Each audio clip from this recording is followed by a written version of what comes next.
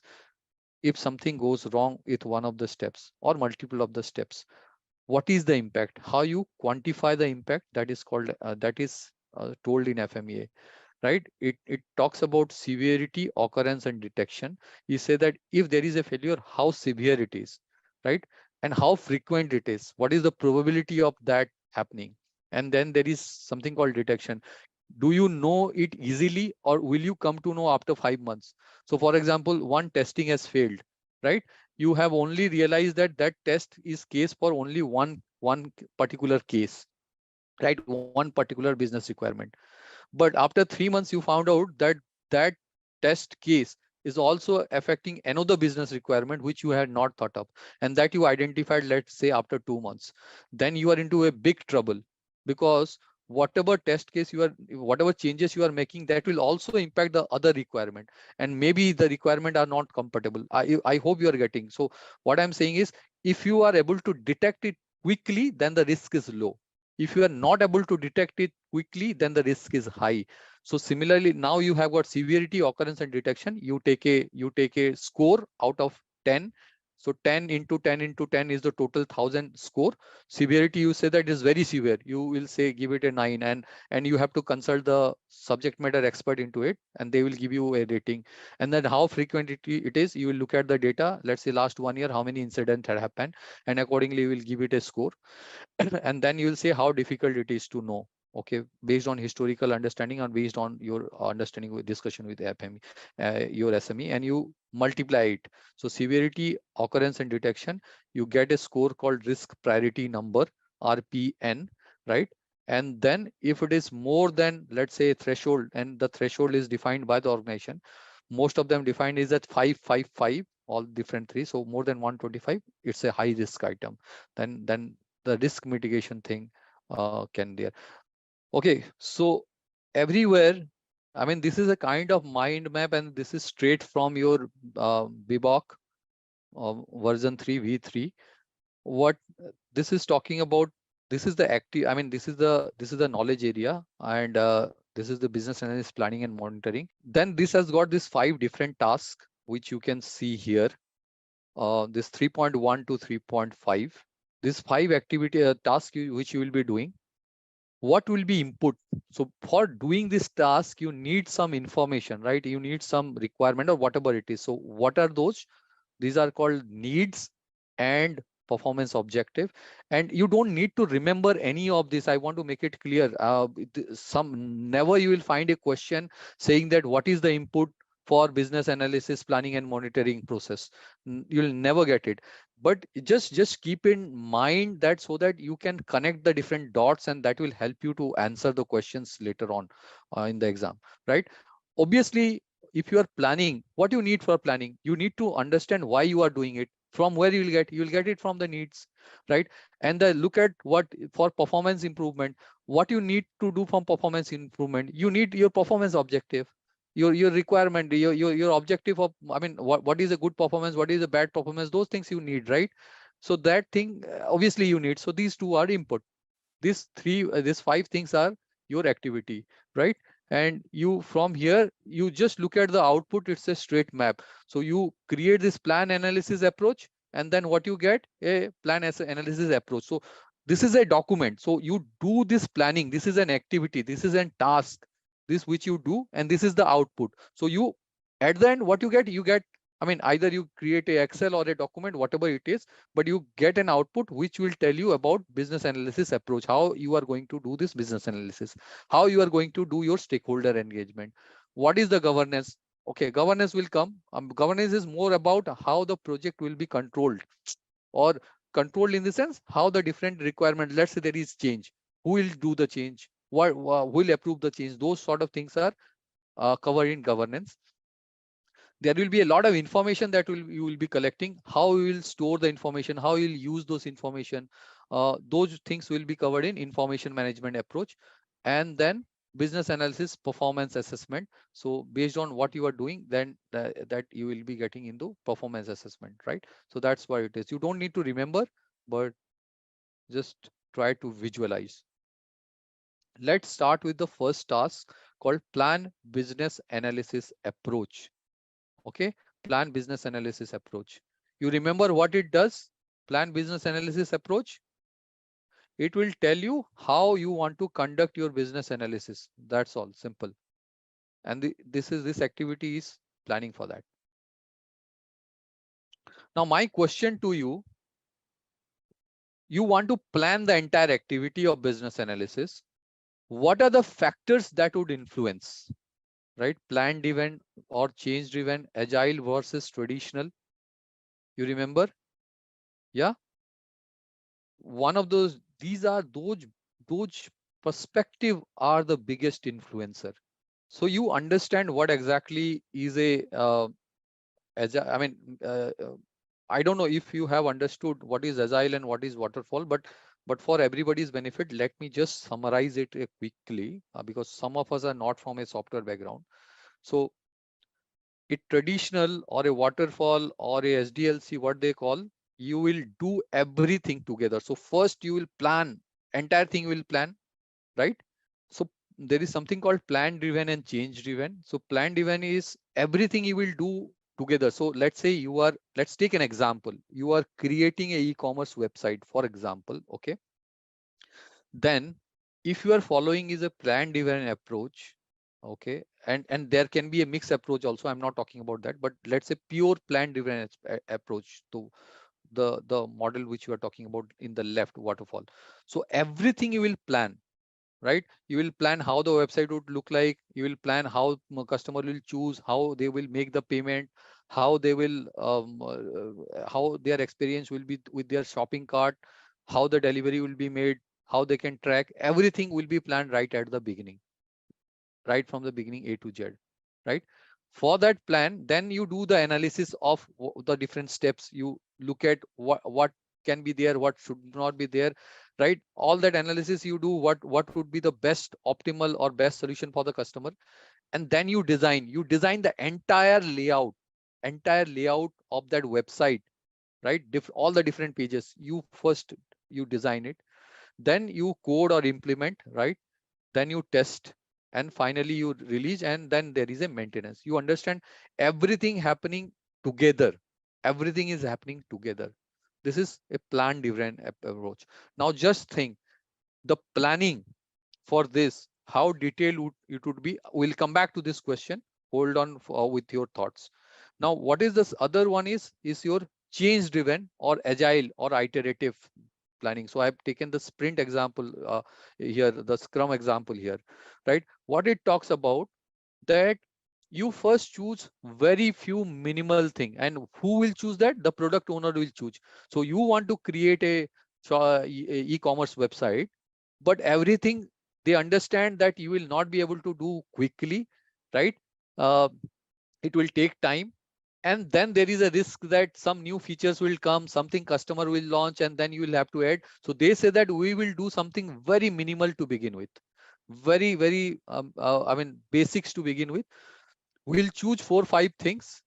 Okay, let's say we'll give them a browser where they can choose the product. We will give them a cart and then a payment. Now let's say they will not give you a lot of pictures of the project, of the let's say I mean that product, how it looks in different contexts. They will not give you many payment options. Probably they will give you just one payment option, right?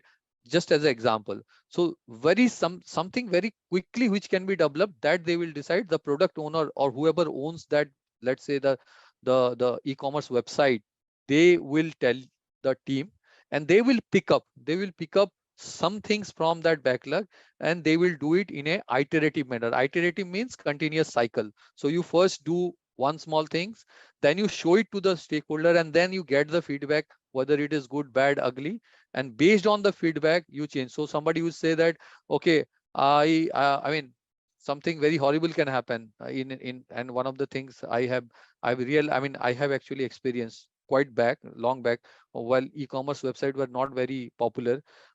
Password recovery was not there. They you put a user ID and a password in the first iteration, but password recovery was not there, right? So they immediately realized that feedback came, and they immediately went back and put a password recovery into that. So I hope you appreciate the point. So you keep on developing, you take something which is minimal, then you keep on adding to it, and then finally, and it's also whether you release it to customer, that's a decision which the product owner would make, right? You develop that, but the product owner feels that, okay, this is not ready, I won't release it to customer. Up to him. If he or she feels that it is ready, they can release, right? So release is a decision on the product owner, but the development happens in cycles, in iteration, in small increment, and you build up. Okay, right. Now, having got this information, now please tell me, do you think that what approach you follow, will your business analysis planning will be influenced by this or not? Yes, timeline, resource availability depends on the project. Yes, everything would be dependent on your approach. The most important is detailing. How much detail you would like to put here. In the first case, it has to be absolutely detailed. Everything has to be detailed, right? Because only once you will be doing, of course there will be might be certain changes, but the objective is to have everything at time. So detailing would different, right?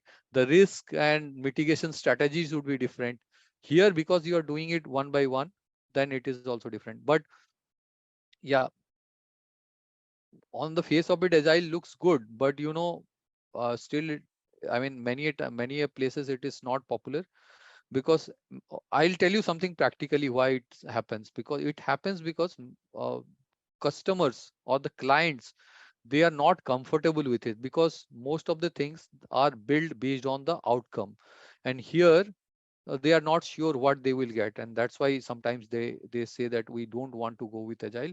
You give us everything together and then we'll pay you, right? So if they pay you based on the ultimate project and the ultimate output, and they don't want to do it incrementally built, then obviously you will not be able to do agile project, right? So you understand the why the what are the factors that will influence your planning process.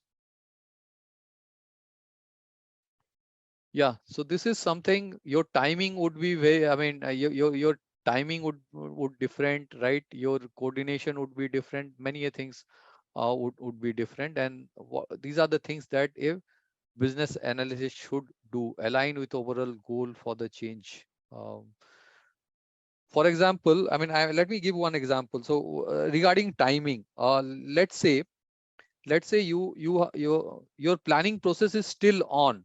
Okay, you have not concluded your planning for design, correct? Then in a traditional, I mean, in a normal, your design or your coding process cannot start, correct? And if your coding has started, then by the time if you have not completed your planning, that means the planning has got no meaning, right? So you have to align your timing and deliverable with the value delivery, or with the project, or which you are trying for which you are doing this BA work. Okay.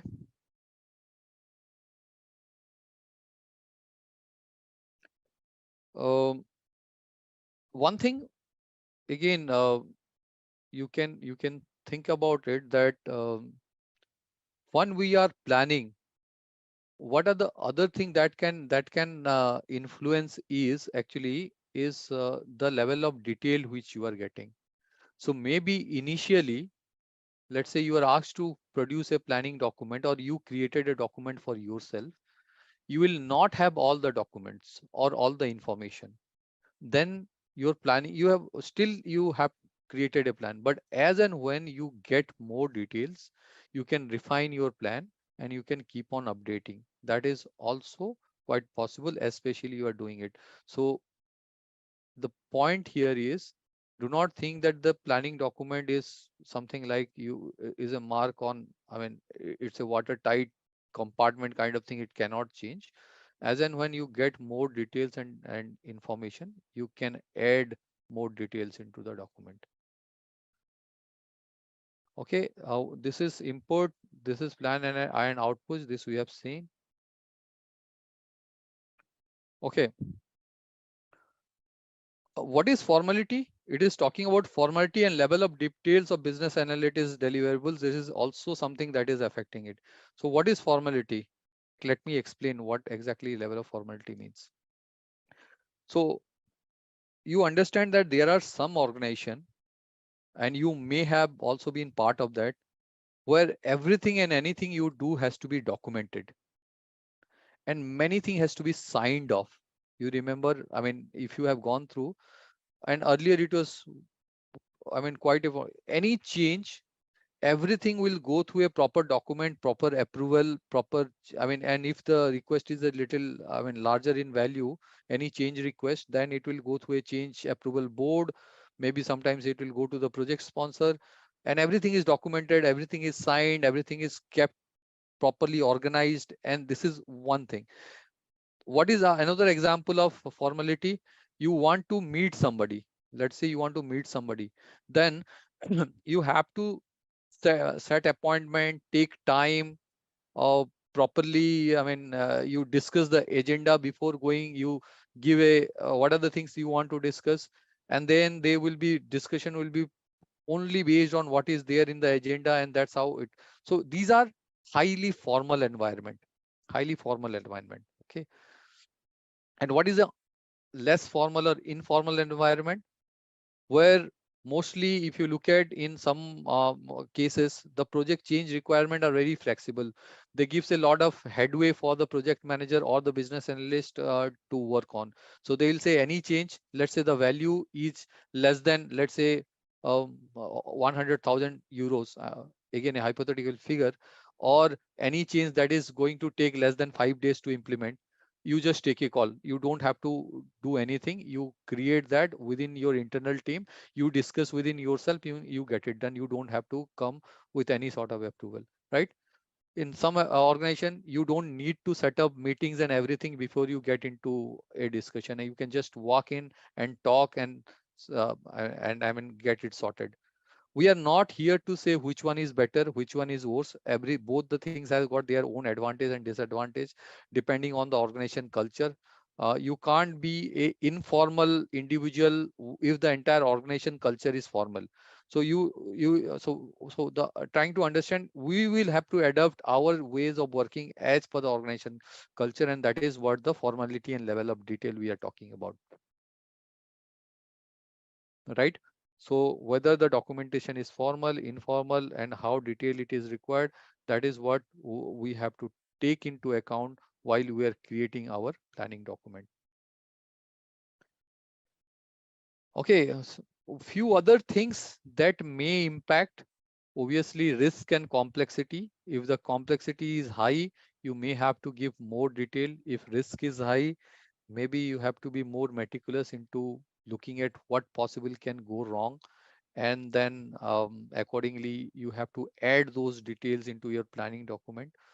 There are a few other things, but also I just want to highlight this few more things, which is geographically distributed stakeholders. And this is a challenge. I mean, currently now, obviously we work in teams which are, uh, I mean, across different time zones. So whatever, how are you going to work? So let's say your planning says that, I will collect this information from the stakeholders on a weekly meeting. Like, let's say this is one output of your planning document, let's say, right? This is how you are going to get the information. Okay, now you say that you want to conduct one meeting, and then you identify something like, I mean, we are working in some environment, and I can give you a practical example. Some of our clients are in New Zealand, some in UK, and of course in India, right? And some of our development teams are in multiple locations in India and Egypt. So you just think about the complexities which are going to come. At what time you can say in your planning, you just say that I want to have a elicitation meeting, so requirement gathering meeting. But when are you going to do that?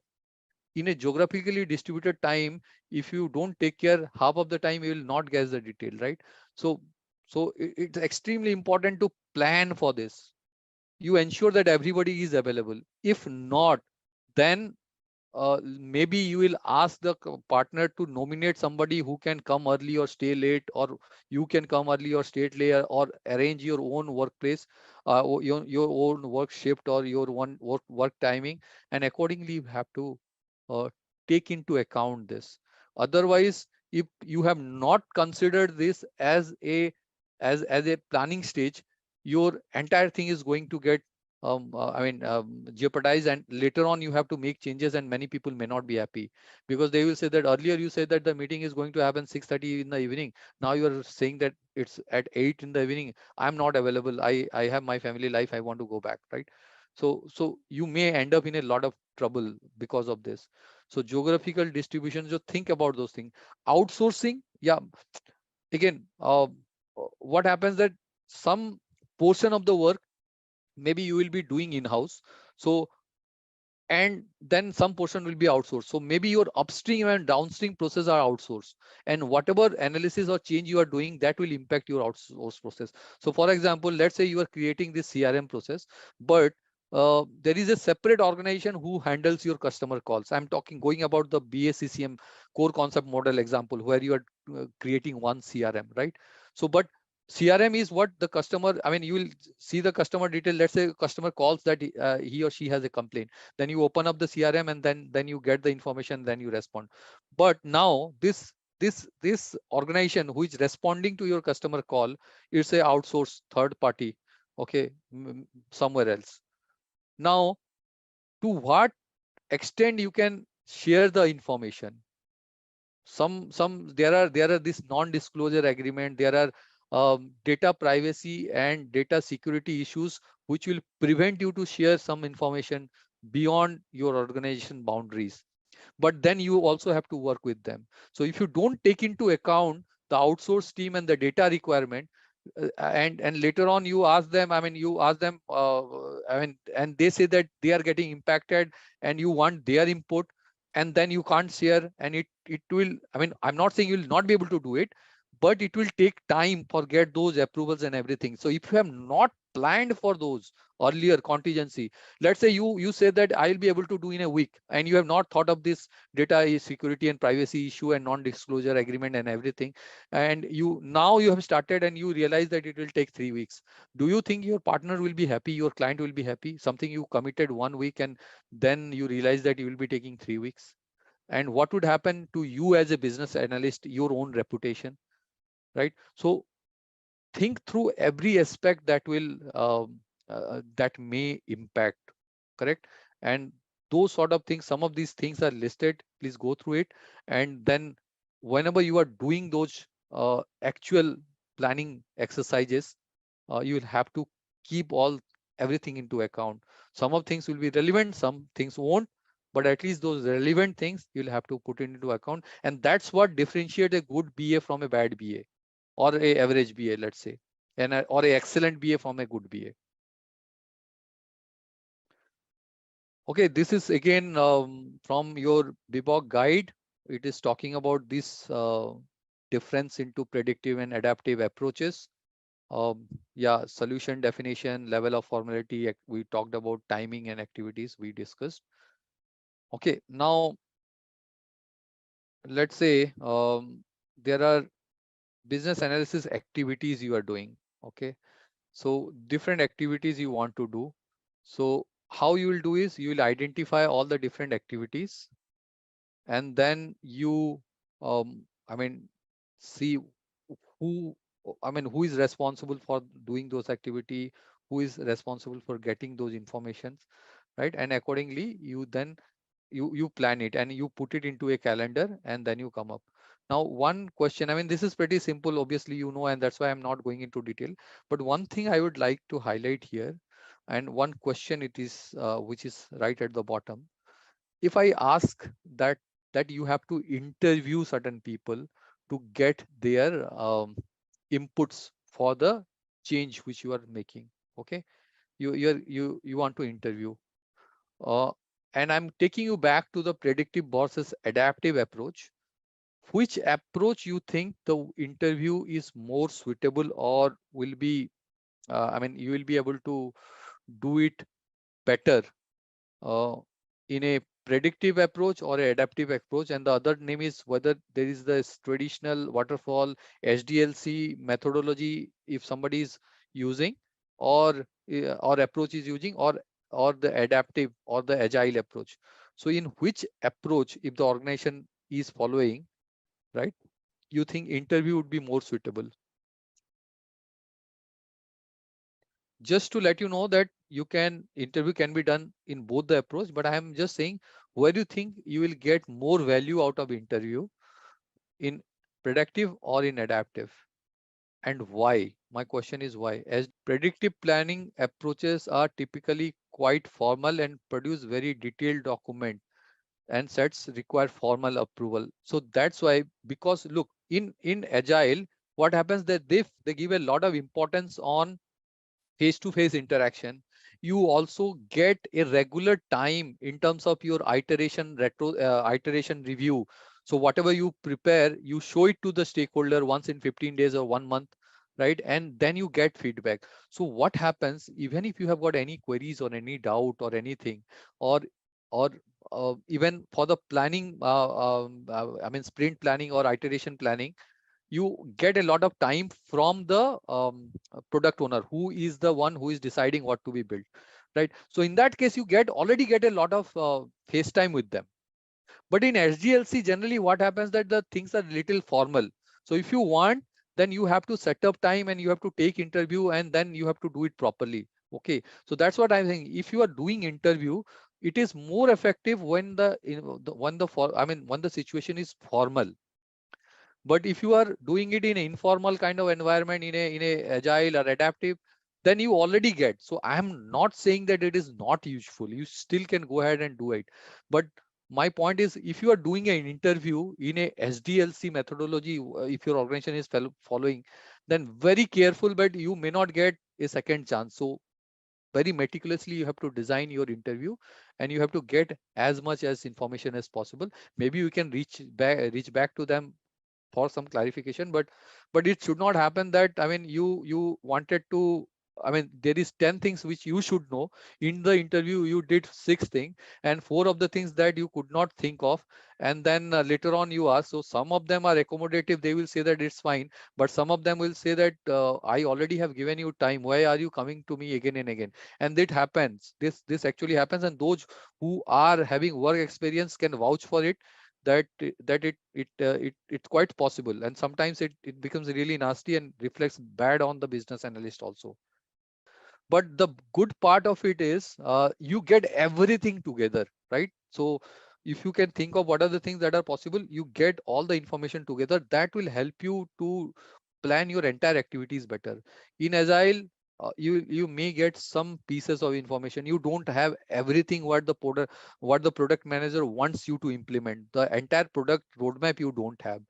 You only know that, okay, these 5 things you want to do. So it sometimes becomes challenging because you don't know where it is beginning and where it is ending. Let's say the solution, what are the features? So tomorrow the product manager will come, okay, these 5 features, I want to add these 3. Okay, this first one, I don't think it is making any view, you can remove. So that creates a little bit of confusion. So that's what I'm saying. So that's what some people are more comfortable when they have got the, if not all, at least most of the thing right at the beginning. Okay, since we are talking about the interview process, let's do a quick check on interview. I mean, I know interview is a separate techniques, and which we may cover, but this is not a very a difficult thing to understand. But still, I would like you to put some points. If you are interviewing, what are the things that you should be doing or you should be taking care of? 5, 6 things, if you can think of, and we can pick a few and discuss quickly and move to the next stage. List of stakeholder, that's nice. You will prepare a list of stakeholder. Then what else you will do? You should have domain knowledge. Absolutely right. You should have domain knowledge. You need to understand. But yeah, list of things to be asked. Okay, list of things to be asked means you first need to get the questions. Absolutely right. And sometimes it is also important that questionnaire to be mailed to the participant in advance. Many of the participants will not like to be asked the question right at the interview stage. Some of them would like to take it beforehand, and that's what we'll also look at in the stakeholder analysis. If some of the stakeholders might not like it, so in that case you'll have to mail it. Yeah, timeline, you need to communicate. Let's say if when are you going to have that meeting? Yes, you need to communicate. Okay, documentation of the interview, that you will do afterwards. Fine. So let me tell you, I mean, these all are fine. What I'm trying to communicate here is, when you are doing the interview, you first, obviously, you identify who is the right person, and it's not an easy task. Sometimes you go to a person and you realize that is not the right person, so you need to do your homework, your background, and identify who is the right person. Okay, a stakeholder analysis map or a RACI matrix would help. We'll look at the RACI matrix and stakeholder analysis map shortly. Okay, then what you'll do, you'll create a list of questions based on what you want to ask, and then send it back if that is a requirement. Third, during the interview process, sometimes it's essential that you record the conversation if it is allowed, because within a organization, within the interview process, it's very difficult for you to recall and remember everything. So even if you are noting it down, sometimes it's difficult. It's also advisable that you do the interview in a pair, so that one person can focus on discussion, and if the recordings are not allowed, then other person can scribe and write down the important points.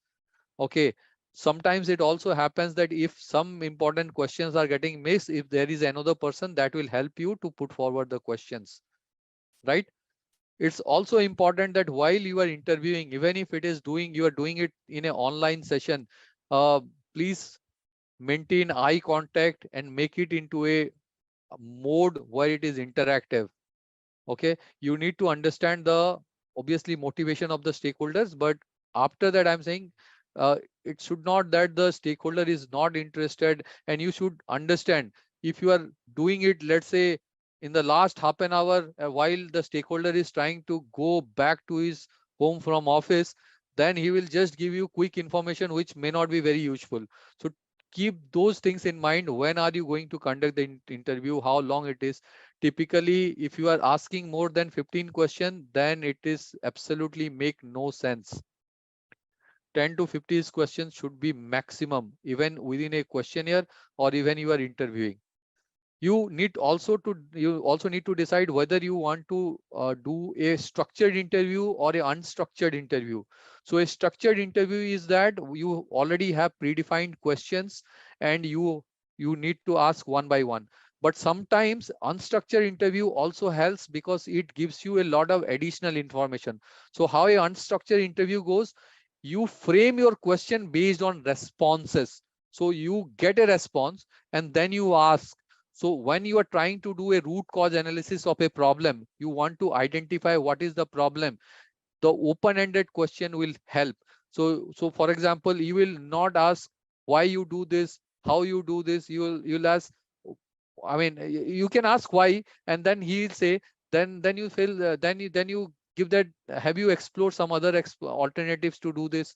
So then they will give you some answers, right? What do you feel about the solutions? How can it be improved? So if you ask those kind of question, interview. Sometimes it is important that while interview you keep it open-ended and you keep it informal, so that you get a lot of information, especially when you are trying to understand a problem is important, because you don't know the problem, you don't know why the problem is happening. And if you have got only 5 6 questions, when it happened, why it happened, who was doing it, how frequently it happened, you'll get only 5 6 information. But you ask them, what do you think that why this problem is occurring, then you'll give. So then you again ask that, I mean, why we have not done something till now. So then they will say that, okay, these are the constraints. then you will find out, is there other constraint? So those sort of, I mean, it's a skill. I agree, it's a skill, but it's important. And I'm spending some time. This is a very soft skill, but this is important. Rest of the documents and all that you can easily create. I mean, you will just get, but getting those information is important. Once you get the information, you can easily put. I know most of us are good in writing and all that, and there are softwares that are available, Jira and all that. You can quite very quickly put your requirement, and then it can give you a very quick, I mean, it will not give you a document, but it will give you a structured, I mean, I will say different points which you can just collate and get your document, right. So that's what I wanted to communicate. Okay, quick again, let me take a quick example, and this has happened with most of us, most of the BA I'm talking about. You wanted some information, and if you are working with especially European clients, they go on a really long leaves. Okay, I mean, and sometimes you will be amazed. I mean, 15 days they have gone on a leave, they will come back for work for 7 days, and another 15 days they will go out for a leave. I mean, and it happens, and you have got your deliverables, right? What you do in this case? How you handle this situation? And the stakeholder is maybe little influential. Yeah, so few things which we can do. Okay, the first thing is, before asking for a backup, you must know their availability prior hand. So as a business analyst, while you are working, you must ask for everybody's availability in the planning stage itself. You ask who is available for how long, right? And if you do things in a software like Jira and all, they give you this option. So all the stakeholders, or all the, I mean, not just stakeholders, all the project team members who are there, including the BA, you can mark your when you are not available. So your calendar you can see, and accordingly you can sync. So first task will be that you should be able to know their calendar prior hand. If not, then you should ask. If you are not working on a software and if it is not available, then you ask if you are available at from what, and all those important key stakeholder you should know. Then after that, if they are going, okay, and then you should ask for a backup. And the backup or the delegation of authority, it should be somebody who should not just able to give you some information. It also depends. If you want them to take some decision, then you must ensure that the person who is getting nominated is able to take those decisions. Otherwise, again, the person will come back from holiday, and then again it will go back to him, and you are back to square one.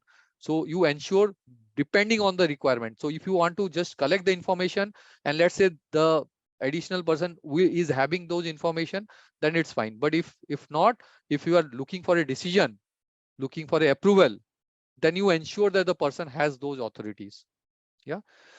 Still, if you are not getting solution, still if you are not getting even after that, then you must escalate. And when I say escalate, don't pick a fight always. You must escalate in terms that, okay, everybody should know. Ultimately, it should not come back to you saying that a BA did not do his job properly. Okay, so you escalate inside, you keep informed, maybe the manager, your project manager, maybe at times sponsor also. You say that this is what the constraints are, and this is with the best of my ability, I'm trying to adhere to this timeline, but it is quite possible because the stakeholders are not available, I may not be able to do it on time. So what would happen when the timeline is questioned? Then people, they jump from their seat, and then they will try to solve. So sometimes it is important to blow the proportion, blow the I mean problem out of proportion. Okay, I mean, it's a skill which you need to understand without even taking a direct head-on confrontation with those guys. So you just escalate, or you make this problem look bigger, even if it is not a big problem, right? So that everybody will come around and try to help you. And if not, at the end, at least you have something to show that you did your best. Okay. Yeah, complexity and risk, there is nothing to explain, it also depends on the final thing, in complexity, and this is my final slide before we go on a break. I'll go back to the, I mean, the other sections later on. But what I'm trying here, one thing in complexity, friends, please keep in mind that every process is complex when you deep go down. I mean, when you deep down, most of the processes are complex. Okay, first of all, you have to understand to what level of detail you want to go. Otherwise, you will get sucked into the so level of depth that you will not even understand or not even able to come out. So very clear, you always look at the objective, what you want to achieve, what is your solution which you want to develop. And for that solution, whatever you want, that much amount of detailing you need to get.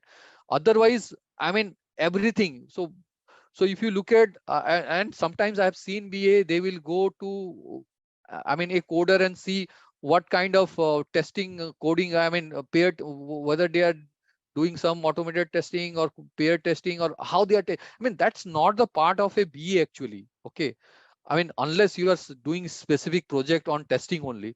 So don't get into that detail. In process also, people get into so much of detail that it becomes difficult for you to come out of it, right? So decide what level of detail you want to do, because the complexity, as I said, the more depth you go, the more complex would become. So you have to draw a line and be there depending on your output. And there is no universal answer here. Sometimes you have to go really deep. Sometimes it's also only possible to get a first level of understanding. Depends on the problem, depends on the situation, and accordingly you have to decide. The other thing is, uh, and many of the BA, they struggle here when you say that the domain knowledge part, because as a BA, you are expected to work in multiple domains, and especially if you are in a consulting kind of domain like I am in.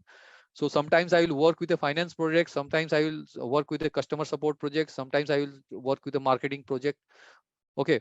Now the problem here is you just can't go superficial. I understand that you may not go into absolute detail, but you also can't go superficial. Otherwise, the solution which you will provide, people will poke a lot of holes into it, and then left, right, and center, I mean, you will be running for cover.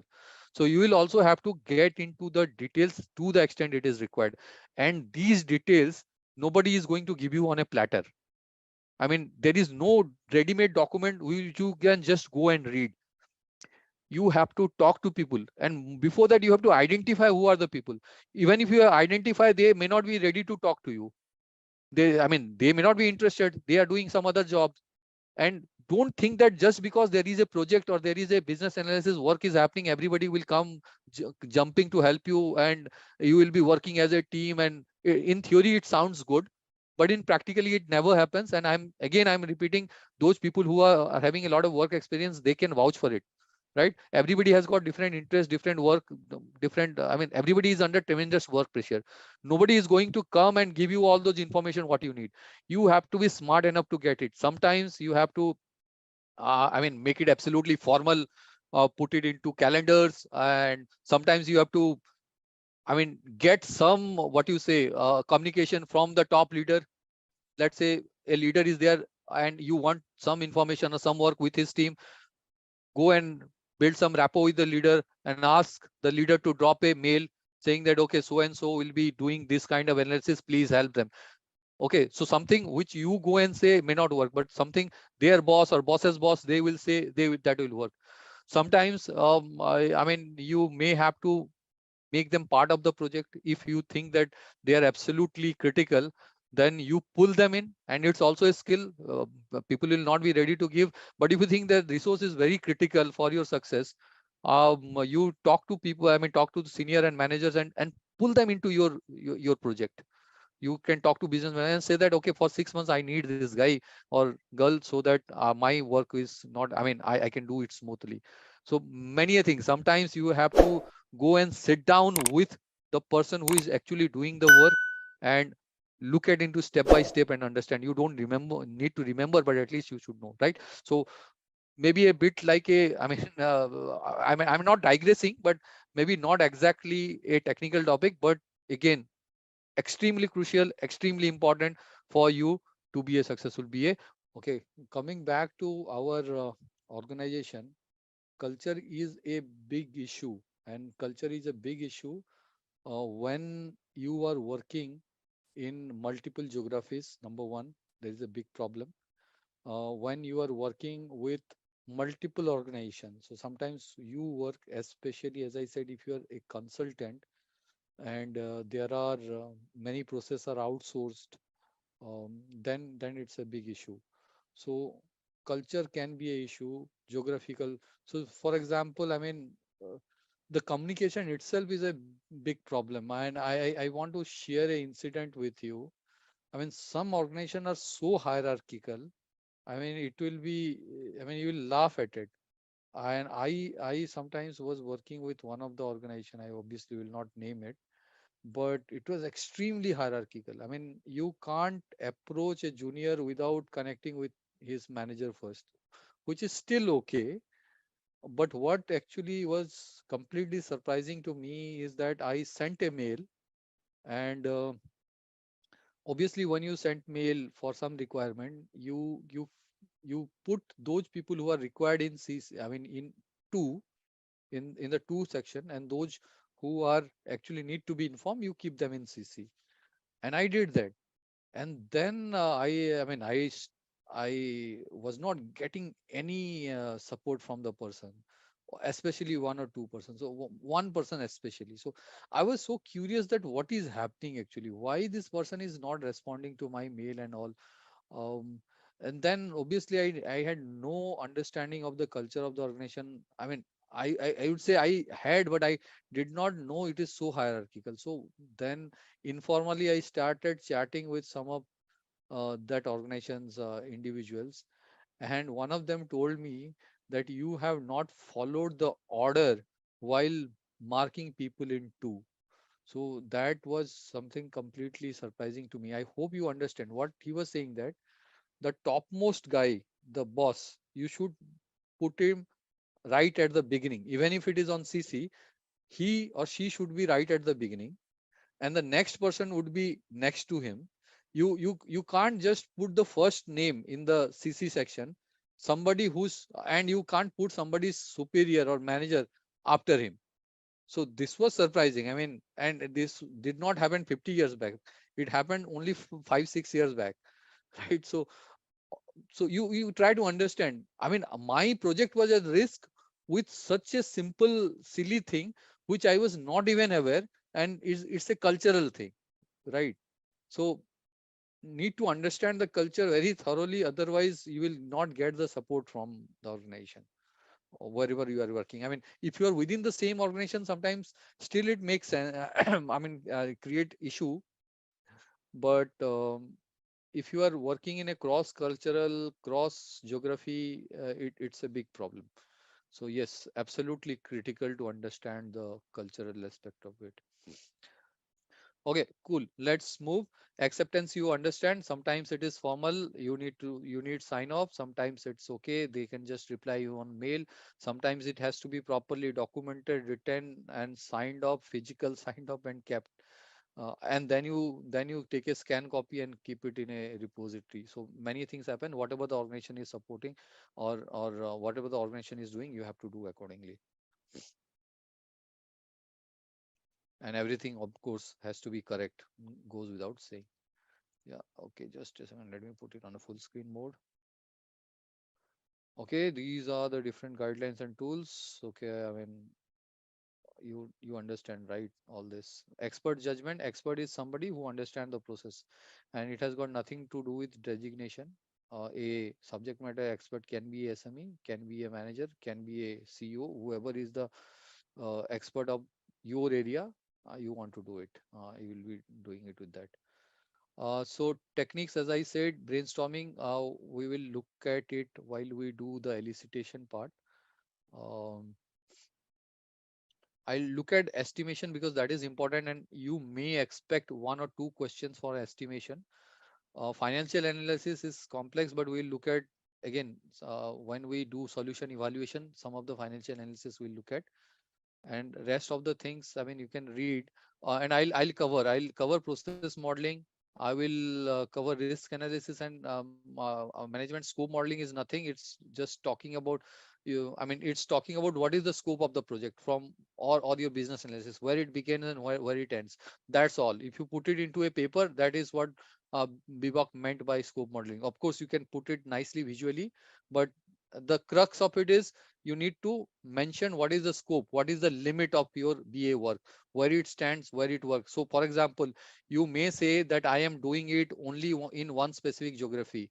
Okay, you are changing something, but you can say that this change is only applicable, let's say in US, or you can say that this is only specific to one particular product, right? So you may have, let's say this, you may have multiple products, but you say that only this particular, or you can limit from the time also, or from a time in the sense you say that this project or this business analyst is limited for the next 3 months only. So whatever is the scope of your BA work, that you can mention, and that is what is all about scope modeling. You can read the a guide, Bebop guide, body of knowledge, and you'll understand. Survey and questionnaire, nothing to do. Workshop is also nothing to explain, you know. Few other things I will cover, so don't worry about that. I'm just giving you a brief on what are the things we are going to cover and what else you need to read yourself. Interviews we talked about, that much is sufficient. Item tracking I will talk about. Lesson learns also is simple, but I'll talk about later. Okay, let's look at estimation. So there are these how many? 1, 2, 3, 4, 5, 6, 7. 7 primary ways of estimation is what Bebop is talking about, or in generally in our work we use. What are these? Estimation, you understand? Estimation means how much time you will take to complete the work. Whatever work you have taken up, I mean, whatever BA task you want to take up, or even the estimation is very popular in software development for developers also. But here we are, because we are talking specific about BA work, so we are only talking about the estimation in this context, right? So one is top down, bottom up, parametric, rough order estimate, PERT, Delphi, and planning poker. Let's look one by one. Okay, I've just given a brief description, but I'll explain. Don't worry about if you think that it looks incomplete. Okay. What is a top down? Top down, I mean, don't think that this is related to hierarchy. I mean, this is related to hierarchy, but not related to organizational hierarchy. Don't think that whatever the top management is saying, that is top down, and whatever your ground up, your tester, your developer are saying, or as a BA you are saying, that is bottom up. What this actually talks about is, top down is you have got a overall, from a overall point of view, you have got some information that how long it will take. Okay, but you do not have a breakup. So let's say there is a BA activity, a large BA activity you want to do. You want to do a competition mapping. I'm again giving an example. You want to understand the competition products, and you want to understand what are their strengths and weaknesses vis-a-vis yours, and then you want to suggest your product team what changes they should make, right?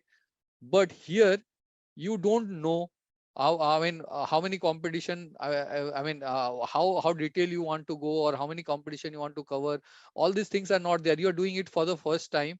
Then it is difficult for you to break it down into different components and then sum it up. That's bottom up. So if you have got a large activity, you break it down to tasks, and you have a understanding of how long each task will take, and then you top it. I mean, then you add everything, and then you come up. That is your bottom up. But top down is something when you only have one figure. I mean, you can think of, okay, this may take 3 months based on what I have read. Generally it takes 3 months as per the industry standard, or as per historical measure, or as per best practices which I have heard about some of my friends, or something like that I'm talking about. So that's top down. You don't have a detail of that, but you just have one single information that how long it will take. Sometimes some historical information are there, but you don't have detail. You don't know how to get it done also. So competition analysis you have not done earlier, you don't know what to be done, and you don't have all the details. You just give, you just search somewhere from the internet, and you say that for so many such, I mean, a software, for this kind of software, this I mean, right? So what would happen to accuracy? Obviously, the accuracy would be very low here. But what is the benefit? You don't have to spend a lot of time. You can quickly come up. Whether it's beneficial or not, I don't know. If you come up with an inaccurate forecast, even if you commit quickly, may not make sense. But if you don't have anything, at least something is better than nothing, as they say, right? Bottom up, as I explained, you know the component, you have a project. This is pretty popular in work breakdown structure, as they say in the project management jargon. Or so you have a task, you break it down to smaller pieces, you say what you want to do in and then everything you know. So this work takes, let's say, 8 hours, this take 15 days, this take one day, whatever it is, you just add it up and then you give an estimate. So top down and bottom up, right? Bottom up is more accurate, obviously, but then it requires your I mean, details are required. You should have the data at least for breaking it up into activities level or task level. Okay. Next come parametrics. So parametrics is basically it's a mathematical relationship. Okay, I mean, so for example, I mean, you say that you want to I mean, let's say in a manufacturing, it can be used pretty quickly. So you say that to produce one car, let's say it takes 15 hours from end to end, right? So in your project, you see that you need to produce 150 cars. So you just multiply, right? So these are parametrics.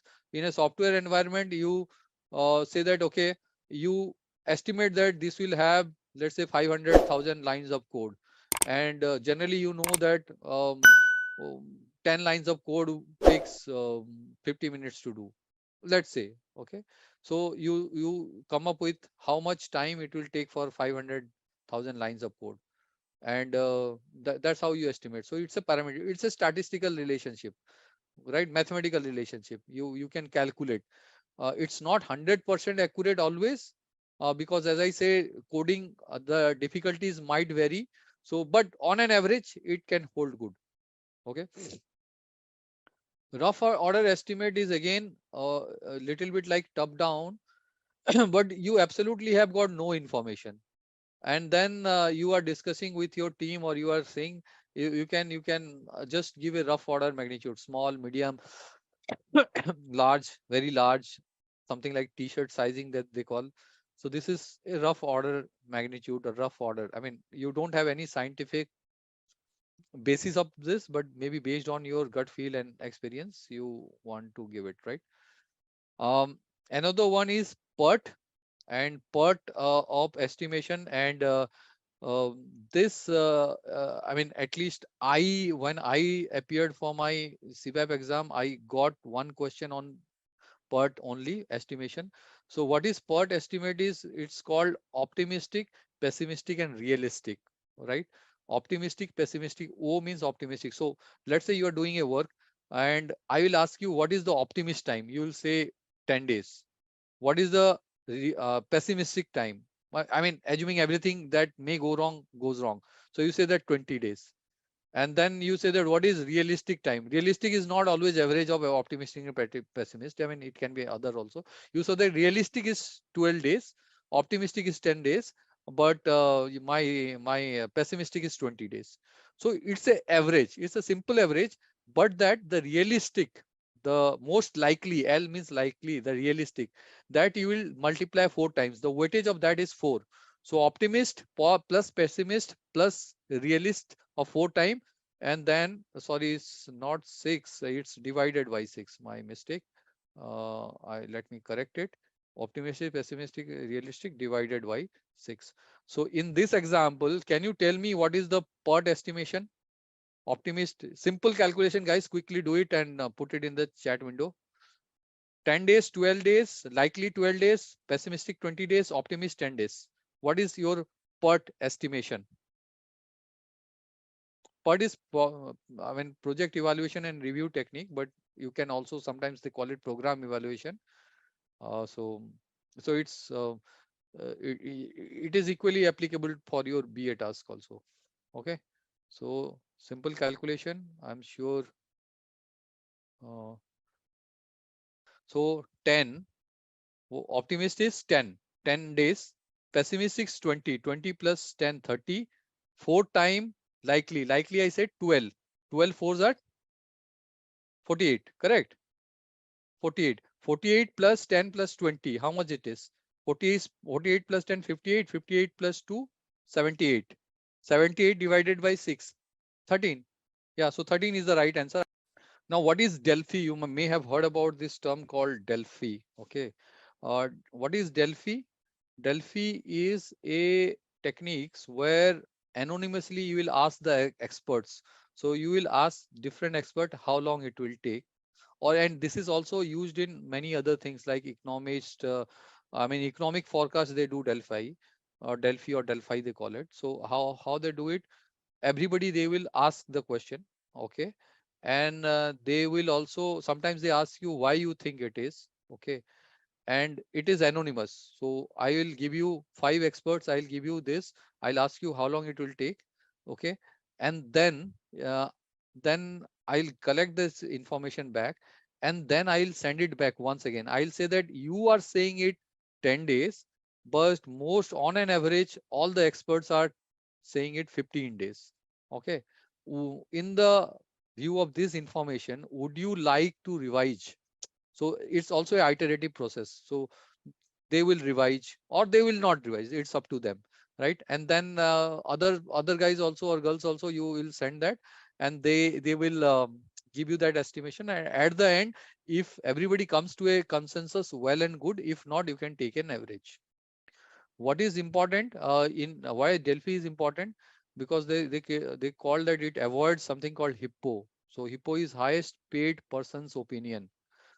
So you must have felt it, right? In the organization context also, when boss says something, everybody will say yes, or the highest paid person's opinion is always accepted and respected also. But not necessarily it is the best one, right? So that's why it's important that anonymously it is done. Group thing, if one person says something and everybody agrees, nobody questions, so that is also avoided because it is anonymous. And bandwagon is same thing. I mean, there is if there is I mean one consensus is appearing, then everybody jump into it. So planning poker is what you do is like a Fibonacci series. Fibonacci series, you understand, it's a series which is an addition of its previous numbers. So first is 1 and there is nothing, then you add 1. So first 1 1, then 1 plus 1 2, then 2 plus 1 3, 3 plus 1 3 plus 2 5. So 1 1 2 3 5 8 13 21, something like that, it will go on. So you add. Why it is important? Because as you go wider, I mean the distance between the number increases. So why it is important in estimation? If I tell you that whether it will take 1 day or 2 day, you will be able to give a good answer. But there is if it is, let's say, between 100 days and 101 days, it makes no sense, right? The relative difference is quite small. So that's why they say that the Fibonacci. So 40, 40, after 40, maybe you will get 80, or then you will get 120, those kind of numbers. So it helps you to estimate. And then planning poker means there are a group of experts. Everybody will give that number, and then they will show their cards, and based on the what they have given, there may be a discussion why somebody has chosen 40 and somebody else has 8, if there is such a difference, and then they accordingly they will I mean reconcile, and they will come up to one particular estimation, agreed estimation, correct? Okay.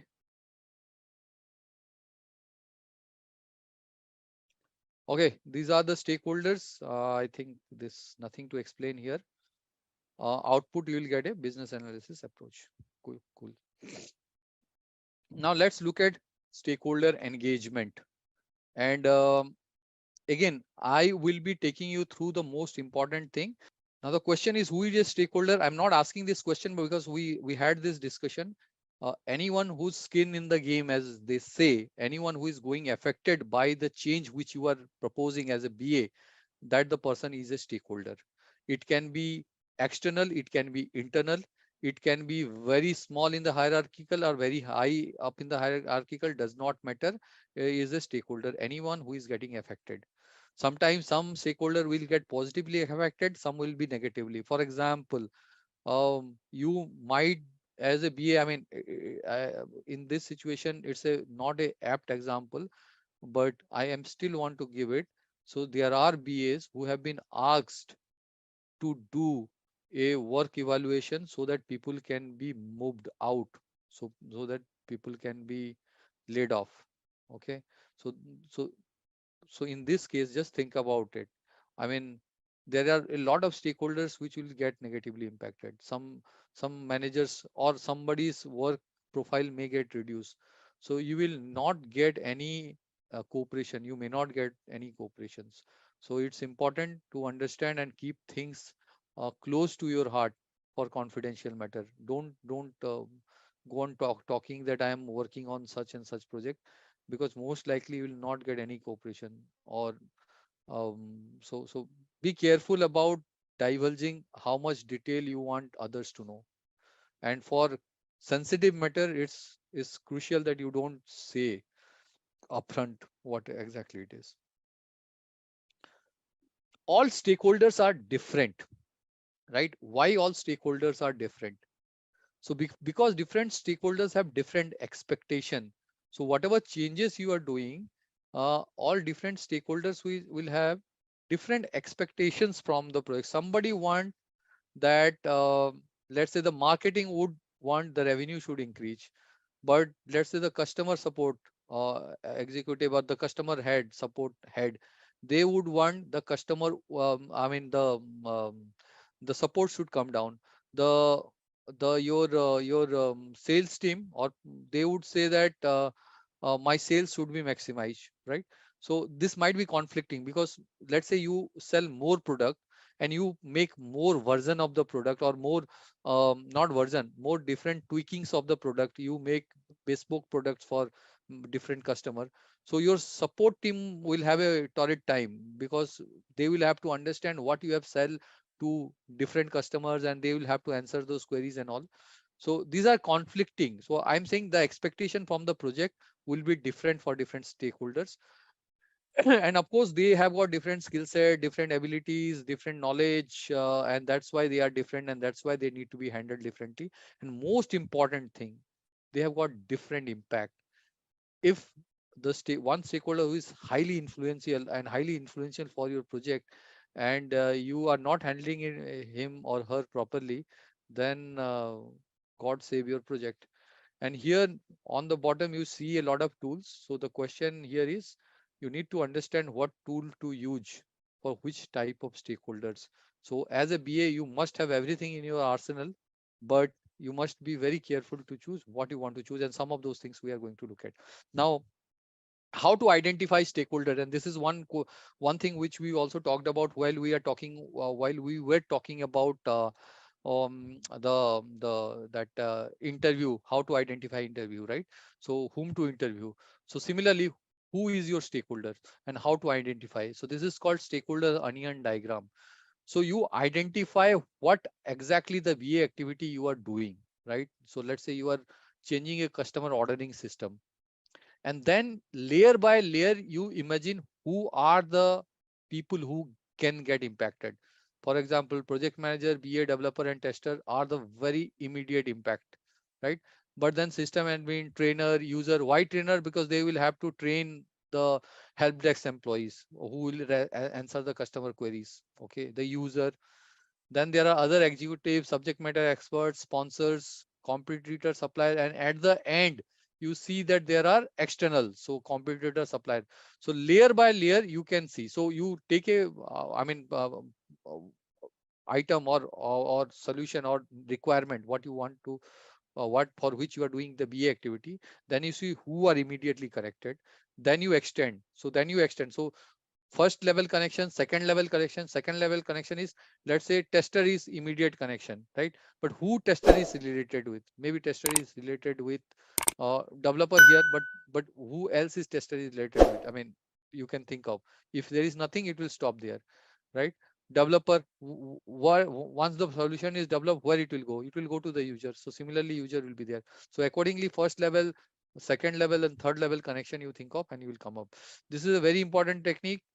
stakeholder onion diagram. This might be there as one of the option, saying that which of these following is a technique to identify relevant stakeholder to your BA activity. That might, a question might come like that. So if there is a stakeholder onion diagram, you may have to tick it, right? So there are 5 different levels of stakeholders. So how are these different level of, so some of are unaware, some of are resistant because they feel that this is going to impact them negatively. Some of them are neutral, and some supportive and leading. Leading are your champions. They are your evangelist. They are taking your cause forward within the organization or outside of it. Correct. And something similarly you can create as a stakeholder map. So I've got four different stakeholders. So I will map them, right? I will map them as per their interest. So unaware, resistant, and your objective would be to move. So somebody who is neutral, you want to move him to supportive, and for supporting to leading. But that should be your objective. That should be your desired state. So similarly, you make your current state of the stakeholder in this map, and you can create something like this. And I've seen people doing this. Only thing is that, obvious, of course, you don't share it with anyone. Otherwise, somebody say that he is resistant if you are marked him, even if he is unaware. Sometimes, let's say, obviously he will become negative. So don't share it. And it's commonsensical that you don't share it, but keep it for you for your own internal references. This is something called stakeholder map. Okay. And how you do a stakeholder map? You create a list of all stakeholder. You list their expectations. Okay. You list what you, the BA, you need from them. Okay. What you need from them, that you list. And then you map interest and influence. So interest, anyways, we have looked at in the earlier case. So here the influence also has to be mapped, and influence means how powerful. And here the influence you only talk about related to your activity. The organization, the person might be very influential within the organization, but if the person is very, not involved in your project or in your initiative, and if he is not that influential for your project, then you mark him not influence or lower in influential. So don't mix with organization influence with your BA activity influence. Okay. And then you create and then you execute. So what it is talking about, and you can see if high interest and low influence, and low interest and low influence, what do you exactly want to do, that here it is written. Low interest and low influence, maybe you don't want to spend your lot of bandwidth because neither they have influence nor they have interest. So uh, maybe you would like to use your bandwidth or your efforts somewhere else. Low interest for high on influence, these are critical. Okay. Because they are high on influence, you have to monitor them regularly. You have to see if their interest, whether their interest in your project is moving from, let's say, positive to negative. And you have to monitor, you have to anticipate their need. If anything is going to impact, then you have to be proactive and going to explain and tell them about, the impact, if you feel that they will take it negatively. High interest and low on influence, you must take these people within your initiative, and maybe you can give them some work also, they can do it for you. You can involve them, and you keep them involved, keep them informed, and then you, monitor them. You basically you make them a part of your own initiative so that they can start contributing, because they are low on influence. So maybe the risk is a little low in terms of project risk, but because high on interest, so at least you can get few things done through them. And every individual, at least if not any skill, they would know few more people, right? They will know few more people. And if you want something from somebody, and at least you have got a list, 5 6 people around who can help you to reach out somebody else also. And your high interest and high influence are absolutely critical. They are your stars, but you have to regularly engage and keep them satisfied. Okay. Okay, this is what the crux of stakeholder analysis, and rest of the things we can just skip through. So what is the purpose and what is the description? We say who is a stakeholder and what is their need. Needs and business analysis approach. Okay, we need to incorporate the into the stakeholder. I mean, this stakeholder analysis, collaboration, and communication. So communication I have not talked about. So we'll talk about the communication in a while.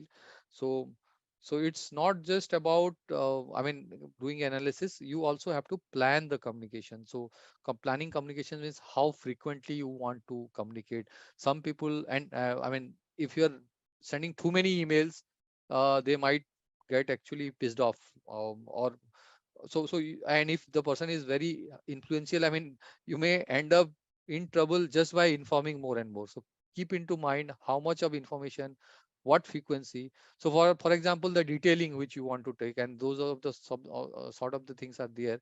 So here, detailing also. So detailing in the sense, if the person is at a very high level, and let's say he's the sponsor, and sponsor is the one who is providing funding for your project, who is the ultimate user of your project or your initiative. So then what happens if that person, uh, i- the person need not get to know all the nitty gritties of what you are doing day to day basis. Okay, so that will be too much information for him, and I mean that is not useful for you. You will not get any useful output of it. But maybe you can give them a summary, maybe a weekly summary or a fortnight summary or even a monthly summary, depending on what kind of interest level they are in, right? So for example, a project manager might need a weekly update from you or a daily update from you, but a project sponsor may need it once in a month, right? In a adaptive agile framework, maybe that you can do it in the retros, in your review also you meet and you can explain what you have done, right? So that's what. So level of detail, frequency, and mode of communication. Mode of communication also you have to think through, because some people are comfortable in mail, some people are comfortable you when you go and talk to them. Some people say that I don't need anything, but I need to see a dashboard where it is happening, and they want access to that dashboard, and sometimes you give them dashboard access and they don't see. So you have to anticipate what the stakeholder is going to do, and if the stakeholder is highly influential and you know that even if you have given them the access, they are not looking at it, maybe it is useful that you top it up with a mail. So that will depend on the stakeholder and your nature of your project and nature of your analysis, and how detailed, how risky, all those things which we discussed earlier, right? So accordingly you plan. So attitude we have looked at. This also we have looked at. uh, we have also talked about decision making authority. So who are the one who is decision making, who can actually help you or actually hinder your progress. So decision making, it's important. So not all influential can make decisions. So for example, somebody you have ranked as a highly influential, right? In influence grade you have put in on the extreme right, highly influential, but it's quite possible that he is not the decision maker, but probably the person can influence the decision. Can you tell me one profile where the person is very highly influential but is not decision maker? Can you guess one profile? Have you heard about this designation called executive assistant? Somebody who is a executive assistant for a, let's say, for a CEO or for a CXO or for a business head. They are the one who will facilitate all the I mean they are the one who will filter out the information, what needs to go, what needs not go, and they do all. And sometimes these executive assistant, they are on very senior positions. I mean they are yeah, hierarchy is different, correct? So I'm talking about executive assistant, in case it is there, and most of the organization it is there. So they don't make any decision, but they can severely influence the decision maker. So you would like them to be on your side. Okay. Yeah, these things we have discussed, and in the stakeholder need and communication still written and verbal. When communication should occur, frequency you talked about. Um, Sometimes language also matters. So if you are working, generally English is the uh, default language, but I'm also telling you because I worked with a project which I was doing for one of our German partners or clients. And I mean, that was expected in the sense they knew that we are English speaking. I mean, we don't speak German, but still I mean, there was a lot of communication gap, let's say, let's put it in this way. So might be possible. I mean, you want to do a quick translation of it and then send. And while translating, I mean, again, you have to be careful because maybe I don't know if Chat GPT is a lot better in translating, but earlier the Google Translator and all that, sometimes the meaning gets changed. So be careful. It's so what I did is I also had somebody in the sense in the entire project team. I mean, and somebody from German. So I used to get that validated. I used to translate it and get it validated. And sometimes I also request her to translate it. So yeah, she was nice enough to do it. So I am just trying to say that even if it is not a formal requirement, sometimes some of the stakeholders they would like to have that. So you unstated requirement, if you have heard about in marketing, so customer will not tell you but expect. So these are the things that you need to remember. And especially some areas, I'm not work with any French client, but German, they they are not very fluent in English, and sometimes there may be a communication gap. So you need to take care of that as well. Okay, this is what you create a stakeholder communication plan. So how you talk, what is the channel, who is the owner, what is the frequency, you need to do it. And this is similar. Many of you, if you have looked at into project management PMP world, they also talk about something similar. It's simple. You create this, and this is not the only one. I mean, this is only a basic template. You want to add, modify as per your requirement. You are free to do it, but this is maybe just a starting point. Okay, guidelines and tools. So I would like to look at the two techniques. Okay, and these two techniques are organizational modeling and stakeholder map and personas. So this is important. Why? Because the stakeholder links map and personas are linked to how you will create that stakeholder analysis, right?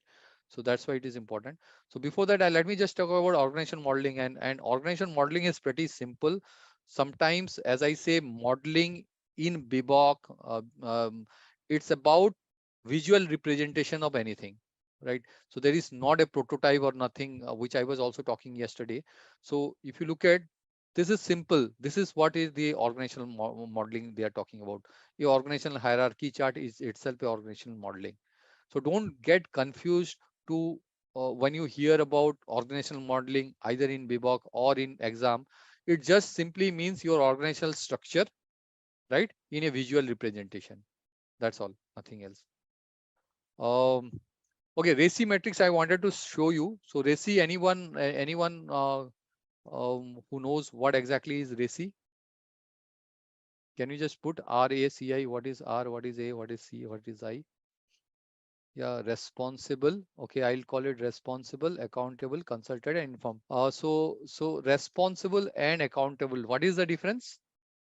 Responsible is the one who will be doing the job. The person himself or herself who will be doing the job is responsible. Accountable is I mean the person under which the entire thing is coming. So if something goes wrong, he is answerable.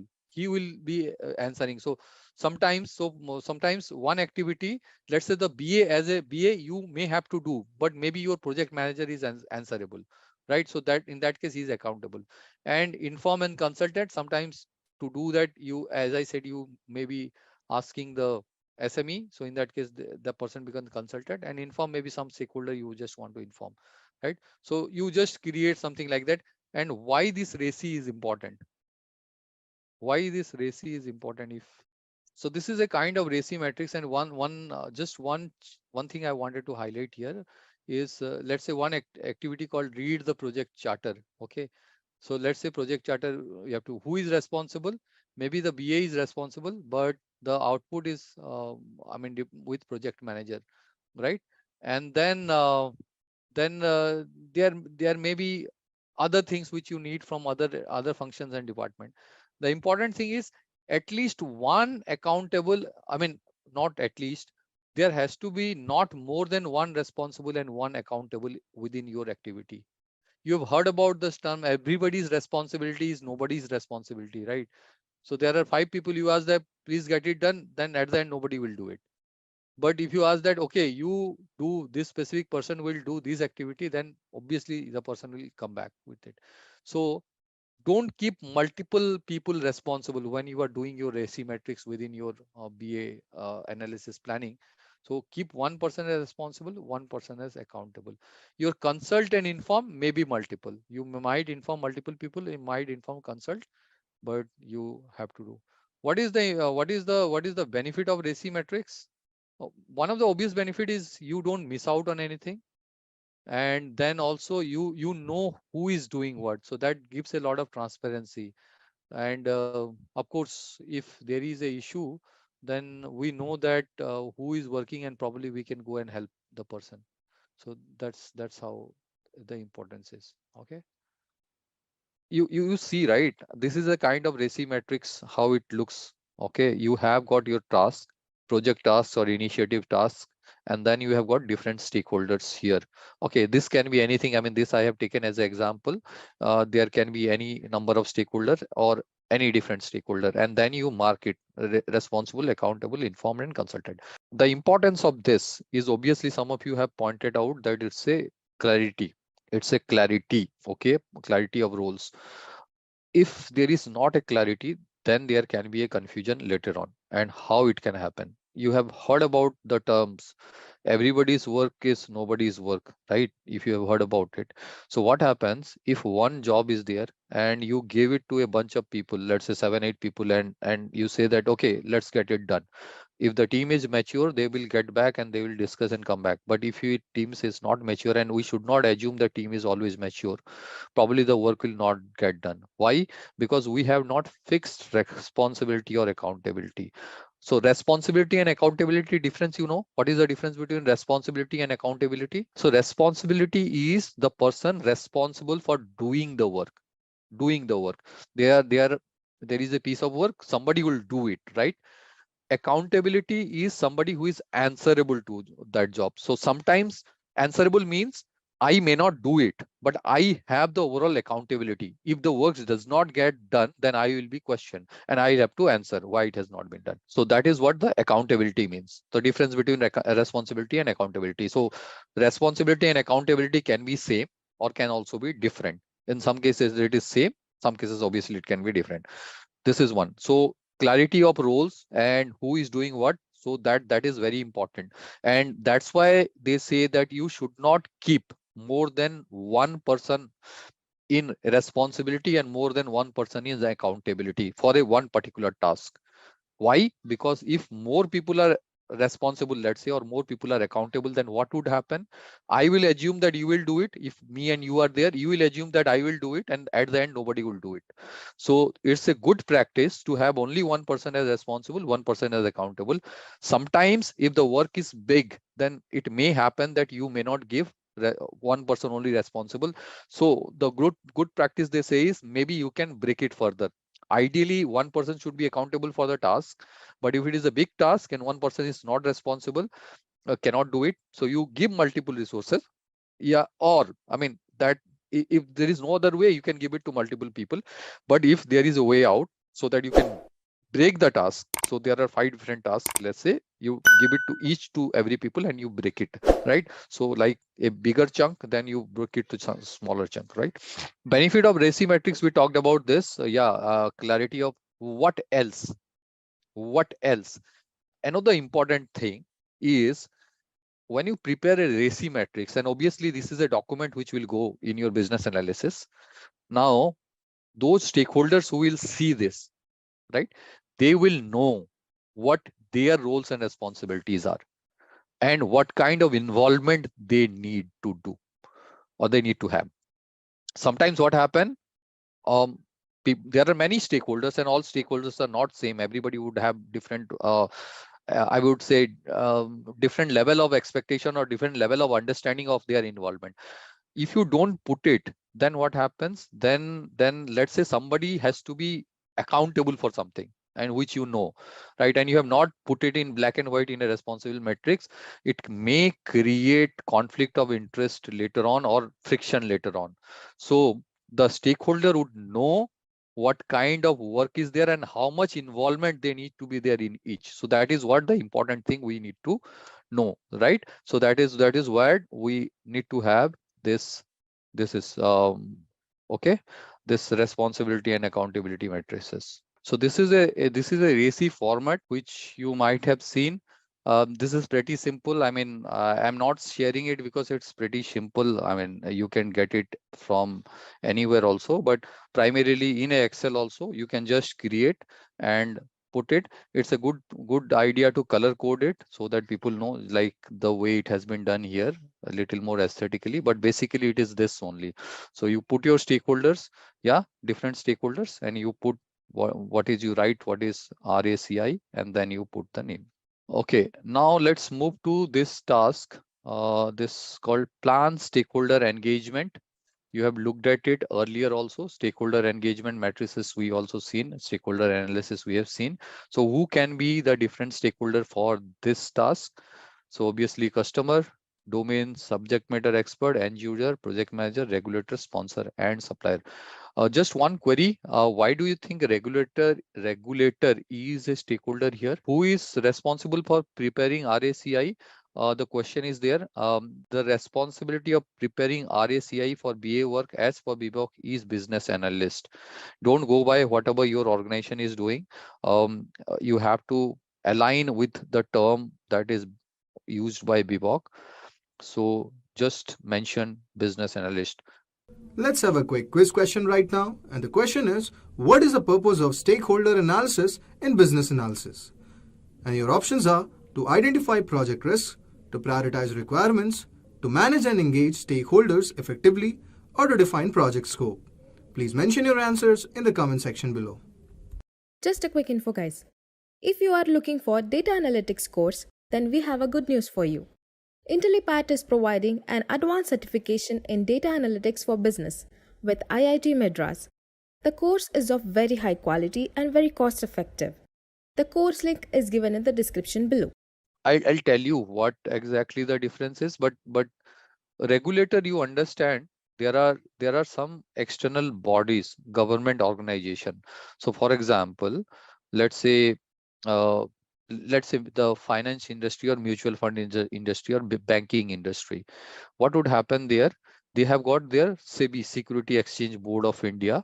They have laid their guidelines that okay, in a mutual fund, just giving an example, you cannot invest in one sector more than 10% of your investment. For example, this is one. Similarly, there is on telecom side, there is Telecom Regulatory Authority of India, right? They will say that you cannot charge more than, let's say, 2 rupees per minute op call. And it's there. I mean, it's there. I'm not making it out. I don't know exactly how much is the restriction right now. So they are the regulator. They are the regulator of the market. They put the framework and the checks and balances behind every industry. Pharma is a very heavily regulated industry. So there are specific guidelines when you can sell a drug and when you can't. There are guidelines for testing. So they are the primarily quasi-government bodies. So it is mandated by government to look at. Kind of censor board. I will not call it censor board. Censor board is a negative word, but they are the one who keeps a check on industry so that the industry cannot do their I mean, just cannot wayward. And similarly, there are regulators like Competition Commission of India. You might, I mean, in US also there are Competition Commission. I think everywhere they are there. So they would ensure that whenever there is a merger happening, let's say the market share of them is not more than, let's say, 50% or 60%, depending on the regulation, depending on the country. So they will keep a check, and if that is not there, they can reject the merger. So they are the overall, you can say, custodian, not of the business, of the public interest of the business. So they will ensure they are mandated by the government of the country to do that, right? Supplier means pretty simple. You are making something, so you need components, right? Let's say I'm making a mobile phone, right? So Yes, Edmund, absolutely, they provide oversights. Yeah. So let me come back to the example. So you have got a handset, mobile phone. So you need chip, you need a display, you need different switches, you need some other different batteries and other components. So you can't produce everything, right? You will have to source it from different components manufacturer. So that's their supplier. So sorry, what else was there? Supplier, you said. So that was supplier. Sponsor. Sponsor, I think we have talked about, but let me repeat. Sponsor is the one who is authorizing the business analysis work. Sponsor is the one who is funding. For sponsor is the one who is the key stakeholder for which you are doing the work. So sponsor provide the resources and the money. Similarly, we call it BA initiative here. In other terms, you can call it project, but here it is called BA initiative. You can think as a project to have a clear understanding. So in a project, somebody will fund it, right? You will not do it. And you think about a environment where even if they are not providing, let's say, absolute money, but your time is also money, right? You as a BA or any other resources, they are investing their time. So somebody needs to authorize, right? So that's what called sponsor or sponsorer. Sponsorer is not a right term. It should be sponsor. Maybe I sorry, if I have written sponsorer, no, I've written sponsor. So we are talking about these are the different stakeholders here. Yeah, I think you have seen this stakeholder engagement approach. We have looked at earlier, high influence, low influence, high involvement, low involvement, what you do, what is the communication plan, all those things I had shown last time. So this is nothing but a repetition of that. What is governance? Okay. Look at the questions here which we are trying to put it. Yeah, it's similar to what you were response, but the question is, when you are doing your business analysis work, things change. Okay, things change because the business situation may change. You may get new information based on that you want to change. Some stakeholder may come back to you with additional requirement. So there are a lot of change, and we must be absolutely clear that it's not even in waterfall or SDLC mechanisms that what is that, if the requirement is fixed, it cannot change throughout life cycle. It keeps on changing, and that is also something which we look at tomorrow, requirement life cycle management. So there is always a change. Is that clear, right? It cannot remain static. Whatever I am making today, tomorrow competition came and something else they did and I found it interesting, I want to add it in my product. So all these things keep on happening. So what is the change mechanism? Who is authorized to suggest the change? You are a BA and you have got so many stakeholders. Let's say HR head is a stakeholder, marketing head is a stakeholder, and let's say your customer support team is a stakeholder. Everybody can come to you and say that, okay, we are doing all this, why don't you add this, because this is my requirement. So who is authorized to suggest change? Because otherwise what would happen, you start with a particular scope of the project, you want to do 10 things, and then people will be adding, and if this is not there, then you will keep on adding, and at the end it will become 100 list item, and you will not be able to deliver anything. So be very mindful about that. Yes, it's good to be helpful to other, but it also absolutely essential to know what we can do and what we cannot do within the scope of the project. So we should know who is authorized to sub. Otherwise, you can simply say that at this point, I know I have a list of who are authorized to suggest the change.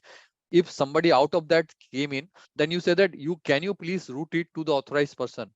Or you can say no also, but the best response is to say, let's say there is a authority. So let's say the sponsor is, what you say, sponsor is the authorized person to suggest change.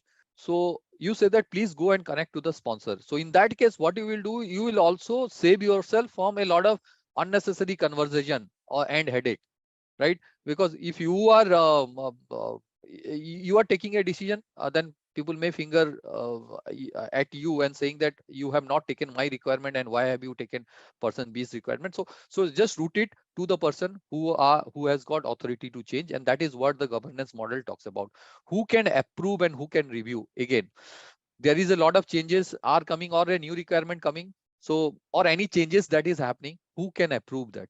Generally in the organization or in a project management or in a business analysis, there is something called change approve board. Or in agile, it's the prerogative of the product manager and the scrum teams They are the one who will decide whether to take it or not. Mostly it is with the product manager who will decide whether this change is good, bad, ugly, whether I want to take it or not, right? Who can change? Who is able? Who will be making this change? What are the review mechanisms? How the project progress or initiative business analysis that will be looked at? How the BO work will be prioritized? On what basis you will prioritize? Whether it's value, whether it's risk, whether it's specific stakeholders requirement which will be prioritized, that has to be mentioned right at the beginning, otherwise we will get into some conflict. And how change will be documented and communicated. So these are the certain few, not everything, but these are the certain things that needs to be looked at while we are talking about project governance. All those things has to be part of your governance plan. Governance, what is the purpose? To define how decisions are made about the requirement and design, including review, change control, approval, and prioritization, which we talked about. And other things also we just talked about, the who can propose the change, who is the authority and responsibility. What are the inputs? Business analysis approach and stakeholder engagement approach. Now, this is an input, and as I told you, generally you will not get questions or about directly what are the input and what are the output, but just think about it. You are doing a governance plan. What should be the input? Why you think that business analysis approach is a business analysis approach is should be an input to this? You remember we talked about different approaches, software development life cycle, that is I mean in bebop term they called it plan driven and change driven, right? And agile and plan driven or SDLC we talked about. You just think this is pretty logical. If you are moving in a agile manner, if your initiative is getting done in an agile manner, then your governance will be completely different, because you will not plan so much. The change control board is there, sponsor is there, but a lot of autonomy is given to the execution team or business analyst and the developer and the product owner, and they will themselves will decide what will go and what will not go. But in other approach, it's not there. In approval flow is also, I mean, pretty clear, requirement is clear. So how the project is or the initiative is being run, that will be decided by your approach, whether you are doing an agile approach or whether you are doing a plan driven approach or change driven approach, as we call agile. So that will define. So that's what it's saying. There is nothing very different to it. So it's pretty logical that how, because there has to be alignment. You say that I will have this 3 level of approval and you are following an agile method, and that's why there is a disconnect, right? In agile method, everything will be done by the team themselves, and maybe they will go to the review. Sometimes it will happen if smaller changes there, the team themselves can decide. And here there has to be a lot more formal effort. So there has to be this alignment, and that's what it is talking about. And stakeholder engagement approach goes without saying that it has to be there, because stakeholders, who is suggesting change, who is approving change, is all stakeholders, right? They are all involved in the project. So that's why, so these two are the input to this. So this we looked at. Output is governance approach. So you will come up with your approach, how the project governance will be done at the end of this plan. It can be a document, it can be a model, whatever it is. Model in the sense, it can be a pictorial representation, or it can be a chart, whatever it is. It has to be in a way that it is shown. It is a tangible outcome of your analysis plan, business analysis governance work. Decision making we talked about. Organization model is an element. You remember we talked about organization model. Whenever you see the word model, you remember that it is not always a very fancy mathematical, statistical, or any other simulation model. It can be just a pictorial diagram. An organization model, as I told you in bebop terminology, it can be just a pictorial representation of different function or different individual in a hierarchy, right? So that is what we is talking about. So obviously it's a input. I mean, it's a input to this, or it's an element to this. You will take that and build your governance model. Who will approve? Let's say who will be approving. So it depends on hierarchy, and the organization model will give you the hierarchy. Change control process. So what is the request? What is the process of requesting change? We talked about. What is the elements of change request? What are the different elements? And predictive and adaptive approach, we just talked about. Adaptive means agile, predictive means normal. We talked about this prioritization, value, cost, risk, and this is again commonsensical. We talked about if something is changing, then we'll have to communicate it to the all specific stakeholders. What would happen if you do not communicate? Again, very commonsensical, and somebody would, you change something of your own and you did not involve, right? So the person will obviously first of all say that I don't know why you have changed me without consulting. And even if the person, let's say, was earlier neutral in your stakeholder matrix, let's say, he will go to the negative side. If the person is influential and you did not want him to be again in your other side of this initiative, putting some roadblocks, and so it's obvious. I mean, nobody would like any change without information. So that's why ensure that whatever changes is happening, even if the person is not there in change approval board, or even if the person is not involved in whatever change is happening, it's absolutely essential that all these changes you should communicate to all the stakeholders, at least those crucial one whom you need to be communicated. So that's what it is. Be very clear about that. I have burnt my fingers on this, uh, not intentionally, but I missed marking one or two stakeholders in one change. I thinking that, because look what happened, that it was related to customer support uh, process, and I did not involve the sales team into that, the sales representative, and I made the changes. It backfired me later on. Why? Because the salesperson say that the way you are communicating to the customer, we made some changes in the process, where the salesperson, the support person would be communicating to the customer, giving them, because it was a B2B product, it was a software, so B2B, and it was about requirement. I mean, if the support team say that I had this requirement and it is not working, okay, so this process we change so that they can directly quickly solve the customer query. But you know what happened? The sales team come back and say that now you are giving this support, you are supporting to some specific customer. This word is spreading everywhere, and this is now has to be made a mandatory feature for everyone. And we did it for some specific customer, okay, not for all. And they said that because you are adding this kind of support, then this is becoming a problem for us to sell, because they are, every customer now they are demanding, and we are not able to charge extra because of competitive pressure. And you should not have communicated this, you should not have changed this. If you had talked to us, then we would not have changed this. We would have told you how much to communicate to the customer, and then there are to and fro. But I'm just saying, ensure that everything is communicated. It's better to have the conflict and discussion before taking the product live or launching the product or making the change happen, rather than after the change. Because once the change happened, going back is a difficult task. If it has not happened, you can internally discuss. So many a time what happened, that we try to avoid conflicts, and we say that okay, this is not related, may create problem, let me not inform it, and let's do it later on, we can handle if it is raised. Not a good idea. What else? Prioritization approach, formality, rigor, participants, prioritization techniques. We'll look at some of the prioritization techniques when we look at solution evaluation, so I'm not going into detail into it. How to prioritize requirement, we'll have, once we talk about requirement, we'll discuss that. How the approval would happen, this is pretty clear, and these are the different guidelines and tool. We talked about this. Some of the techniques: brainstorming, document analysis, interview, item tracking, lesson learned, organization modeling, process modeling, reviews, survey and questionnaire, and workshops. So long list. Bizazi is or some people pronounce it as Bizagi. I don't know. I still don't know what is the right pronunciation. I call it Bizazi. Or Bizagi, whatever it is. Bizazi is something which gives you the free version. Again, it's similar to lucid chart, and it's I would say that there is no restriction on number of how would say that number of models to be which you can edit. Document analysis, again, nothing much to discuss.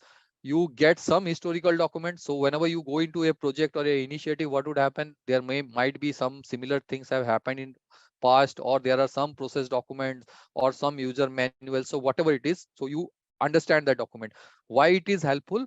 Before you get into a serious discussion with your stakeholders, it helps you to give a lot of background. And please try to understand when you go and discuss with stakeholder, and these are not very generic discussion. I'm talking about, let's say, very specific discussion can happen. So for example, they would say that how the store layout should be, let's say, and you are selling let's say you are selling a TV, or you're from Samsung and you are selling a TV in a Samsung showroom. So they would say that how the layout would happen. Now you have to understand very different things, right? What is the space of that layout, orientation, how much is the ROI in each space, how much you want to how you should interact with the customer. And it's not just that you just go and talk to them. Even this is a non-technical discussion. And if you are having a technical discussion, for example, you are building a cloud, right, in which the interface would work. For example, you are, let's say, your e-commerce website, and you are providing a cloud solution. So how that thing would work, what would be the speed, what would be the capacity, what would be the constraint, all those things you have to understand. Otherwise, people will just tell you that you don't know your work. And it happens with everyone. Again, I am telling you, it happened with me. One of the very complex, in telecom also, we were trying to understand the layout of a traffic flow, how it happens from one to, I mean, one, you make a call, and because I'm from telecom, I'm giving you a telecom example. Once you make a call, it goes to your tower. From tower, they go to a master switch center, and then again there are gateways and other things, and it's a very complex thing. And if you want to make some changes there, you have to absolutely understand what exactly it is. Otherwise, you will be on surface and people will just tell you this guy doesn't know, he's talking on surface, and whatever he's suggesting will not work. Okay, so how you get that, it's up to you. You get the documents, or you sit down with the guy who are doing it, you try to take them to tea, or go lunch with them or dinner with them. Whatever you want to do it, you do, officially, unofficially, all the matters, but get the information and understand. Prepare, do your homework before you go to any brainstorming or any interviews session. Interviews, you understand. So that's why document analysis is important, right? Document analysis, sometimes whatever you are trying to do, half of the things will be already there in some documents, but you don't know because you have just come into the project. Especially you are doing in a environment where you are doing it for some other client, so you have to identify which document it is for somebody who already knows, subject matter expert. So that connect is also important, so which is not, it can't be done, I would say, that in a mechanical manner, but maybe you have to use your human skill, your influencing skills. And that's why, if you remember in first class, we said that what are the different skill set that are required for a BA to be successful. And influencing skills was all, and interpersonal and influencing skill was also there, and that's why it is. So this is how a process flow diagram looks like. Just have a look. So this is a change process we are talking about, we talked about, right? So right now, so who can suggest a change? The let me put a pointer here. Yeah, so who can do a change request? So here it is, the many different stakeholders that can do. What would happen? And it's a flow of event of that particular process means flow of event from a input to an output, series of steps. Okay, series of steps. CR raised, change request raised, comes to business analyst, either it's valid or invalid. If it is invalid, straight away rejected and end. If it is valid, you understand the requirement, then you analyze, okay, what are the impact, and then you prepare a change. So this is, don't take it as a gospel change request. I am just getting an example. In your organization, in some other organization, it might be very different, but assuming that this is what the process, this is how the process map would look like. Then if you change the CR, then it would go to the reviewer. Here again, it may be a same or different stakeholders, and then whether it's okay or no. If it is, let's say, not okay, then it comes back to you. Okay, and it also go back again. So it's keep on iterating till the time you find out, make the changes, and you do you make it correct so that it can be taken forward. Okay, review, CR, estimates, then it goes to change control board with estimations. Either they can say okay or they can say no. If they say no, then what can happen, that it can again go back to the business analyst, and they will say you modify the document. Okay, and in case they say no, it may be rejected also. depends on the process or depends on the organization policy. And let's say if they say yes, then what happens is goes to the approver, and then it is sponsor. Here in this case, approver is sponsor. So the sponsor and it is approved. So why it is advantageous? Because you can see entire process in a visual format, and it will be very easy for somebody to comprehend. If I write it in a paragraph, nobody would understand. I mean, nobody has that time to go back through long documents to understand what is happening. And that's why this is a very powerful tool. And these are always part of your BA document whenever you create. That is always part of it. I've never seen a BA document without a process model. So that's why this is extremely important. You can use any tool. And sometimes I'm telling you, some way the people also do it is, don't, if they are not using any tool, they can draw it on a paper also, earlier days, and they can take a picture and put it. Flowchart have evolved to be a process model. That's what the difference I would say. Its flowchart is similar, but in a flowchart, if you look at, I'll tell you what exactly. So it's a evolved version, and that's if you look at here in a flowchart, this particular area you can consider as a flowchart. I mean, more or less, it's a flowchart. But a process model will have few more things. So for example, here what I are seeing is these are called swim lanes. So these are the functions which are responsible for that particular task, right? So this is one difference, and this is a very simple process model. In process model, there are other gates, logical gates also. So for example, what happened, in order to do an activity, you need two different inputs. So both A and B you need. So then you can do a XOR gate. So they are in process model, you have got logical gates, you have got other inputs. For example, you wanted to show a database, you wanted to show some other interface. Those are possible in a process model, but generally in flowchart it is not possible. So yes, flowchart is the basic diagram of the flow of the things that are happening, but when we do it in a business analysis context, we use process model because they are little more comprehensive, they give more detail, and they give better understanding to the stakeholders. Information management, again, this is a part of your plan business analysis approach. So what is your understanding about information management?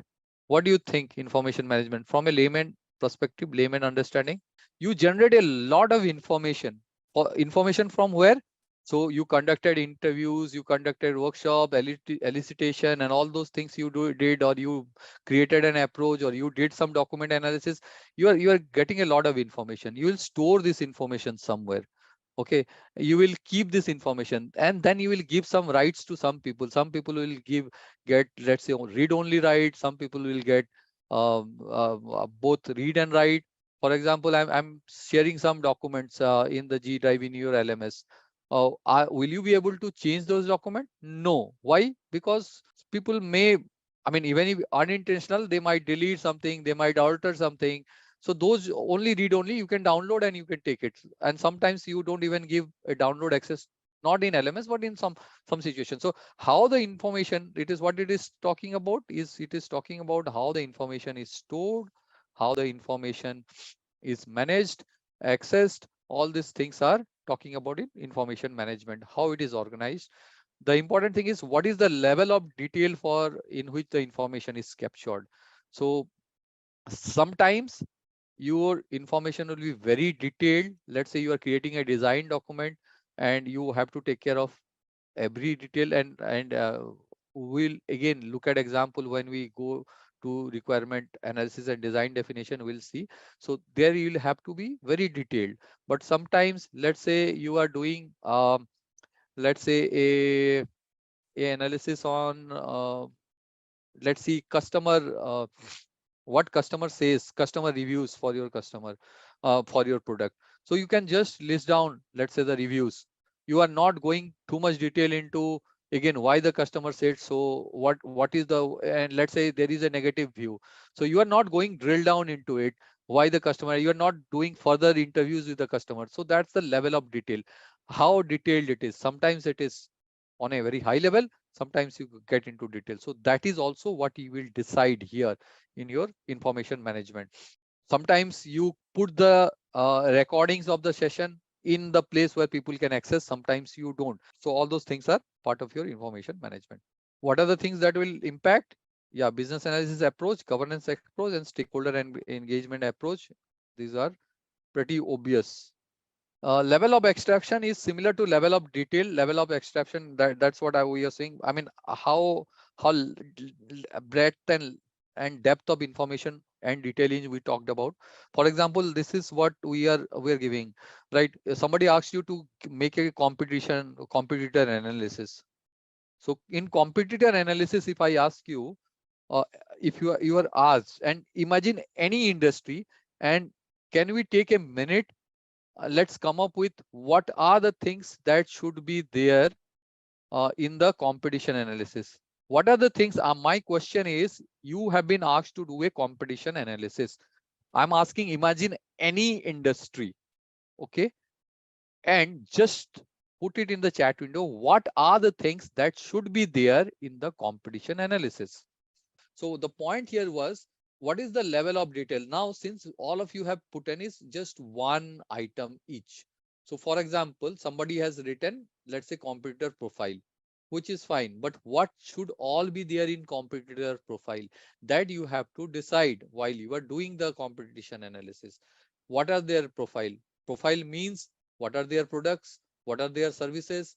How many salespeople they have? What are their markets they are covering? What are their product strengths? What are their products weaknesses? Where do you think geographically they are strong? Where do you think they are not so strong? What are the new things they are coming up? How many patents they have? What is their advertising spend? All those things can come in. So that is what we will discuss. But if I say that if there is a competitor analysis and you just write, okay, these are the 5 competitor. I am Samsung and my competitor are Apple, LG, Xiaomi, Vivo, Oppo. That's all. That's not going to helpful in case you are doing a detailed competition analysis. So that's how the level of abstraction is what that mean. What level of competition information you are putting. So what is the detail that are putting? That is what it is talking about. Sometimes whenever you are doing a business analysis for launching a product in new market or exploring a market, not developing a solution, but let's say they ask you, prepare a business case for launching a product in a new market as a business analyst. So there, this competition analysis is absolutely critical. So just try it out. Maybe you just write out what are the things you want to, and there is a lot of input which you already have seen. Okay, so traceability approach. I briefly talked about traceability earlier. What do you mean by traceability? Trace mean linking. So you have got a lot of requirement. You have got a lot of stakeholders which you are given requirement. Accordingly, you can have some design requirement. And then accordingly, you can have some test cases and other things. So how you link this, how you know that this particular stakeholder has given this requirement, what happens if tomorrow something changes? So that's what we are talking about in traceability. So the entire requirement, the entire thing which you have collected, that has to be traced both towards the source who had given it, when they have given it, and towards the other end, towards the destination, that is when it is getting developed or when it is getting changed. So who is doing it, what are the different scenarios? So that's what we are talking about in traceability. I'll show you a traceability matrix, and this is what I was talking about in traceability matrix. So just have a look. So here we have got a business requirement. From business requirement, there are multiple stakeholders from where that business requirement has come in. So that business requirement we have got, or one business requirement is linked to 2 stakeholder requirement. Now this stakeholder requirement is also from the stakeholder we are creating solutions. So there are, for this there is one solution. Okay, for this there is one solution, or for this business, I mean, there is one solution, and then 1, 2 and 3, there are 3 solutions that is linked to this business requirement, and these 3 solutions are linked to these 2 stakeholder requirement. Now if you look at this requirement, has got how many use cases? one use cases for this requirement, but this has got multiple 3 test case. So once you develop the solution, there are 2, 3 different test case. So what is the traceability matrix here? What are we tracing? So everything we should give a name. I mean, we should give a ID. Here we don't have a ID for this business requirement. Ideally, we should have a ID here. We should have a ID here. Just like a test case TC101, maybe we should say it BR101 or 1001 or BRA1 or something, right? So this is stakeholders SR01, something like that. So you look how you will do. So if you look at the test case, you can know that, okay, this has come from this user case, and this has come from this stakeholder solution requirement from this stakeholder, and this is the business requirement. Why this is important? Do you think this is important? This you look a lot of work. Here we are looking at only one business requirement. Just think about, you may have 10, 20 business requirement coming out from, let's say, 20, 30 different stakeholder, maybe 50 solutions, 150 test case, and maybe 500 test case ID. This is very, very complex, and not complex, but very time consuming and rigorous thing. I mean, it's not so easy to create. And sometimes I would tell you that this is many a time the partner or the client for whom you are working, they may not be interested in this requirement. They would say that this is your job, you do it. I am not going to pay for this, because this takes huge amount of time to do it. Huge amount of time it takes. Sometimes they won't even understand. I mean, they would say that this is your job, you do it. I mean, I don't want to know what is that. This is my requirement, you fulfill it. And this is something you said that, okay, I am taking 40 hours to create this. And you know, the charging most of the time happens based on, I mean, if you are in a consulting kind of environment, you are doing it for an external partner or external client, then it happens like that. So they will, I mean, they will say that, no, I'll give only 10 hours charging for this. Rest, if you want to do it, you do it. But this is still important and has to be done from a business analyst point of view. Why this is important, my question is. So sometimes what happens when you put a lot of things, and when the document becomes a lot of complex, there is a chance of missing. So if you put this way, you will not miss anything. You will not miss a use case. You will not miss, let's say, test case ID or anything. You will not miss. So it will help you to deliver your product or service or whatever you are creating better. And that is how it is important. What else? Look, what happens when there is one impact? Let's say one test case is failing. Test case ID 101-01 is failing. Now, what would happen? Sometimes we assume that this test case will only impact one requirement. But if you have a traceability matrix, you can just filter out and see how many requirements are getting impacted. So it helps you to prioritize. It helps you to do your job and decide your order of doing it. So something which is linked to many requirement, many solution requirement, let's say I'm talking about a use case, that will take it a priority because it is impacting many. So how much it is impacting, this will give you. You just filter that particular test case ID and see how many things are impacting. This will also help you to negotiate with your external partners or client or internal stakeholder also. Because sometimes what happens, anything that happens comes to you, that will be always on the high on urgency and high on priority. Even if you ask the stakeholders and your clients for timeline, they would say yesterday, right? So that's a very, very typical answer. I mean, the corporate jargon, you might have heard about it. Well, you say that by when this work is expected, they will tell you yesterday, right? So then you tell this, okay, that this requirement is affecting only one requirement, one business case, and maybe you can put a impact and value somewhere else and say that this value is less than many other things. So this cannot be your priority. If everything is a priority, then you remember nothing is a priority. And you can very frankly tell your stakeholders and partners and external client, whoever it is, that if you tell me that everything we have to done on a priority, then that means nothing can be done on a priority. Priority means you have to select something and not select something else. So this is how you can say. So if the partner say that these 5 user test case ID are my priority, then you can help them to understand that this is affecting these 5 and this is what the value it is generating. So this should be our priority, not the other one. The other cases we talked about, if there is a failure, if there is a defect, then it will take you what else are getting impacted, how big the impact. One user case is failing. That means how many business requirement, what kind of value it is getting impacted, that this traceability will impact you.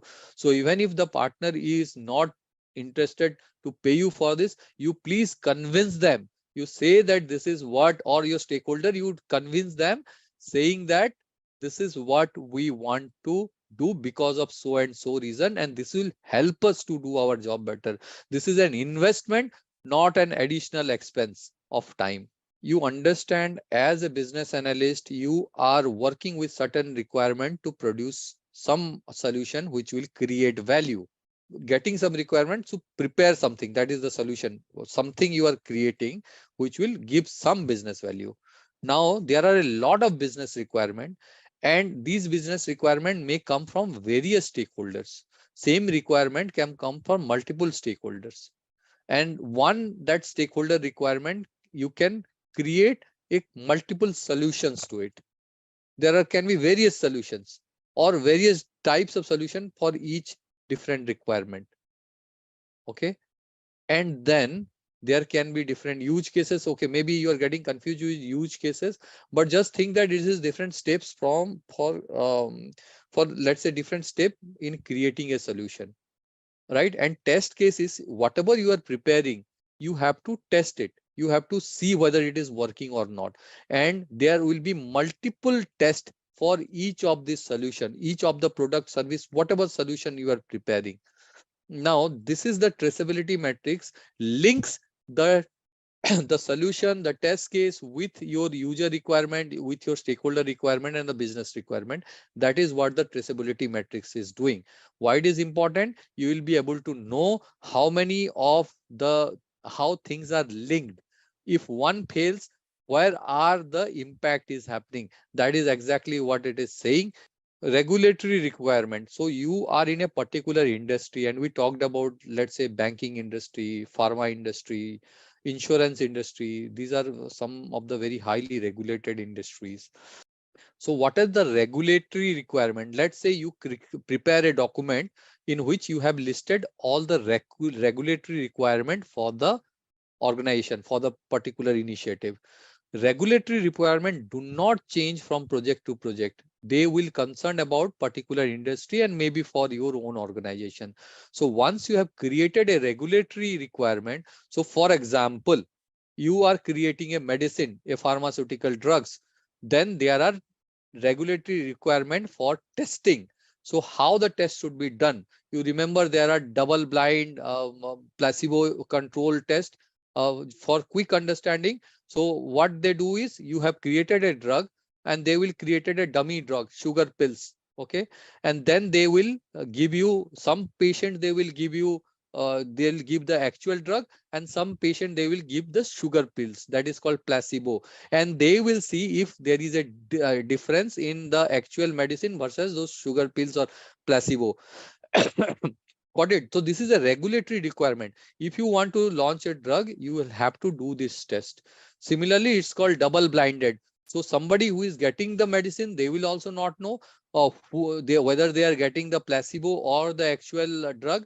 Similarly, who is giving, the person who is giving, let's say doctor or the medical staff, they will also not know whom they are giving. So whether they are giving to the giving the actual drugs, actual medicines, or the placebo. Why? Because sometimes they say once you know, your own mentality might change, and it can impact your behavior, can change, and that's why they do it. So it's called double blinded random control double blinded random placebo control. So this is a test requirement for a pharma industry. I'm not from pharma industry, so I'm again using a very generic industry. So if somebody is there from pharma industry, they can correct me, I mean, and they can help me I mean, on understanding, but I'm just giving a generic example here. So this is how it is done. So if this is a requirement which you have listed as a business analyst requirement at the end of the product, we need to do this you can put in other project, other initiatives also. This is your requirement. Contractual obligations, if you are doing it for an external organization, you have got certain contracts. Those contracts do not change from project to project. Sometimes there is organizational contract. Quality standards, organization may have some quality standard, or if you are following some quality standards like ISO 9000, 20,000 or some other quality standards, those requirements also do not change. So any project you do, any initiative, you have to follow those quality standards. Service level agreements, this is between the organization for which you are doing and your own organization. These are also changed. Business rule, I think Ram, you pointed out, these are also do not change. Internal business processes, they also generally do not change. Storage and access we talked about. So sometimes these are the other requirement attributes. Absolute reference, there is a reference you to author and ownership. Sometimes it is important. So why I am color coded it, because generally the author and ownership, I mean, we think that whoever is the author is the owner. Generally they are not the same. So as a business analyst, you might be preparing a business analyst, let's say, approval document, but the approval document might be the ownership of that document might be there with, let's say, change control board. You might be, as a business analyst, you might be creating a business case for a new product launch. So that document you might be authorized, you might be authoring it. I mean, you might be written, but there would be somebody else who will be owning those documents. They will be taking. So that's why it is different. That's why there's a marginal different. Generally, whatever is priority generally is considered as urgent, but may not be always. I mean, priority and urgency might be different. Priority based on whatever you define as your priority. You can define value as your priority. You can define, let's say, something you created and your objective is to reduce customer complaint. So customer satisfaction may be your priority, but something is urgent, maybe regulatory, you have to implement certain changes by, let's say, 31st of March this financial year. So absolutely this becomes a priority. It may not be on, it becomes on urgency. So yes, sometimes it is used interchangeably, but there can also be a little change. Status and stability. What do you understand by stability? Or stability of the requirement? Frequency of change, not changing, remain same throughout. Now this is where you have to be a little careful. I can fully understand that stability in general terms means all this which you have written. But now you have to look at what actually BBOC says. And that's why sometimes what happens, if you use the answer with your common sense, it may not fit. And again, I am coming back to the same point. That's why you have to read the document, a BBOC guide, again and again. And that's why it is so important, as I said, to have a clear understanding of the terms as per BBOC guide. Yeah, what it is talking is not about change, not about thing. It is just it's saying that whether the requirement has enough detail so that next step can be done. That is what stable. If it is stable means, does not mean that it will not change. It only means that at that particular time, whether it has got sufficient detail to move to the next stage. That is what stable requirement. Now, questions comes, do not answer based on your understanding. Please answer based on what BBOC guide is saying, and please read. And there are many such terms which will come across. And sometimes the question may come from this kind of misunderstanding, or I would say different interpretation, not misunderstanding. Whatever you are saying is also right.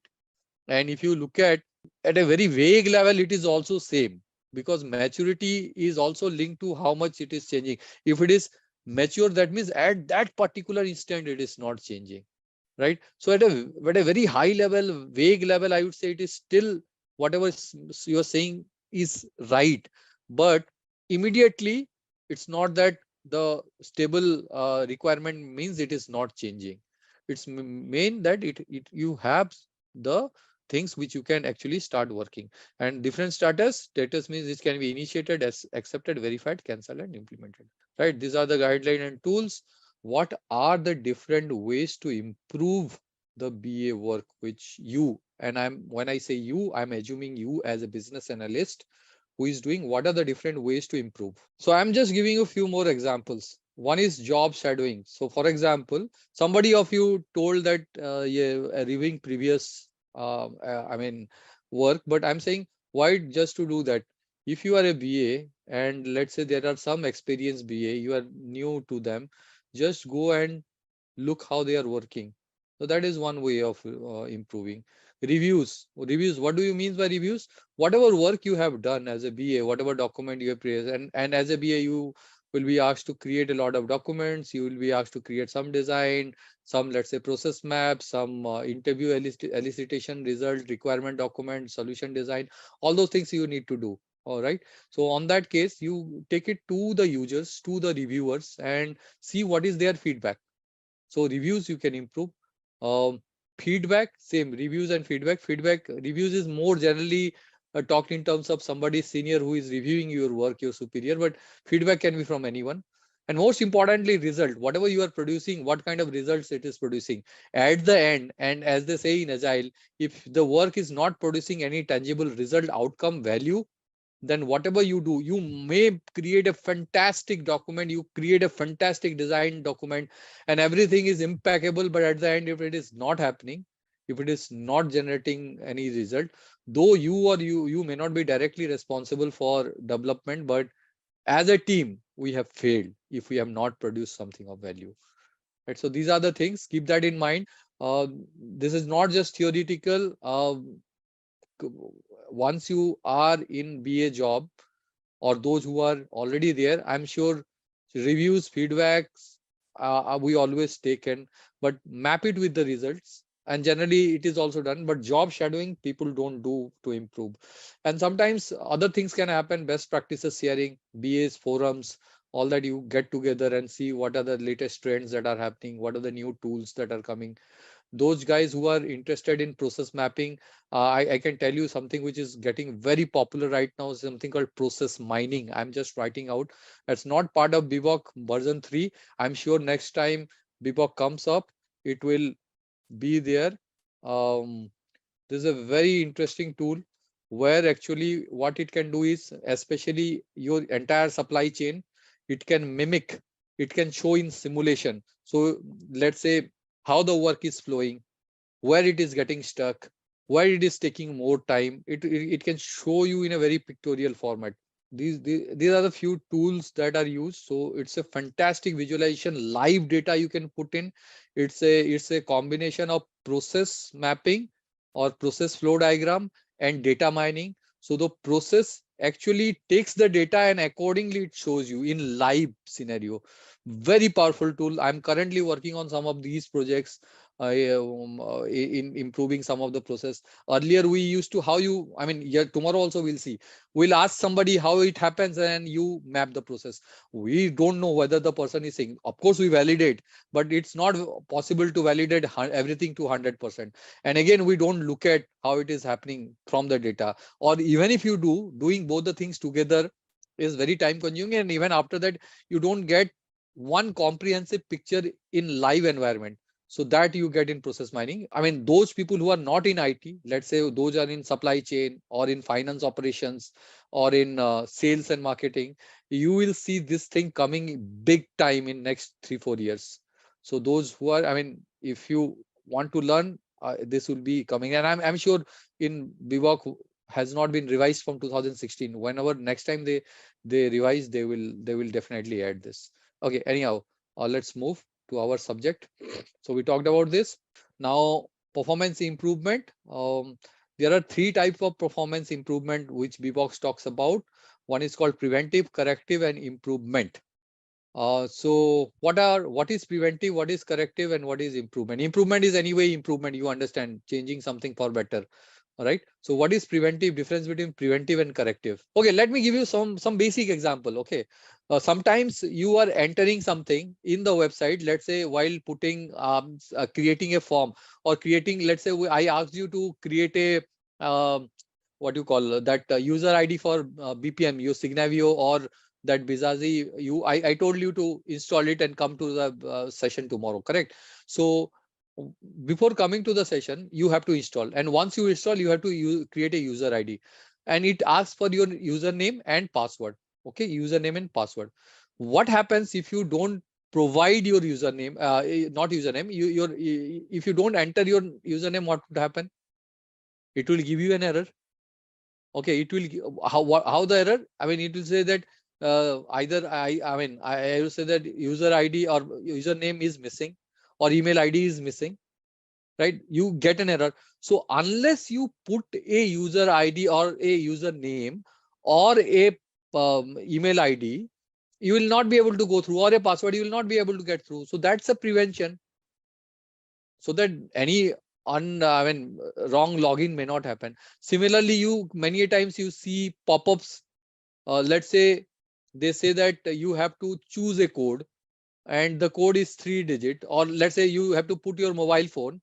In India, generally for mobile phone is 10-digit, and I'm just giving an example from India. So if you put a 9-digit or a 11-digit, many of the website, if it is properly designed, it will tell you that the email ID or the, let's say, the phone number is incorrect because you are putting it 9-digit or 11-digit or any digit other than 10. So that's a preventive. In many other cases, preventive is whatever something you have already early mentioned, but preventive might be related to training also. So prevention is a little bit of training. You're training people thoroughly so that they don't make mistake in future. So that's a prevention. Or corrective action, correction is correction. You made a mistakes, but you set it right. So that's the difference between prevention, correction, and improvement.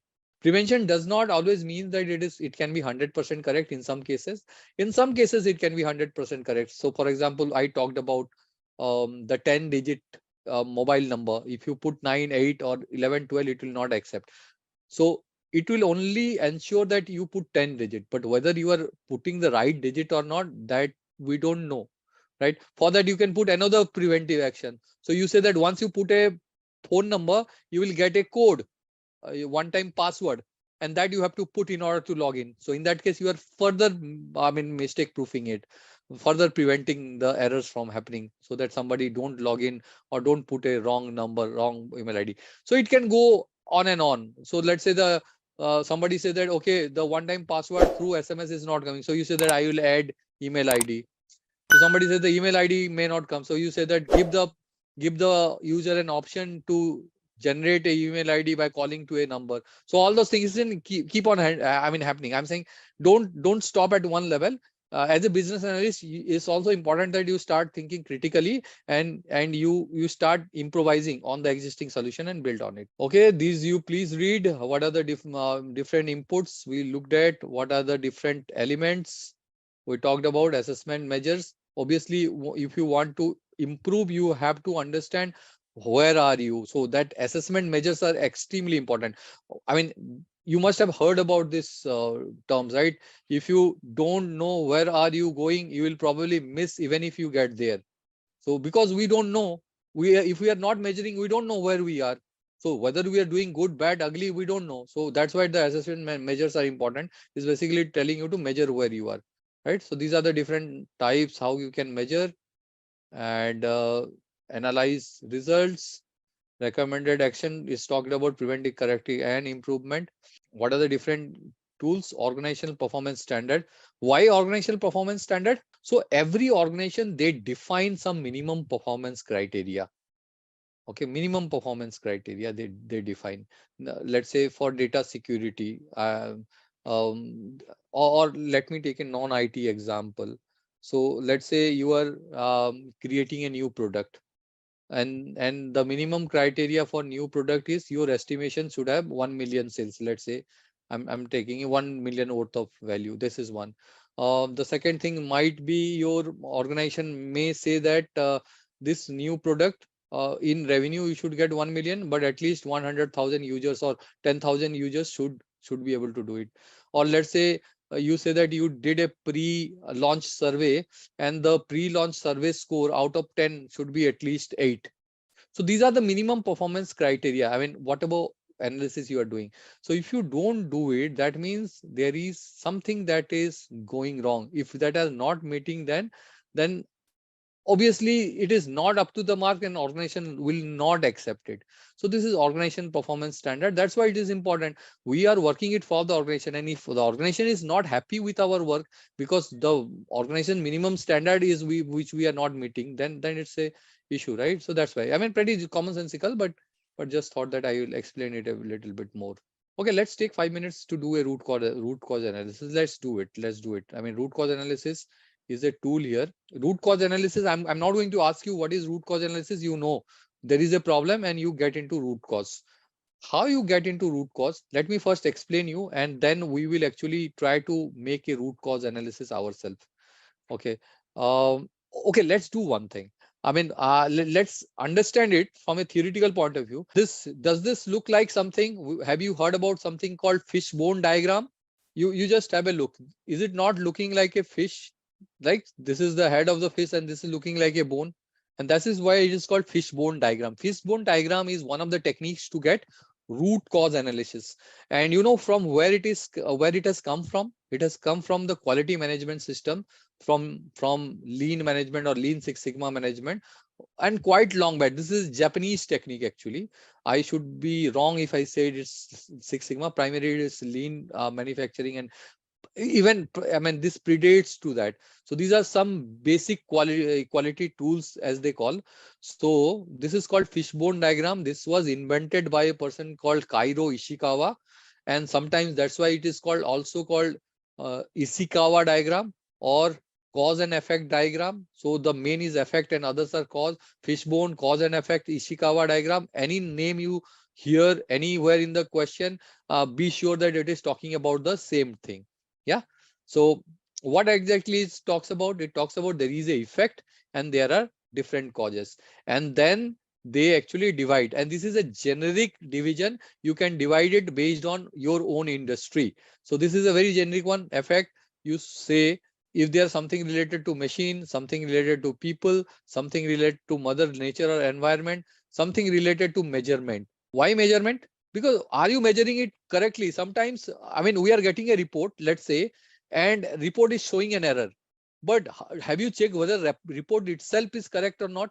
And it happens quite a lot of time. I mean, we all work, some of us, at least most of us work in good reputed organization, but I'm sure you must have come across millions of examples where the measurement was incorrect. And it has, I mean, one example I can tell you, I was sending a report of how many customers we have in our network when I was handling product in a telecom organization. And our logic was that anyone who has used, or even if the person has not used, let's say I was in a telecom organization, say, and our definition was somebody who has switched on his mobile phone so that the tower connects with our system and we know. So the tower has connected, the mobile phone has connected with the tower and I know. Right. So that's what you were using as a user. Okay. That is what my definition. And we had got very high numbers. Later on, what happened, what we realized that the way it should be measured is very different. And I mean, and we all know that this is not the logic to be measured. But in the system, in the reports, it was configured, and it happened before I joined. So I did not go and look at the logic of the report. I mean, MIS report I'm talking about. The normal logic of, or normal definition of the active customers are anybody who has made a call or received a call. So in the telecom organization, I mean talking about in telecom parlance, if you are considered as an active customer, if you are making a call or receiving a call. So in my case, what happened that even if you are not received or made a call, even if you have switched on a system, your mobile phone, you are in my reports, in our report, you are getting considered as an active customer, but actually it should not be, right? So that's what the issue. And similar issue, you will find many things. The definition would change, and because the report was coming from a system, nobody was manually making it. Nobody checked the logic, including me. Later on, we become suspicious because obviously, I mean, obviously, our numbers were not dropping. So, for example, in certain lean days are there. Okay, in lean days, generally number drops, and numbers were not dropping that much. Plus, in comparison to other operators, we try to compare, and it felt that something is wrong, and that's why your sense of the, I mean, your business sense also come along as a business analyst. So what happened that, I mean, not just me, I mean, some of my colleagues and my boss also, I mean, we thought that there is something that is wrong. It can't happen like this, that our numbers are increasing when everybody else, everywhere else, it is coming down, and why it is happening. And then when we started looking at to actual the code of the reports. So report, whatever the dashboard you are creating, there is a backend code, right? SQL code is written. When we went to that code and went to see what are they picking up and what is the logic that is written, then we come to realize. And that's why I'm giving you a practical example how measurement can be extremely crucial for this. Perfect. So this is a pretty simple tool. You can use it many times. You don't need a fancy I mean diagram. You just put it, and it will give a lot of weightage to your report or whatever. Not just in business analysis, any report you are creating, any presentation you are making, in case you want to do a root cause analysis, this is the best thing, right? And let me just see the another technique which is called 5Y, which is not mentioned here, but let me briefly mention you. So this is again a Japanese way of doing Japanese management philosophy. What they I mean, what is the takeaway from this is, any problem you say, if you ask it 5 times why, you will come to the root cause. So 5 is not a magical number. Sometimes you can get into a root cause by asking 3 question, 4 question, or 6 question, or 7 question. What it is saying that you need to get into root cause by getting into a real problem. Let's assume something. Okay, let's assume something, and I'm doing it in the interest of time. So let's do the first why. Why sales is coming down? And you can go multiple path on this 5 why. So let's say one is competition has launched a new product, and that's why your sales is down. It is pretty obvious, so I'm not going into it. And let's assume that there is no competition. Now, what can be the reason for sales is down? Okay, there can be another part that there is a economic downturn, and that's why it's not moving and people are not investing, and in a B2B environment, right? So let's not go that way also. Let me see a normal example, and let me again take a generic example. Let's say we are a apparel company. We produce clothes, and we see our sales are down. Now, first question is why sales are down.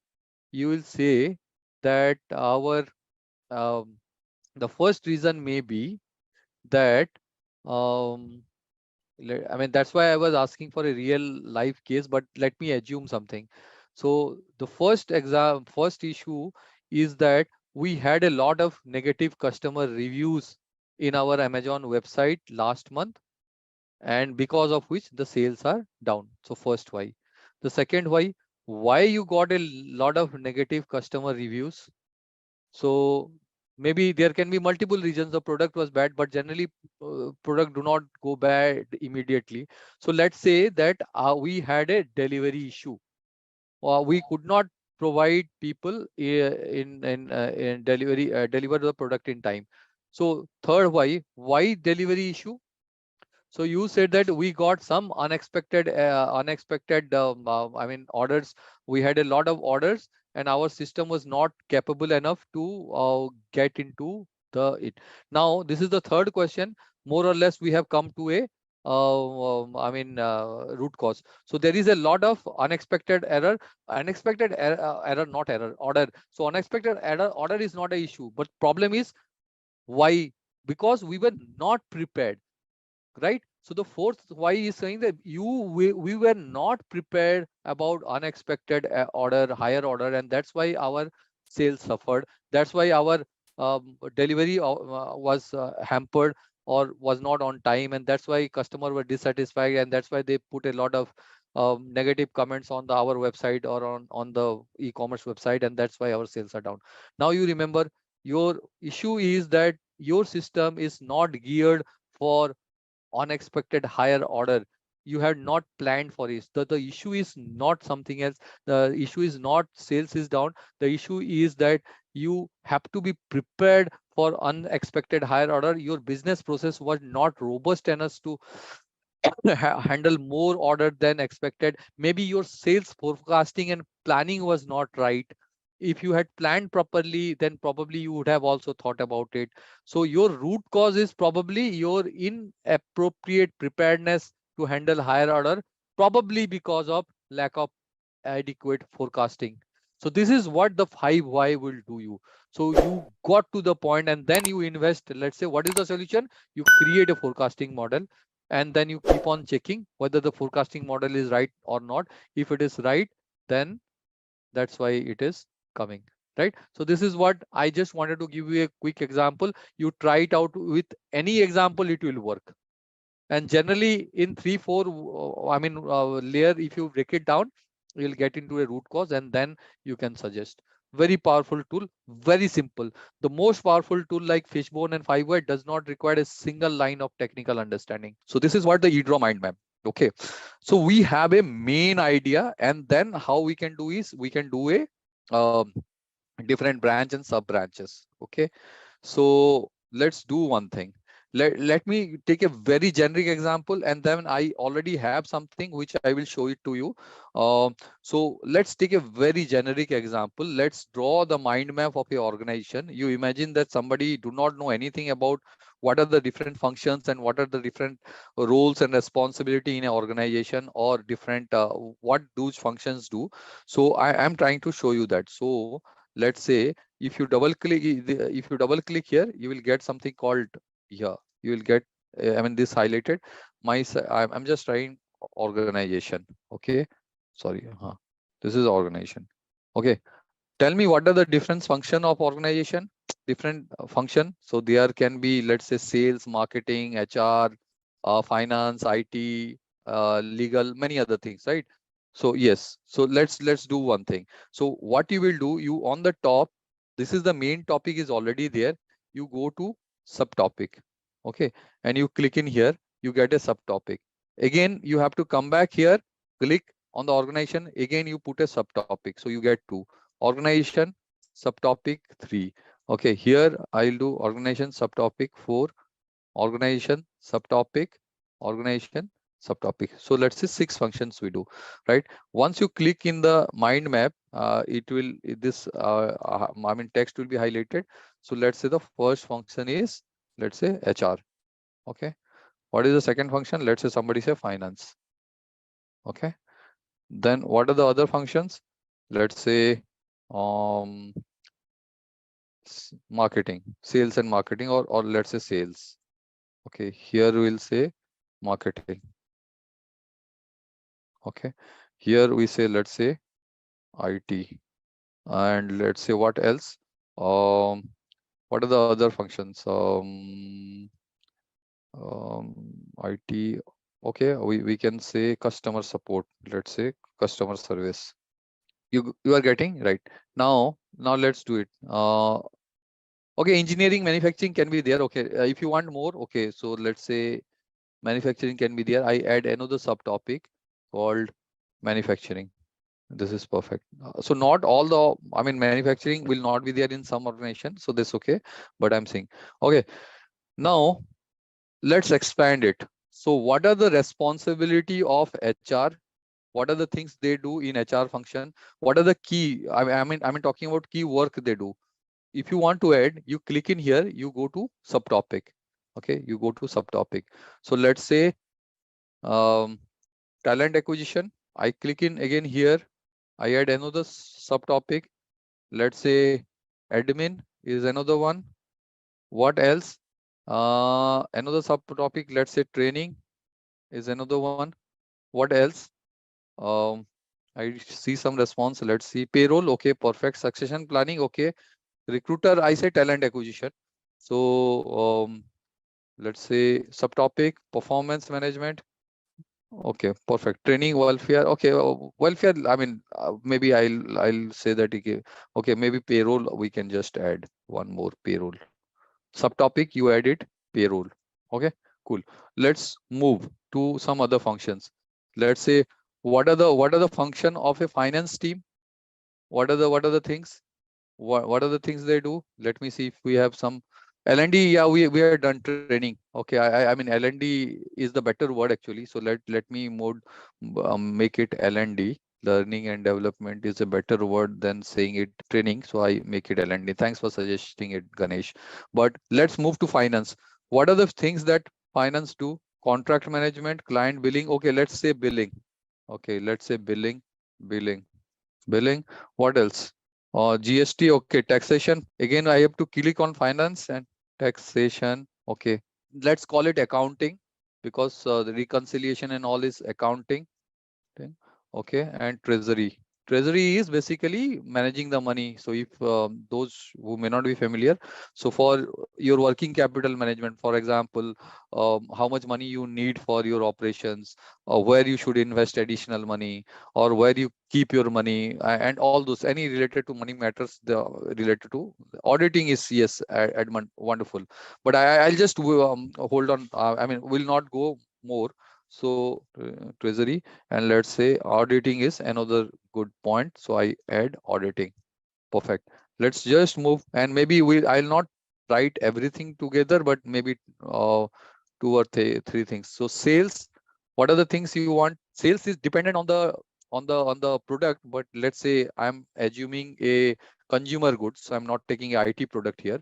So like your any consumer goods. So fast moving consumer goods, so as they say, your food items, biscuits, or any other food item, or let's say your oils or soaps and all that. So distribution, I'm just writing, sorry, distribution. Distribution means distribution. That means where your product would be. And let's say again, yeah, marketing and branding are more from marketing. Logistics, yes, we can say logistics. Actually, supply chain, they sometimes they manage. Um, they do distribution is channel management, and distribution is same, but sometimes also they do retail management. Okay, let's wait for here. I mean, let's not go further. That's okay. We stop it here for sales. Let's quickly go. Let's say manufacturing, just one or two point how you do manufacturing in 1 or 2 points. I mean, I'm not expanding. So let's say material management. So from where your raw material will come, material management. Okay, what else in manufacturing? Okay, let's write supply chain. It's part of material management, but I'm still writing workshop and maintenance. So subtopic, and depending on what you are manufacturing, the things will change. We are just giving a workshop and let's say maintenance, right? Okay, let's move. So I mean, let's not do it completely. I mean, let's quickly, in the interest of time, brand in marketing, we can also put a subtopic. What else can be there? Product management. What else can be there in marketing? Advertising. Yeah, advertising. Maybe what else? Product management will have product life cycle management. Anything else? R&D, sometimes it's a completely separate function, but let's assume that it's not a big R&D heavy. So I'll put R&D under, sorry, you know what happened? I put it under, I did not click it here, and I clicked on main topic, and that's why I just delete it. Okay. In the marketing, I'll click a subtopic, and let's say R&D. Okay, cool. IT, let's say support, IT support. IT support. What else in IT? Data management. Okay, data management. Okay, let's security. Okay, hardware security. Okay, in customer service, what can be there? Yeah, in customer support. So in customer service, in some of the products, we have got contact center, really the call or chat or whatever you want to see. What else they do?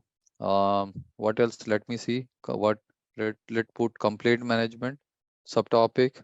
What else? I think there are few more. Okay, customer support. Okay, so now please have a look. Now you see what are the things, how it looks like. Now the interesting thing is, you can further expand it. So let's expand it further. Okay, let's expand it further. Let's say in marketing, I want to change this product management. In product management, I want to further put another subtopic. So I would like more subtopics. So let's say in product management, what is there? Product management, we will have product development, NPD, they say new product development. Then we may have in product management, again I'll click, again I'll put a subtopic. So I'll say pricing. Okay, what is the pricing in product management? Okay, then in product management, what also can be there? Another subtopic. Let's say, what is the product closure or when to sunset decisions. So product life cycle management, PLM, let's say. Product, yeah. So let's say in advertising, what we can do is, you can decide on the media. Okay, where you want to put another, maybe subtopic is allocation, how much money you want to put where. Allocation, let me say you do a brand track index. Okay, in branding, let me put another something called brand track index. Is basically you want to see where your brand is in vis-a-vis others, so how people perceive your brand. Okay, right? Okay, so just have a look how it is, and let me go to some other place. So let's say in IT support, let me put hardware. Okay, and software. So again, I'll put here subtopic software. Okay, hardware and software. Okay, let's say in let's move to here or somewhere, let's go, and let's say in performance management, what can be there in performance management? HR, performance management, we put subtotal appraisal. So appraisal, then if you click here and do a subtopic, it will create another subtopic there. Okay, so we don't want that, that's why I'm deleting. You click on here and then another subtopic, succession planning. Okay, oh sorry, I did not click. Okay, sometimes it's also they not okay. In appraisal, not this one. So let's say in appraisal, you can have another something called both for good performer something you do, and bad performer you do something. So good performer, let's say you say that you are, for good performer you are, let's say some awards are there, I'm just saying awards. For bad performer, let's say there are performance improvement plan, PIP. Okay, something like that. Okay, now let's stop here. More or less we are through. So yeah, more or less we are through. So here you can actually increase or decrease the site if you want to look at completely. Just have a look. But eDraw actually gives us some other things. Okay, I'll just show you. So look, so this is a kind of mind map which will give you everything, and in one nutshell you can get all the things. Right now, what additionally you can do it here is, because this is too much, we can actually expand and we can actually reduce the size. So let's say in product management, is the detail amount of detail you want. If I click it here, it becomes low. So here it is saying that there are 3 further things here. So let's say in IT support, I click it here, it's 2. Okay, let me just reduce. Okay, here it's all there. Here in I will reduce it here. Okay, and okay, we don't have. So just have a look. Now if I want to further reduce it, I will click here and it will just be here and all that. So a large process map, this is not that large. So maybe in one view we are able to see everything, but in very large process maps you may need more. So you may need a wider view. So just have a look. Now what you can do is, if I now click it here in minus sign, it is only organization. Okay, now there are 7 items. So I click in here, there are 7. Now I want to see what is there in manufacturing. I just go and click here. Okay, these 4 things. In HR, this is the, again I see here, okay, there is further something. Okay, here also I can reduce, and this is how it can go. And you can create as many layers as you want. So here finance, let's say here sales. This is how you can do it, as many layers you want to make, and you can only view as much as you want, right? So just have a look. So this is how how actual mind map looks. Helpful? Yeah, I would also request you that try this, because this is a free tool. Try it once for your BA. So how you want to prepare for your business analysis work, or how you want to prepare for the exam, let's prepare a mind map.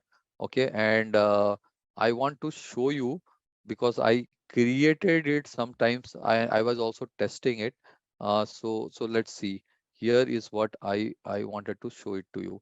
Okay, so of course it's not complete, but this is how you can do. So this is my business analysis BA. Okay, I click in here. So what are the things that are there? Of course, there are business analysis core concept model, Backham, which we say. Then we have got knowledge areas, 6 knowledge area, perspectives, certification, different competencies, and techniques. Techniques I have not expanded. So you now you anybody remember what is the business analysis core concept model, BACCM? What are the elements of that? You can just Google eDraw Mind, you will get it. The free version will have all these things. Perfect. So you are saying, so I let me just click in here. Yeah. So you can see here what are the things that are there. Okay, need, change, solution, stakeholder, value, and context. What are the 6 knowledge area? Though we have not covered, but we have in the introduction sessions we have taught. I would called about that. So let me put it here. Just look at here. Okay, what are the things? This just look at here. So BAPM, business analysis, planning and monitoring, elicitation, collaboration, requirement lifecycle management, strategy analysis, requirement analysis and design definition, and solution evaluation. Okay, right. Now, if we want to further expand, so let's say I want to see what are the input, output, and the yeah, elements. So or task. So let's do it. I click in here. So I get input, output. So I have created. I mean, you can create. So in input, you click what is the input? Or input is need. What is the output? Output is BA approach. And what are the different tasks? You get all these different tasks. Okay. There is plan BA approach, plan stakeholder engagement, plan BA governance, plans BA information management, identify BA performance improvement, right? Similarly, you elicitation and collaboration. What are the inputs? You get these 4 inputs. Okay, you get this 5 different tasks, and you get this 4 output. In elicitation result also, we have got 2 things. We can get a unconfirmed. So similarly, let's say, what are the different perspective? If anybody remember? So agile perspective, there is a business intelligence, information technology, business architecture, and business process management perspective. Okay, then what else is there other than perspective? If we go back here, this is called, what are the different certifications? ECBA, CCBA, and CWAP. And then we have got 6 competencies. What are the 6 competencies? Analytical thinking and problem solving, behavioral characteristic, business knowledge, communication skills, and then we are seeing interaction skill, tool and technology. Okay, yeah. So these are the things how it would look like if you want to look at it again. I mean, I'll reduce the size, but this is a large map. So that's what Sam's saying. In large map, sometimes it's very difficult for you to see, and you can increase and decrease the size, right? And then if you want further to be reduced, size to be reduced, we can always do like this. So in task, I clicked here. In input output, I clicked, and here also I clicked. So I want in this detail, this is become like that. It's not complete, but you can use it for your reference, for your exams, for your preparation, for anything, for your work. Also, you can do it for your let's say elicitation activity. You can say that I want to know who are my stakeholders, what are their relationship, what are their positive or negative in one piece. If you want, all these things can be done. In IT, it might be a little different, but any product, if you say any product, how the product journey starts, how the product journey will start, including ID, how the product journey will start, how you know that you want this product, or you want to make this product. The first step is there has to be a demand. Okay, either you know there is a demand, or either you expect that there will be a demand. These are the only 2 situations where you want to make a product. If you believe that there is no demand, you will not make the product. If you know, or the data suggests that there is no demand, also you will not. So from where the demand would come? Who would give you the demand? It's your, I mean, sometimes it's sales team, it's called, sometimes in other industry, but primarily the function who does this is marketing. They will understand the market, they will understand the gaps, they will understand the existing products and the customer need and what is the gap and what product can fulfill. They will understand, they will test it in the market with some prototypes, and then they will, whether you, I mean, in your organization, depending on the product, depending on what you are doing, the marketing function may not exist. I mean, but the same work might be done by something else. But if you look at in classical literature of management, or I mean, or any good textbook also, all these things are done by marketing. New product development is the responsibility of marketing team. In your function, might be somebody else is doing marketing job. I mean, they may not be called marketing, but they are doing. So identification of a need, identification of I mean, product, uh, pricing. Uh, I mean, there is a that book called Philip Kotler. They call it Guru of Marketing. He called marketing is about 4P, and people are now adding a lot of other P's also. So product, price, place, and product. I mean, promotion.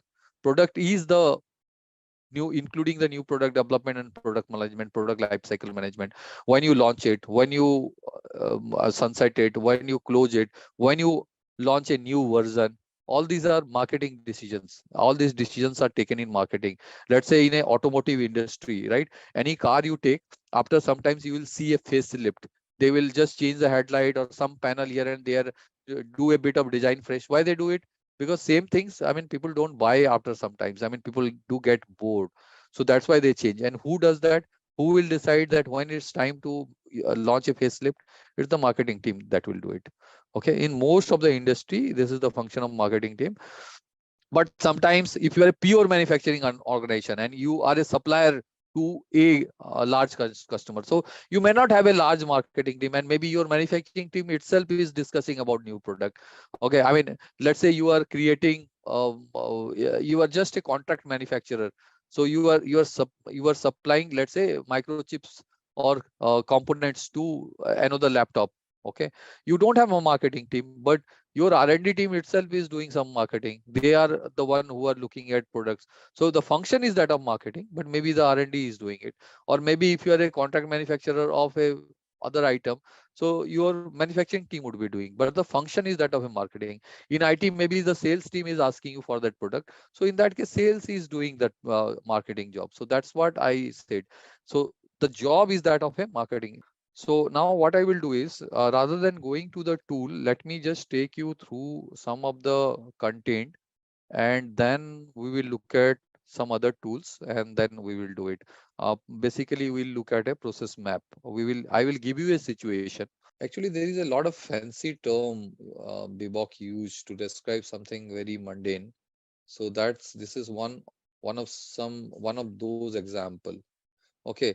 Now, again, this might be very counterintuitive. When you heard the term modeling, you might be thinking about, okay, some prototype kind of thing, some figures, some diagrams or something. But exactly, concept modeling is just a glossary. And why it is a model? You remember I had earlier told you, whenever you see the term model, you think that somehow it should be a pictorial representation, or it should be a list kind of thing, or a prototype. So here it's just a list. It is just a list. So what is this list consist of? Every organization and every industry have their own abbreviation, jargons, or own terms, let's say. Okay, and I put some terms here. Okay, so these are the terms. What this concept modeling will tell you is, it's at one place all the terms would be there, all these terms would be there, and then what exactly it means in a generic term, so that everybody can understand. Even somebody who is not from that industry can also understand. That is what is concept modeling is all about. Why it is important, and to you as a BA, why it is important? Because as a BA, your job would take you to different domains and different industries in many times. Maybe today you are working for a banking organization, Tomorrow you will work for a, let's say, a mining organization. Third day you will work for a pure product company, IT product company. So as a BA, you will be moving from industry to industry, and within a industry also you will be moving from different domains. So someday you will do a finance project, someday you will do a HR project, right? Because it's not possible for you to know everything about, I mean, every industry and every functions. You need some references, and this is, if this is provided to you, generally these concept modeling are generally organization, I mean, you can get it from earlier BA document wherever it has been created, or some organizational document analysis we talked about as a technique. There you might find this. What it can help you is, it can clarify your own understanding. It can help you to do your work better. You will not get lost. Okay. um Let's have a quick quiz question right now. And the question is, which of the following techniques is commonly used by business analysts to validate and verify requirements? And your options are benchmarking, prototyping, risk analysis, or use case testing. Please mention your answers in the comment section below. Just a quick info, guys. If you are looking for data analytics course, then we have a good news for you. Intellipaat is providing an advanced certification in data analytics for business with IIT Madras. The course is of very high quality and very cost effective. The course link is given in the description below. and not just abbreviation. Sometimes I'll tell you in some, I'll give you one typical example. So there is a term called business. Okay. Business, pretty clear. I mean, what is there to be business? Business is business. Okay. I was so surprised when I first moved to a telecom organization. The term business has a different connotation. Okay. The term business means you have got two type of customer. Okay. One type of customer is your retail customer. So those people who take individual SIMs or broadband connection. And then there are enterprise customers. So small, large companies, small companies, or very small companies, something like people are working from small office or home office kind of environment. So all these are called business in a telecom domain. So they say that, okay, these are our business customers. These are our retail customers. So you get confused. Initially, I also used to get confused. What exactly means business? I mean, a lot of times, and I mean, you don't make this mistake, but I was so embarrassed not to ask, because I thought that, okay, why it is happening? I mean, I did not know business means what. I thought that it is business within the business, other business, but I never thought that they are talking about enterprise customers. They're talking about large organization. So, right. So unless you go through some document or somebody tell you about this, you will not be able to understand. You will be struggling. So best way is to ask if you can't answer. So and especially initially you ask. Later on, I mean, you might feel that, okay, I've been 6 months into the project and I don't want to ask because I feel that I mean, people might judge me. But then that's why I'm saying, still you ask. Please ask question, even if I mean, you feel that it is going to make you look full. Don't worry. I mean, the most simple question will help you to understand and do your job better. So for example, these are the some of the terms I have listed.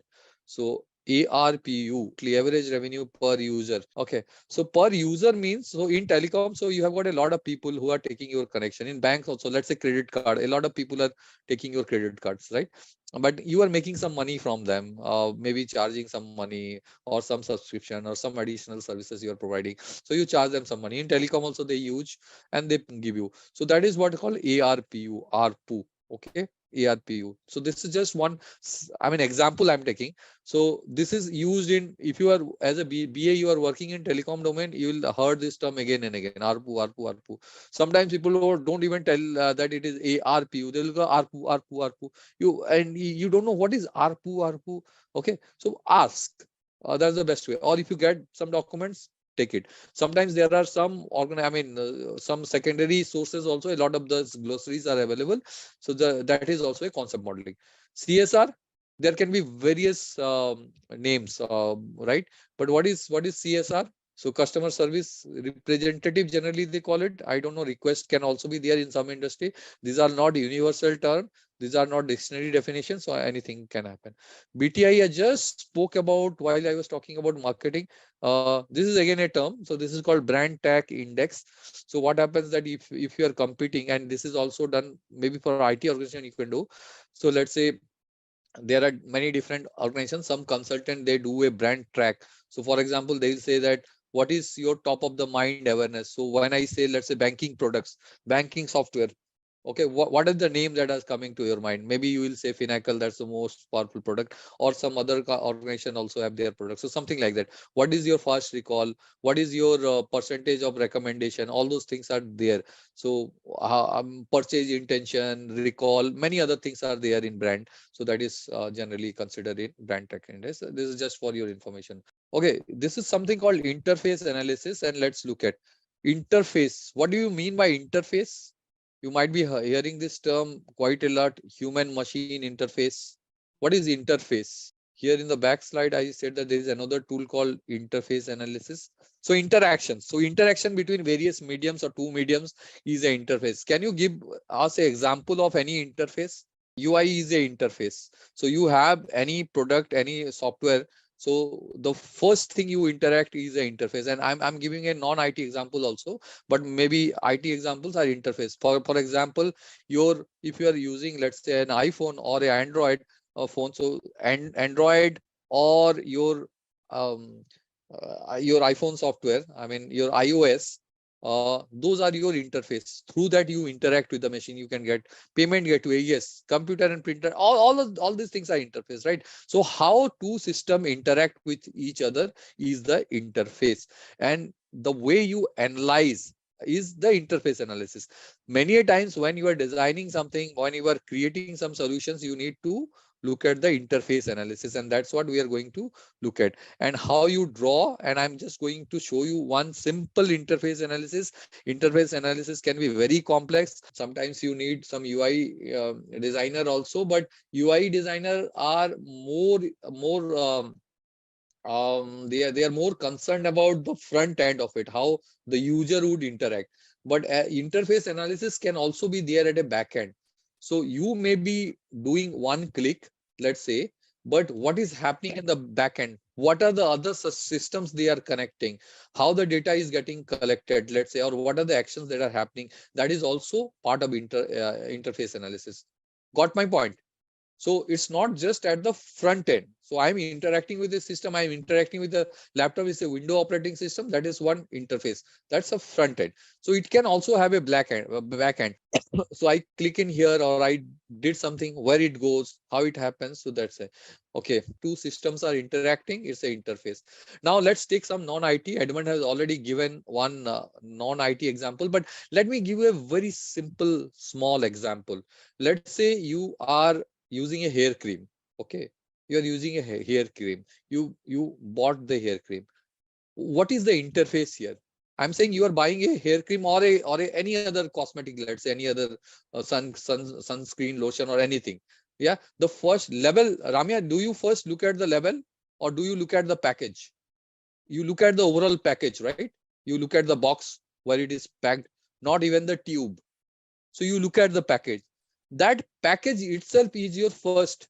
Aman, brand comes, okay, brand is there, brand name is there. That might be also part of your interface, but I'm saying that level and brand or packet, everything will be there in the package. The first thing you see in a product, when you go and pick up something, you see that package, right?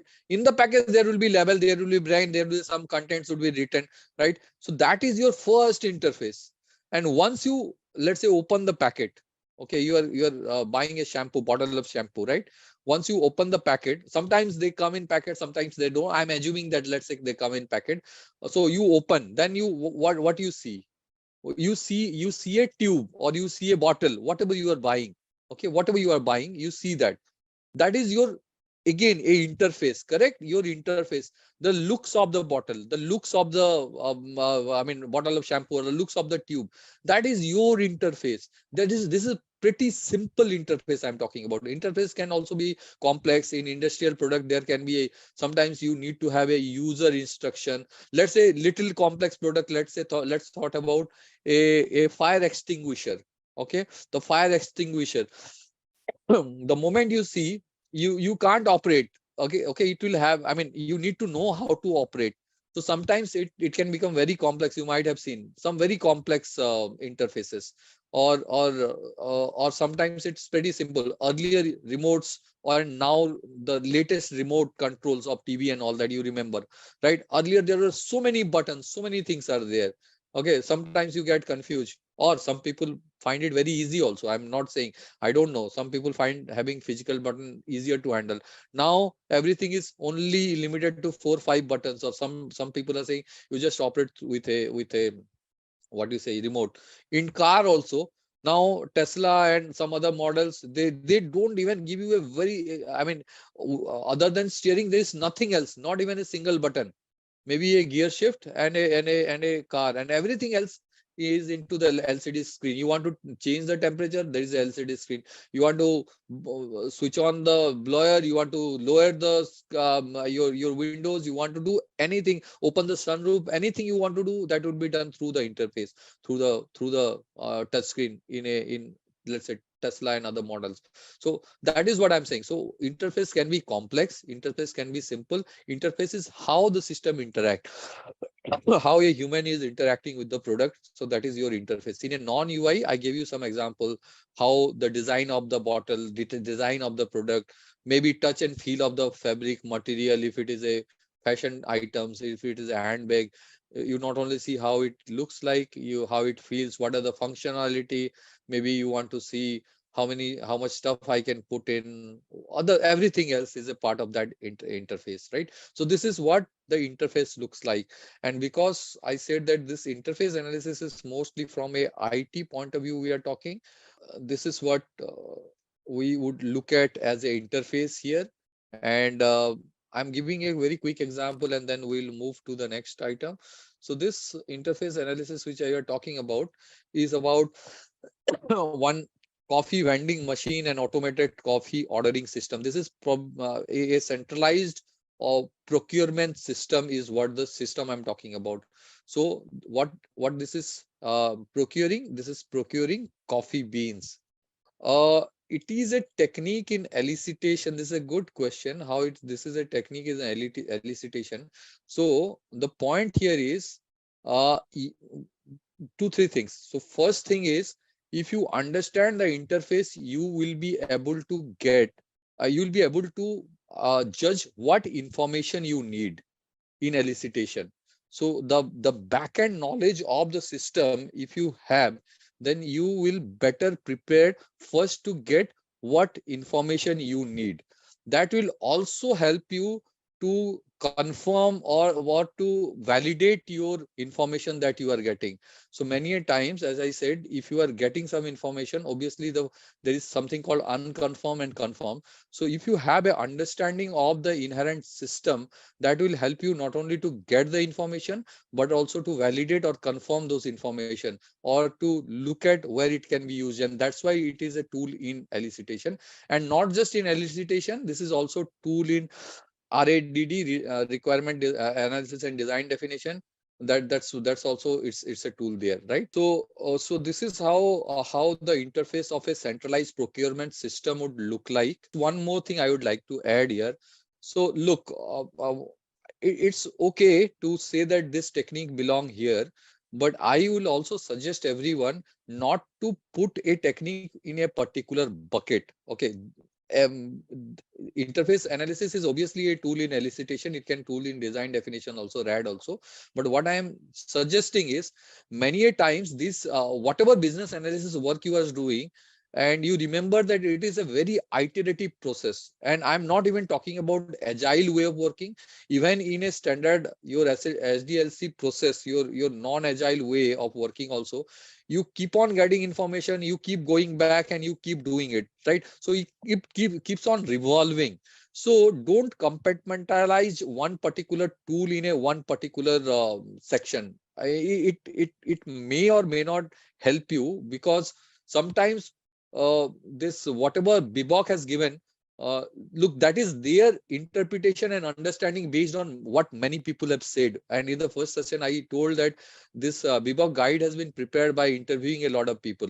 Okay, so it's not, by and large, it's not like a rule of physics that you cannot use. If let's say the interface analysis is only mentioned in elicitation, and let's say it is not mentioned in your requirement analysis and design definitions, so it does not mean that you cannot work there.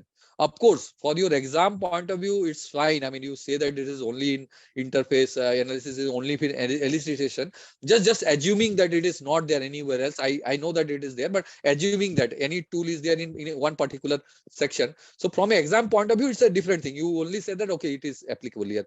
But practically, it's not that whatever Bibok is saying, it's a mathematical rule that whatever they have said, nothing can be done out of it. Okay, so yes, it's a good starting point, but don't take it as a gospel truth that whatever they have taken, that is only the thing that can happen. I mean, if they have not told that this can be used somewhere else, does not mean that you can't use it. If you find it useful somewhere else also, you please go ahead and use it. Right? I hope I'm making my point. Take Bibok guide as a starting point, but don't make it your holy Bible or Quran or Gita, whatever it is. And it's not that you follow it. I mean, whatever is said, everything has to be followed everywhere. Okay. Uh, yes, I mean, we need to grow from it. As they say, first you learn the tricks of the, I mean, first you learn the rules of the game. Then there are some unwritten rules how to play it. And once you master, you know how to, I mean, redefine the rules. You change the rule of the game, right? So that's what I'm trying to say. You can start with the Bivok guide, but it's not the end. If Bivok is just the beginning, right? So don't take it as a final gospel that this is all that what is there on business analysis. I'm no way discrediting anything. Please don't I mean, take me the other way. I'm saying that Vivok is important. The only thing I'm saying is don't take it Vivok as the ultimate authority on everything on business analysis. So if you find it somewhere else, you use it.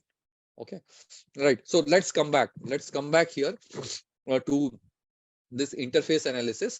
So this is a centralized procurement system. So what it is saying here is there are different ways that this coffee can be ordered.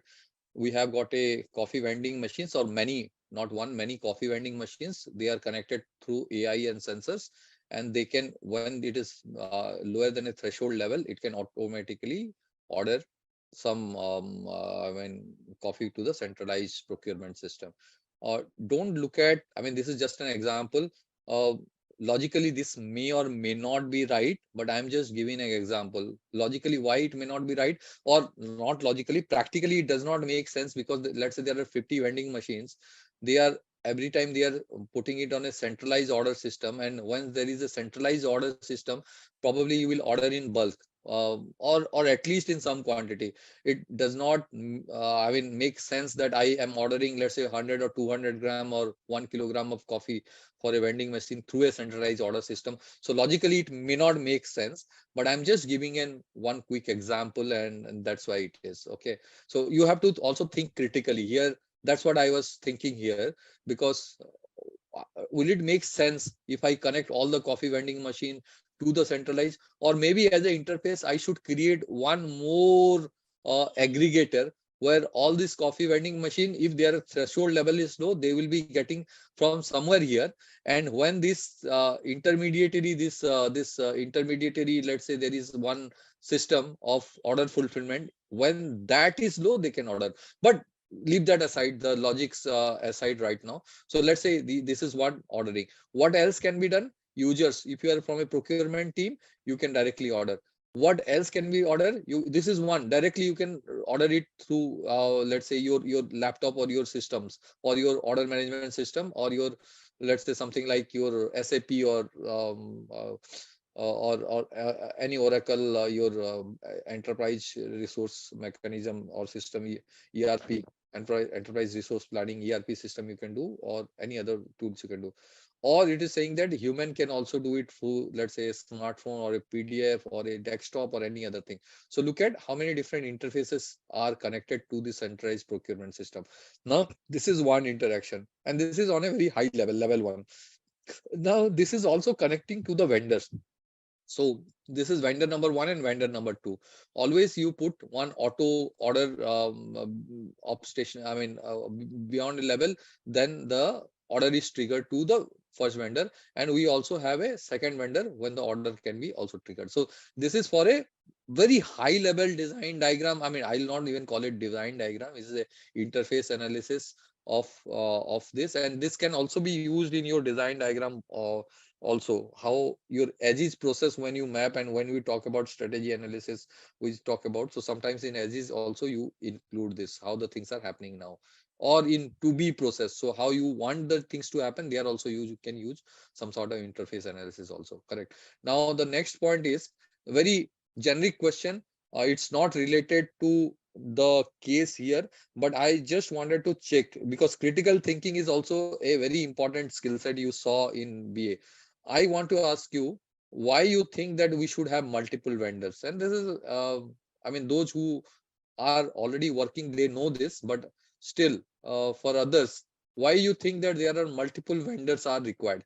If I have got only one vendor, even if he is giving me very good service and very good price, and I'm absolutely happy, even without competition, even if I'm happy with the rate, even this vendor one is, let's say, is giving me at a very low cost and very good service and has been very consistent, still I give 90% of work and maybe 10% I'll keep with somewhere else.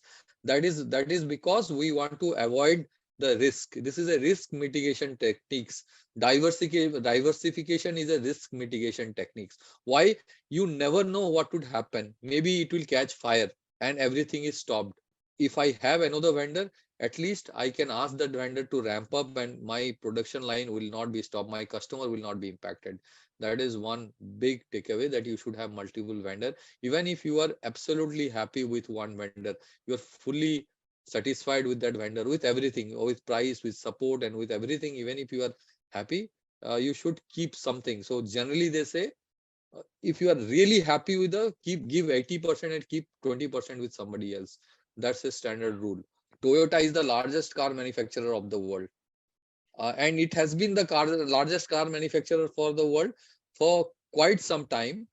But for some years in between, sorry, in I think it's on somewhere in, I don't exactly remember, it was somewhere between 2010, 9-10 to 2010-14, I guess, they dropped. I don't exactly remember the year, but some in some years they dropped from the first place to probably third place. You know what was the reason? Reason, yes, it was tsunami. It was tsunami. The problem was Toyota had a system where, generally, if you look at other manufacturer, they don't even look at the 80-20 or 90-10. They generally split it around multiple manufacturer, 20, 30, 40%. But Toyota had a philosophy that they will pick up one major supplier.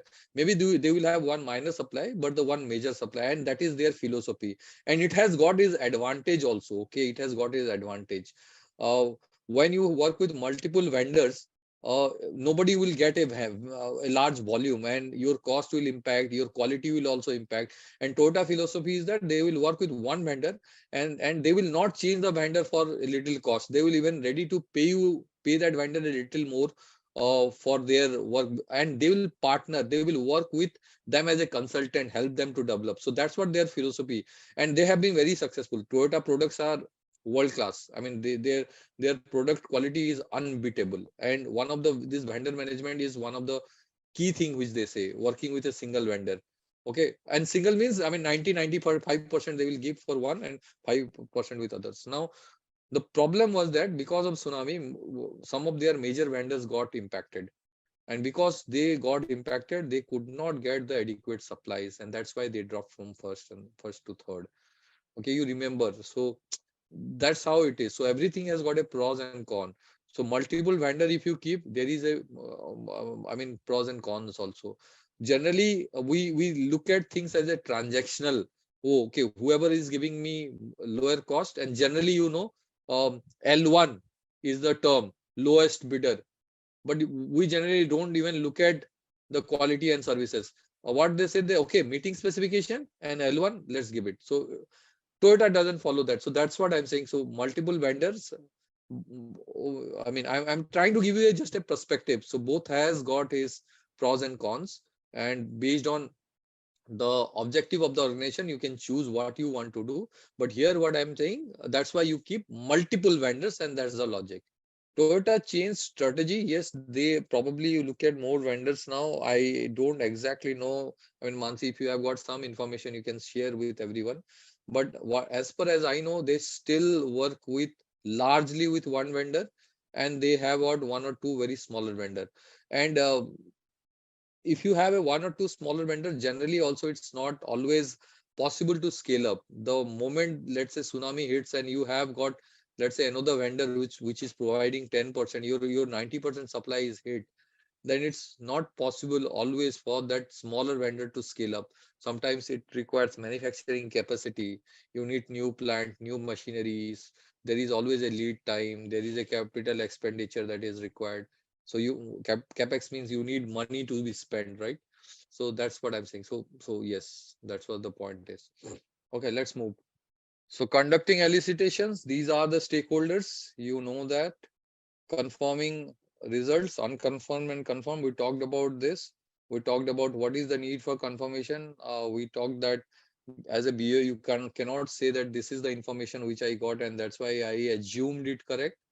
But you cannot do that in the sense nobody will listen to you, saying that this is part of your job to validate and you have to validate. How you want to validate, it's up to you. Let's see some different techniques, ways that can be validated. Maybe it will come in subsequent slide, but let's look at few things. Okay, I just want to say this is related to confirm, and point is, now why I am saying this, you will understand. But now tell me, what is the best strategy to win a battle? What do you think is the best strategy to win a battle? Any battle I'm talking about, corporate battle or even outright war or anything, any argument or not argument battle. What is the best way to prepare? Perfect communication. What else? But you know what is the best? And I'm taking you back. Have you heard about the guy called Sun Tzu? It's a Japanese, not Japanese, it's a Chinese word scholar. And his book, The Art of War, many of you may have read. And it's a wonderful reading, a very small book. I mean, please read it.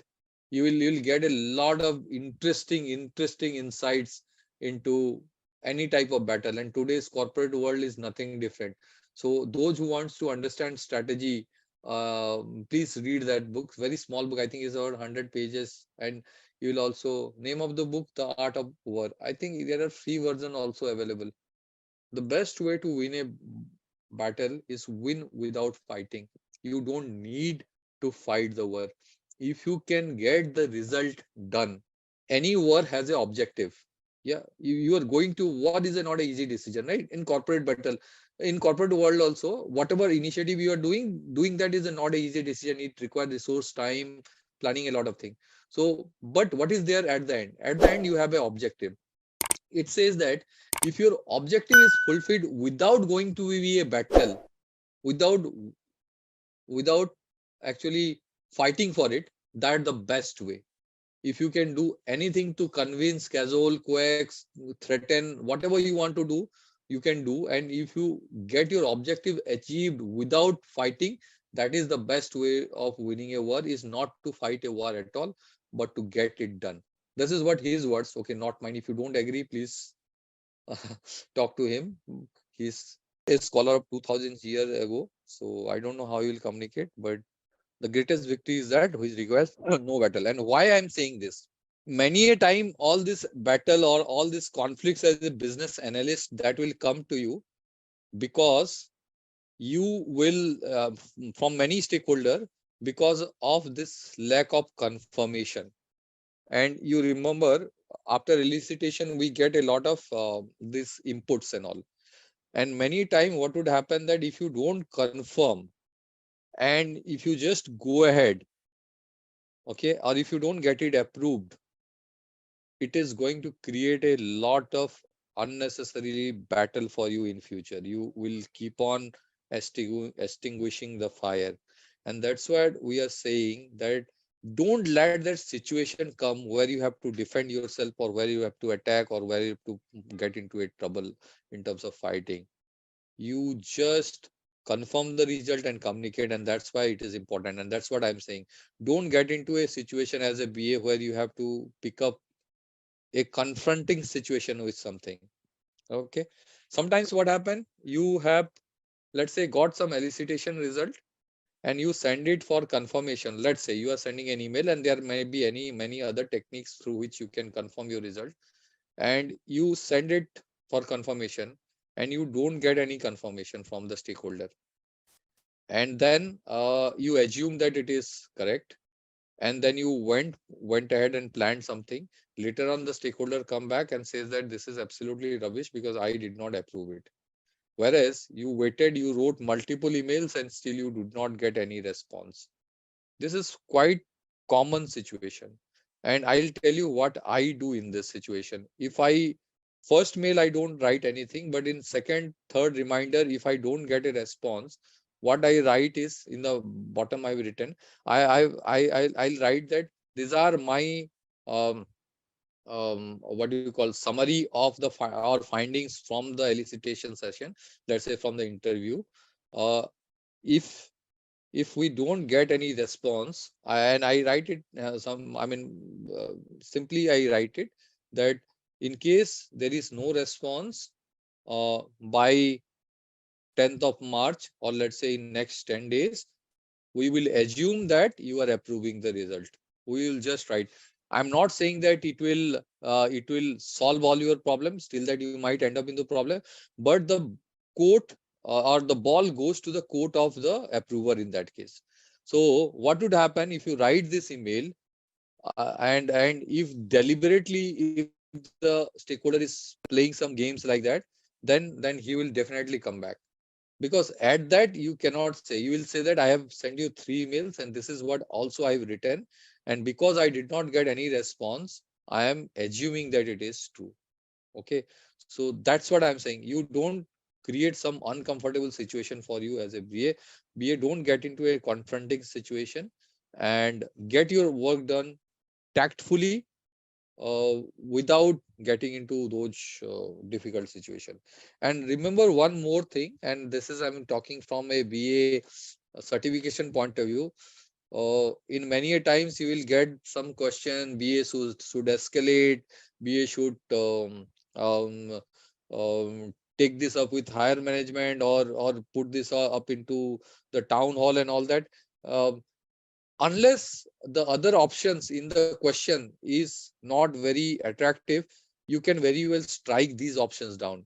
Because in bivouac world, BA is always a good person. Okay, good individual. He doesn't pick a fight, and he doesn't do all those things, and he gets everything done smoothly. So if you get these kind of options, I am not saying that they are always wrong, but more often than not it is wrong. So just avoid those kind of connotation which puts a confronting situation in the exam. I'm talking about, Atul, I'm talking about in exam. In Okay, you are into another discussion about PDF. Okay, sorry. Yeah, fine. Okay, let's move. So this is one interesting or important thing as a BA we should know. Purpose we know. All right, what are the input? Elicitation result unconfirmed obviously is the input, because you are confirming it now.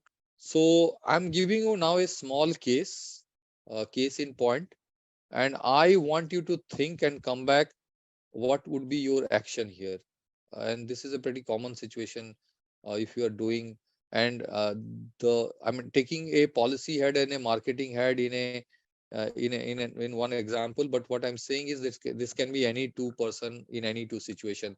The point is, two stakeholders are giving you two conflicting information. They're giving you very conflicting information. I'm assuming a credit card industry here. Your marketing head is saying to the policy team that we are losing customer because of your unclear policy term.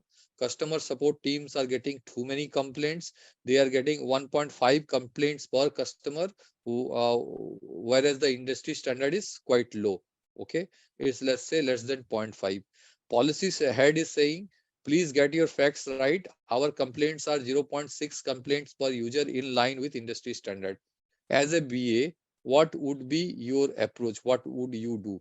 And mind you, marketing had showed you a report where it is coming as 1.5. Before you say that I just want to go and look at the data, I'll tell you, marketing has shows you a report where you look at the number of complaints, or right, and you I mean, divide it into users and you get 1.5.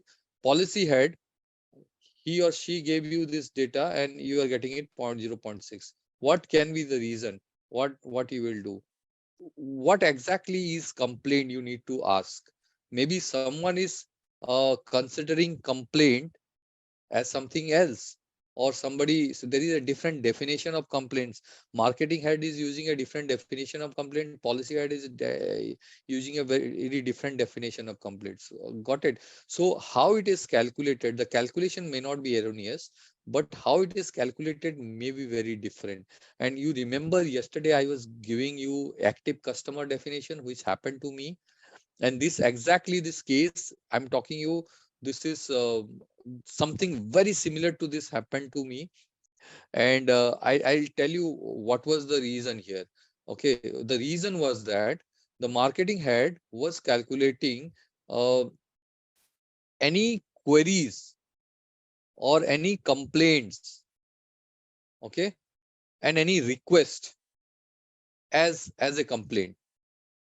So what they were doing is, sometimes customer raise a query. Technically, it's not a complaint. So technically, it's a query. Oh, okay. Technically, they are asking for something.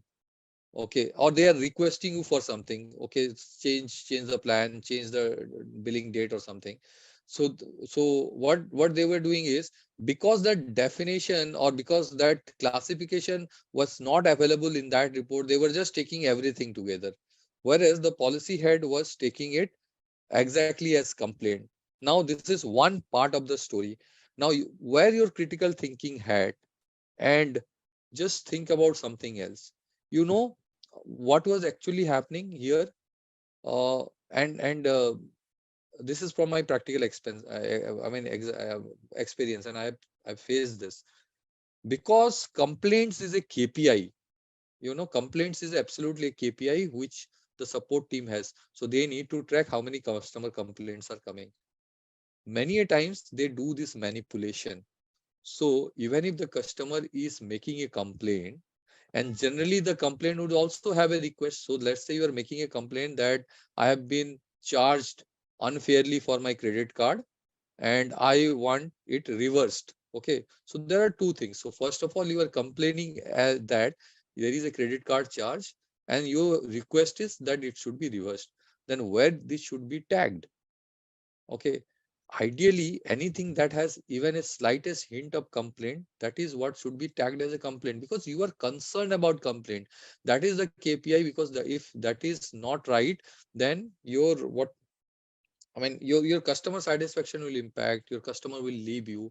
So ideally, everything should be tagged as a complaint which has got slightest of indication as a complaint. But here, because that particular product, or that not product, particular call from customer or email from customer was also having a request element, and because this KPI was being tracked and their performance was also dependent on that, they would quietly put it under request and not tag it as a complaint. Correct. So this is what was happening. So marketing head was also right in a way that he said that I don't want to consider whatever your complaint because I don't trust your system. I don't trust. And the policy had said that, okay, if you don't trust, then I can't make some assumptions that I can't make some assumption that what is a complaint and what is not. I will just go by what people has tagged it. Okay, so this is how the some practical situation you will go. So your objective always should be how to improve the business, not to get the definition right. Here the objective of the business is to improve customer satisfaction, and you know that this is getting tricked, you know that this is getting manipulated, right? So what we did that and it was not my decision as a consultant. I mean, we obviously everybody put together and we discuss, and we say that we will take all the three things together, but we will not call it a complaint. We will call it QRC, query, request, and complaint.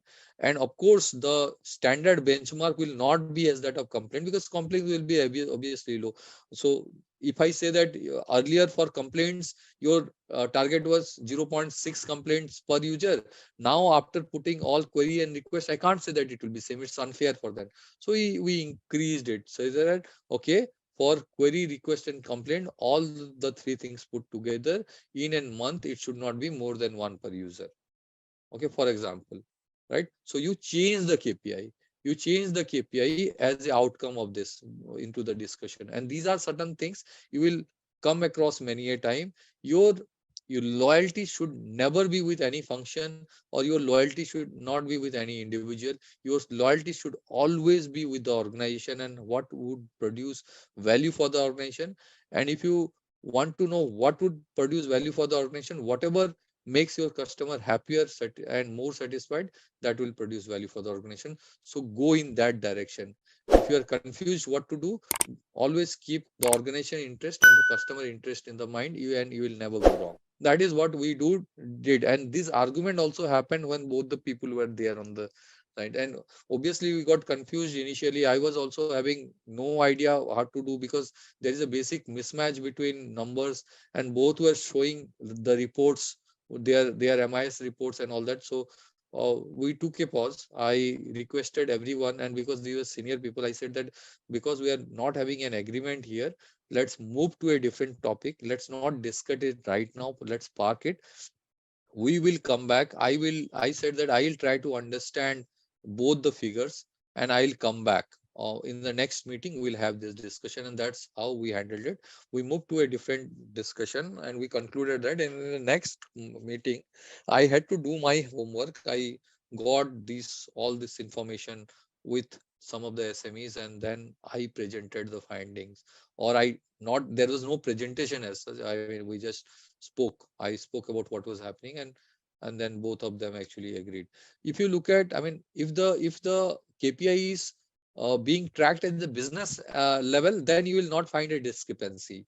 But if it is tracked as a internally by different department, and it's not being tracked as by CEO or CFO of the organization, it's generally you will find a lot of discrepancies. And I'll tell you, you can go and do this experiment, okay, and tell me what you get. You ask your HR department, and you ask your finance department what is the employee count. You just ask this question if you have access to them, and you come back. I bet 90% of the time you will get different answer. You will never get the same number. And you know why the difference in number? Sometimes finance team always, I mean, there are some ambiguities. Let's say somebody who is a temporary employee, will you consider them employee or not? Maybe yes, maybe no. Are you paying for a consultant, external consultant, independent consultant? They have got I mean, they have got your organization ID, email ID. They are given laptops, but they are given for, let's say, 2 years or 6 months. Are they the company? Are they their employees? Many things that these all confusions are there. Uh, somebody, I mean, are there sometimes many others? I mean, a lot of confusion can happen. Somebody who has resigned, sometimes they consider as an active employee or not. So many other things may happen. But I'll tell you, do this experiment. If you have got access to finance and HR team, you just ask what is my employee count. I mean, in case you can do that, and you see uh, at least 2-3% of difference, and or 2-3% is a little high, or maybe 0.5% or 0.2% of the difference you'll pay. In every 1,000 employee, you will see one or two difference, or minimum on the lower side you will see. Okay, compare elicitation result. Let's move. You can read it. This is basic guidelines and tools. Yes, I mean, this is where I want to spend a little more time um, uh, in confirming elicitation result. So, what are the techniques? Bebop talks you about document analysis, interviews, reviews, and workshop. So let's look some practical ways to do it. One of the practical ways to do it is paraphrase and ask, because many a times you will not get a second chance. So in the discussion also, how do you paraphrase and how do you ask? One way to do it is you summarize, let's say, after every 10, 15 minutes, 20 minutes of discussion, based on your understanding, you summarized it and you said that, okay, this is what we have discussed. So everybody say agreed. At that time, if you have not understood it properly, then somebody would say, okay, this is not correct. Okay. And then next one, I said that another way of paraphrasing is about um, asking the question in a different way. And I mean, you know what is paraphrasing? Obviously, that is putting the same thing into a different words. But let me give you an example. And sometimes when we ask people about how what are your KPIs, how your performance is measured, right? So for the team, let's say there is a group and you ask for your department, for your functions, how you measure your performance, you will get some answers, various answers. And how you validate it, how if this is the KPI or performance measure, uh, can you think of a way of paraphrasing this? How you paraphrase the question that I am asking, that what is the KPI and what is the performance measure for a team? I'm at team level. I'm asking. Okay, let me answer. So generally, whatever is their KPIs, if you ask them for KPIs, many a times it's not getting tracked, it's not getting measured. Also, it's true. But and you will get varied answer. If you ask the boss, they will give you some answer. If you ask the subordinate, they will get you different answers. Okay, how you can paraphrase is, one thing is everybody is clear. They may not be clear about their KPIs as a group or a function, but if there is a performance evaluation, the appraisal, everybody will be very clear because their payment or their bonuses will be dependent upon. So everyone will be very clear about what is their matrices for their performance appraisal. In most of the good organization I'm talking about, there can be always some exception.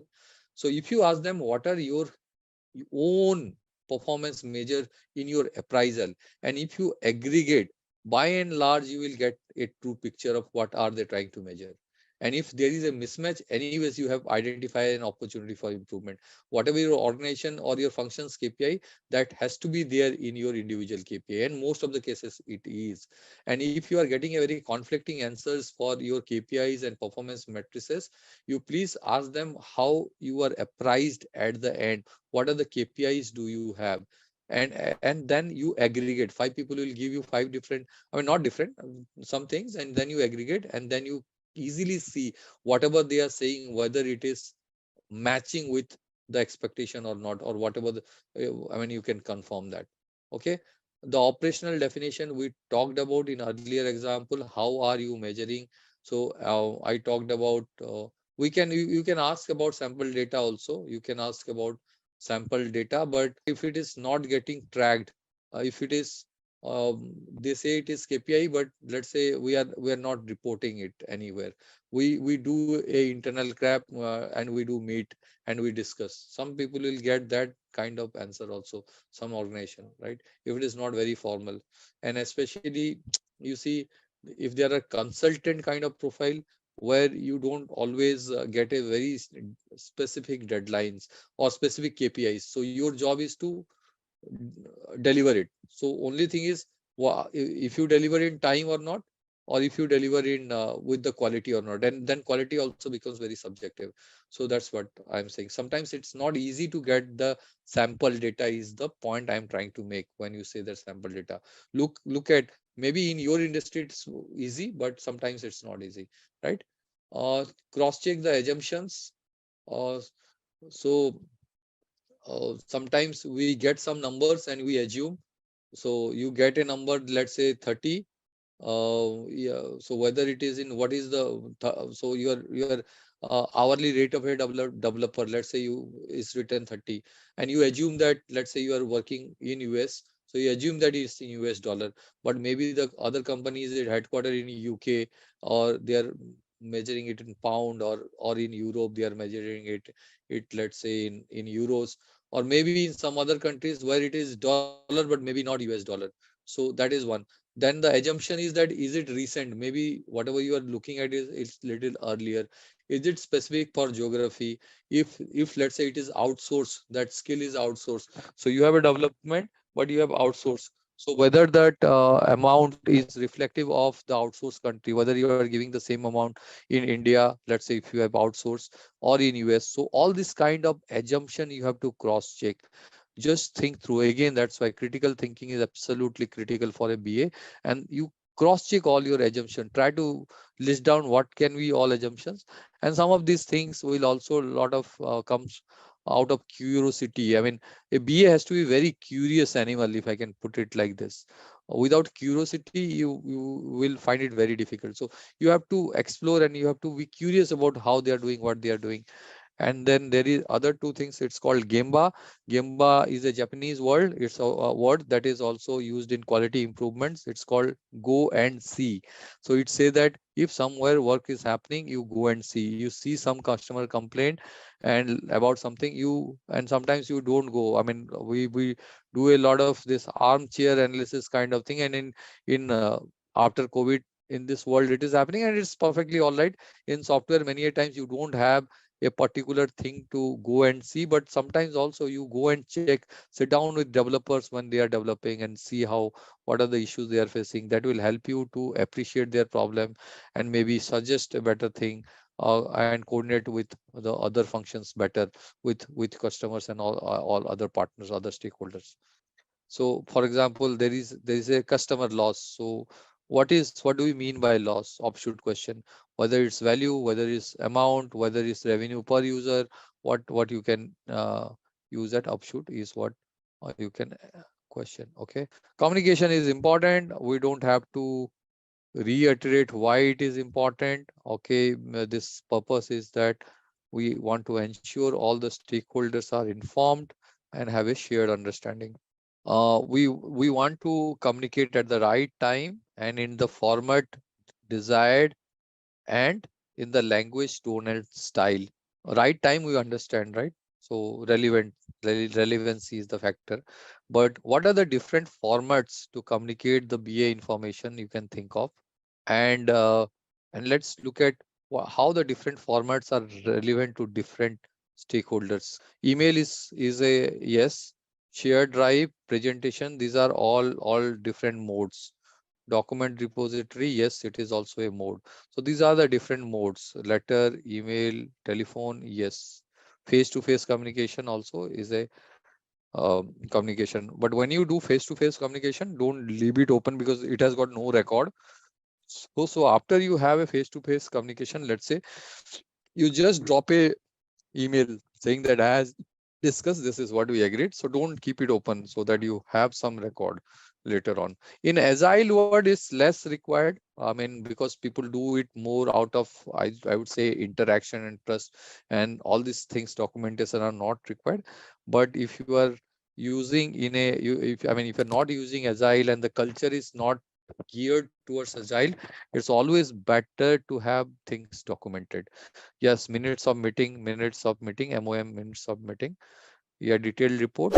Always adamant you don't send a detailed report always. Maybe you can send some reports, but detailed means, yeah, to the detail that is required. I agree. Right. Now, tell me how you choose what information is relevant to which stakeholder. Not sorry, which format is relevant to which stakeholder. So this is when your understanding of stakeholder is important. Some people are comfortable face-to-face communication. Some people are comfortable email. Some people you just send them a report and you give them a link of the report. They will click it, see it, and they will do it. They will prefer it to do it like that. Some people even they don't want to go through anyways. They just want a summary in 2 lines. Okay, this is what exactly it is. Rest of the details that can follow. Okay, so that is what you need. Your understanding of the stakeholders is important. If you are putting it to a somebody very high level, you just put a summary or one or two line or a very key information and details you can put at the additional attachment, but don't overburden. Okay, and in communication, I mean, everybody has got their style. Your organization will have your own style. But one thing, if you ask me, and which has worked with me is, and again, this is nothing from BA and BA work, but in general, always put whatever is required and the most important thing right at the top of the email, and then you give a background. I mean, and it may not work for you. I mean, I'm again saying do whatever works for you. But for me, what has worked, because sometimes initially I was giving a lot of context, and then I used to write what is the information, main information I want to give them, and then I was writing what I want from them. Right, this is how I used to put my emails and communication. So context, so everybody said that you first make them understand. But what I've realized over the years is, if it is a not a completely new information, don't give a elaborate context right at the beginning, because half of the time they don't even read. They have and especially the busy stakeholder. So you write at the beginning, even at subject line, you write what you want and what is the crux in one or two line. Give a space and then give a context. So if they understood that, they will not even need to read the context and they can give you a response. If they want, they can read, right? So that has worked with me, I'm saying. I mean, I'm not saying that that's the best way to do. You use your way of communication, your own style, your own organization, however it ways. I'm just saying that's what works with me and in my organization. Kind of executive summary, but it is so Edmund, I mean, if you're writing a small summary of what was discussed, let's say in a brainstorming session, you don't need to create a detailed report. You just need to create some bullet points, 8, 10 things which you discuss, and some of the things you want agreement. Okay, and maybe one or two lines at the top, if that is the case. You don't give them a business context at the bottom. I mean, all those, if you want to give, then you can give it. I mean, at the bottom, or you can put an attachment, uh, is what we are saying. Okay. Yeah, these are the things which BPOC defines: formal documentation, which some of you have already written.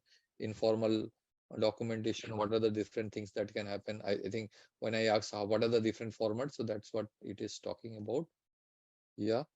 Um, it can be done many different ways: meeting, reviews, workshop, group collaboration. So you have, for confirmation also you can do some meetings, is what this time you got some information, and to confirm also you can do. You can do individual collaboration, you can do one-to-one meeting, interview, informal discussion, and email and other non-verbal method also you can use. Okay. These are the guideline tools: BA approach and information management approach. Interviews, reviews, and workshops are the three different techniques. Stakeholders are end user, customer, domain, subject matter expert, implementation tester, and any other stakeholders. Okay, this is output. As I said, if you want to do it in a tool, you please use the tool which you are comfortable with. Bizagi, Signavio, there is some others, Lucid Chart, Visio, there is something called Camunda also. And I mean, the list is unending now, but any tool you are comfortable, you start mapping it. And if nothing is there, please use your pen and paper and start mapping the tool. Let's do it together. So yeah, bit confusing. I don't know whether you find it confusing or not, but yeah, quite a lot of text. And the purpose of process map is this, is to simplify the information so that we understand it and we are able to explain it better to the other stakeholder, whoever is required. So I am using now Signavio process modeler. You can, as I said, you can use any process map which you are comfortable with. Let's minimize. I have opened the Signavio process modeler. If you go there, after here, you will put a free trial. You'll get to a place called, this is the, I mean, screen that will open. You just go to create and then you click on create. You'll come to this page. which is called this BPMN. You have to choose BPMN. There might be different options, so you choose BPMN. Clear? Now let's go back to the case. In this process, what are the different functions that are involved? So for your first task could be in the process modeler. Uh, I mean, in Bijaji also we have got this swim lanes. Go to the swim lanes, or in Signavio we have got this pool and lane. And how many pool and lanes are there? You just first try to put it. So this is one. I'm starting with customer because we start with customer only. Okay, customer is initiating the process. So I start with customer. Okay, if I want to increase or decrease the size, I can do, but I'm not doing it right now. Okay, after customer, whether it is going to the initial verification team. Okay, so let's put another swim lane for the verification team. Okay, who else? You can actually use this to increase and decrease the size. Okay, I mean, you in Signavio, you can click in here, drag this and put it like this. Sorry, I have to click in here. Okay, customer, here it is the verification team. Let me go to the case. Why did it send it? No, what it is saying reaches the instant companies. Oh, screening department. It's not verification, it's called screening. So we should use the same function, screening. Sorry, don't do a control C, control V. It is putting it on top. So let's put again a pool and lane. So let me just reduce the size a bit. If required, will increase. What is this? This is verification tip. Okay, after verification, what is this happening? If it is clear, they are putting it into payment team. If not, there is a legal team. Okay, so let's put another one, legal team, and then one final one. What is that? Who is raising the fraud? Who is raising the fraud requirement? There is a forensic team. Oh yeah, forensic team for the evaluation. So there is a forensic team. So let's go and put it as a forensic or forensic team, whatever you want to put it. Okay. So you can, okay, let me see if you can see my screen. Hopefully, yes. Screening committee team before verification. Yes, screening, I have put it before verification only. Yeah, this is verification, this is screening. It's top to bottom. Or if I, now you look at, and I'll tell you about some of the other gates also in a while, but some of the things we may not be using here. So let's start. So here is the, and these symbols are called BPMN, business process notation. I mean, management notation, BPMN is called. It's a standardized symbol. So everywhere you use these symbols, I mean, this means that you are referring to the, I mean, that process. So it's not that, let's say, diamond in process flowchart, you remember diamond is decision. Here also, if you see, diamonds are decisions only. Okay, but they don't give a simple gateway. They give one logical gateway, and I'll talk about that logical gateway also. Okay. So fine. So who is starting? So let's get the start of the event. So what is the start of the event? I put it here, customer.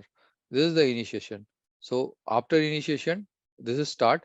What is happening? You can just go and click here, and then this we can write it here. You can increase and decrease the font size, but it's a little big, so I'm just bringing it down.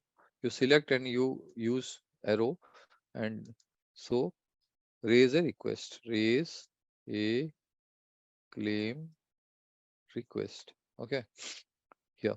Yeah. Where it will go? It will go to the screening team. And what it will do, what screening team will do? Screening team will do a initial verification, right? So here I'll bring it here. I'll again take a task because this is also a task. Okay, I am just putting it here and do the screening for documents availability. If the documents are available or not, we are doing it. Okay. Now, how is the connector? You click in here, you will find a connector here. You can just click here and you can connect it. Sorry, why this? Okay, it's not working, but I can take a connector from here and here. So let me take a connector from here and you add it in the thing. It, and you put it here in the middle. Okay. Generally it takes from here, but somehow it is, maybe I don't know. Here this option you are saying na, if you click it's automatically takes, but I don't know, somehow it is not taking, but that's okay. I mean, you can always take it from the left hand side. Okay. Now after that what happens, if you do the screening, whether screening is whether documents available or not. Now you remember in our typical process flow we get one diamond for decision making. Here we have got two. So here we have got a parallel gateway and a XOR gateway. So XOR gateway means you have got only one output. Okay, only one correct output. Okay, and parallel is sometimes you have got output which have got multiple output. So that is what is called parallel. So both the things can run parallelly. That is what parallel. So both the things. So there is a input. There are two outputs. So that you will put in parallel. In exclusive, either of that can happen, and both the things cannot happen parallelly, right? So let's say I put a decision box here that whether the documents available or not available. Do you think it will be a XOR gate or a parallel gate? The verification screening team is checking for verification whether the documents are available or not. Which gate, which decision box should I put? Parallel gateway or exclusive OR gateway? XOR gateway, because both yes and no cannot run together. Either you have the document or you don't have the document. Both the things cannot run, right? I mean, it cannot happen. You both have you have and haven't. You don't have documents. It can't happen. Correct? You getting my point? So either of one decision will happen. So that's why I will put a XOR gateway. I would have put in a parallel gateway provided I would have both the things, right? So you put a XOR gateway, and from here you put a connection here. Again, this one is not working, so no problem. I'll sequence flow, I'll add it here from here to yeah. From this point I'm putting it here. Okay, so there can be two things, right? Yes and no. Okay, here you can also write something in between. I mean, I will show that. So this is a yes. So if the documents are available, then it's yes, it goes to verification team. So let's put a task here. Okay, and here, okay, I'll put it here because I want it to be okay. Sometimes it's okay. Let's do it here. So I put a connector here from here. So okay, so here I can write documents. Here you can just put some text saying that if the documents are available, docs. Okay, here in between I can put a click and say okay, I can take this and I'll write it yes, or I can put a no. So if it is yes, it comes to the verification.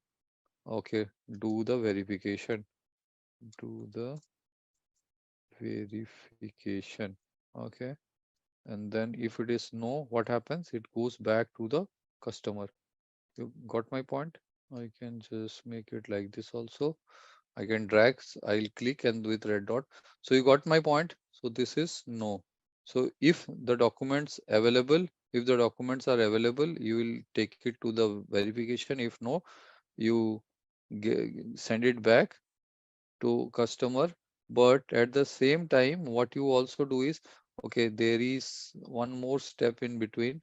Okay, ideally it will should not be in a customer, but maybe I have to increase the size. I will have to increase the size of it, and this I will again have to increase. So sometimes you don't create it right at the beginning. The all the things you need to do it little later, right? Okay, sometimes that's why it is, because size you don't know whether the size will be you would require more space or not less space. Okay, so because okay, now this we'll have to bring it to here. Okay, and maybe this entire thing I can select here like this, and I can drag it down. Okay, this is again not connecting, so I'll have to connect it here, and somewhere here. Okay, this thing I need to remove because I need to add one more step. What is the one more step? Eh, if it is no, then we what we will do is we want to make it smaller, and I want to align it, and I will say send it back to send it back to customer or yeah, this is the activity this is doing. So I will put a sequence flow here from here. Oh, I'm sorry. Okay, okay. Send it back to customer, and then we'll also connect it here with, yeah. So now what else we'll do?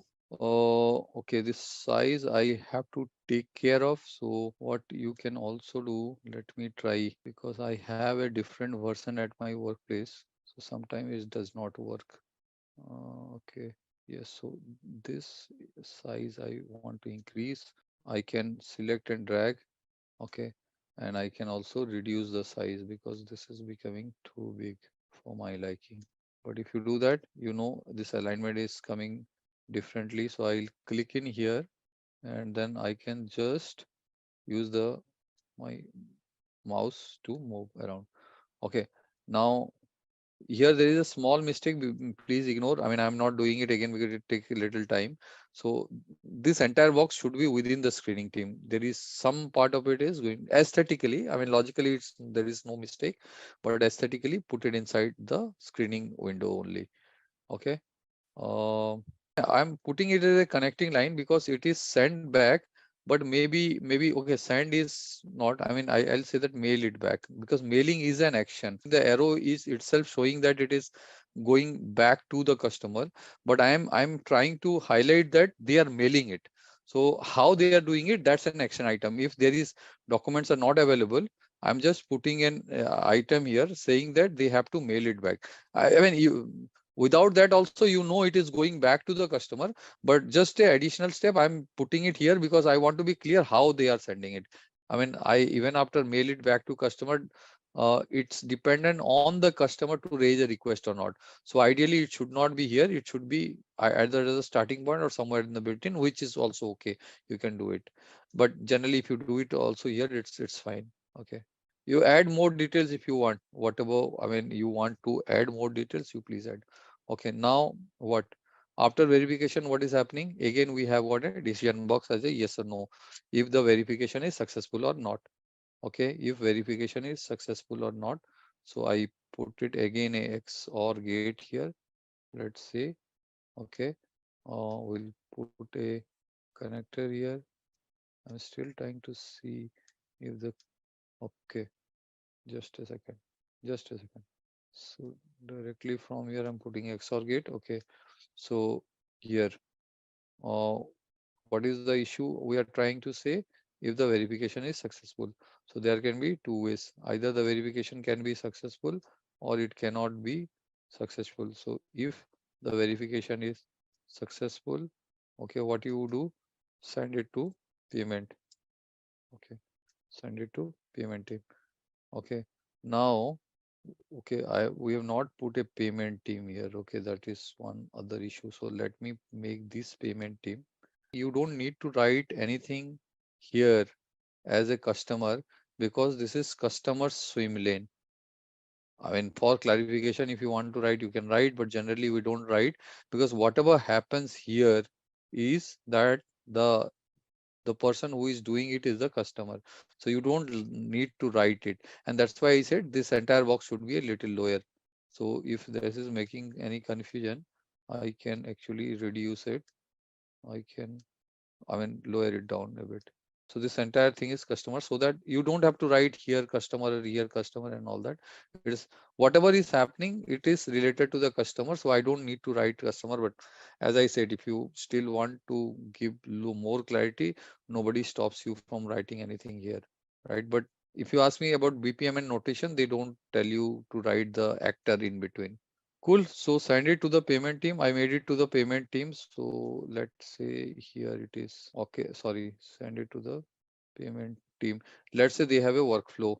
Workflow is I mean, a software where you can send all these requests to them, the ERP kind of system. I hope you get a point. And I mean, I don't want to put it, I mean, it's okay. I mean, I'm not doing it again and again. So it is, please try this out. Okay, so from payment team, yeah, you will receive it here. Payment team will do the verification, or payment team, I don't know if they are not doing, they are just making the payment. So you can just put a action as make the payment.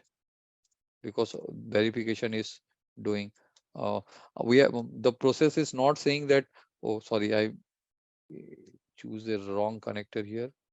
I need to choose the right connector. So yeah, so what it can happen is whether the payment is failing and what is that process, that is not mentioned here. So just remember, you don't need to put every process and everything, whatever is relevant. The payment process itself can be a very big process. Okay, very huge process. The payment process itself can be, we don't need to do it. What happens is payment is failed, what happened the account is mismatched, what happened that payment gets rejected, what happens the bank account itself is not active.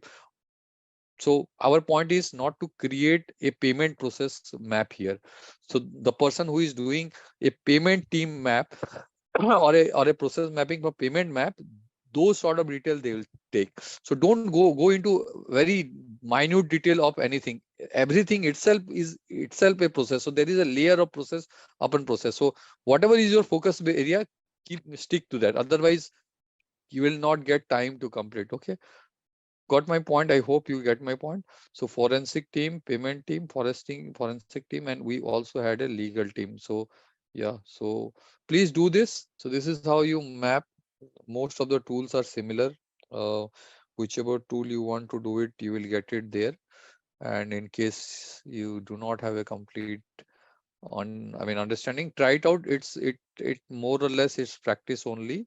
The more you practice, the more you become clearer or how to get it done. But hopefully this gave you an clear understanding of how a process map looks like.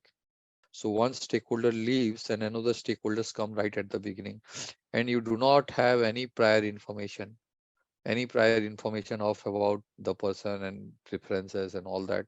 So what you do is basically you have to again, if depending on in terms of importance and impact where she or he stands, and then accordingly you plan. You generally, if important stakeholder, you prepare or you take the person through some updates. So if they are there, just come in place of somebody else, then generally the person who is handing over, they will give some briefing. At least it is expected that they will give some briefing, but sometimes the briefing may not be there, or if the briefing at all, if at all it is there, it is incomplete. So in that case, you have to set up some calls, take them through, try to get some information. If it is an internal resource, try to see some of the people who have worked with that stakeholders, what are her or his preferences, how she or he would like to do things. So all those things, you have to, get some information and try. Of course, if information is not available, you take them through the detail and you can clearly ask them. You said that what kind of format you will be more comfortable. Do you okay with if I give you a Jira link? Jira is a software where all the updates are there, or you want me to summarize you in a mail, or maybe give me a, sometimes if it's very important stakeholder, you say that can you give me 10-15 minutes in every alternate Friday? Or in agile, you say that will you be comfortable attending our sprint reviews, which we do, let's say, after every 15 days. um yeah, so you ask, and you ask for the preference, and accordingly you act. So I just wanted to let you know that this stakeholder collaboration, this is most of your effort will be going there. Most, I said, 60-70% of your effort will be going there into communicating with them, to listening with them, to getting their inputs, managing them.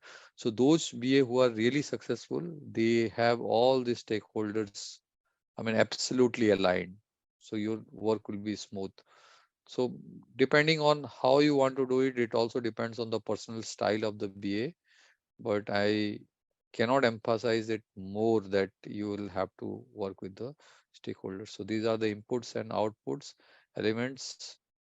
Let's look at the guideline and tools, business analysis approach, business objective, future state description. This is something what we will look at in strategy analysis, risk analysis. Again, I've just listed it here, but we'll talk about it in solution evaluation. What you do if you are not prepared for the half of the agenda, we talked about it. You don't, you reduce the time of the discussion if you think that you are not prepared and it will take the entire time. So respect for everybody's time and respect for your own profession as well as to build your credentials. You should not be, talking in air. If you do not have, then don't do.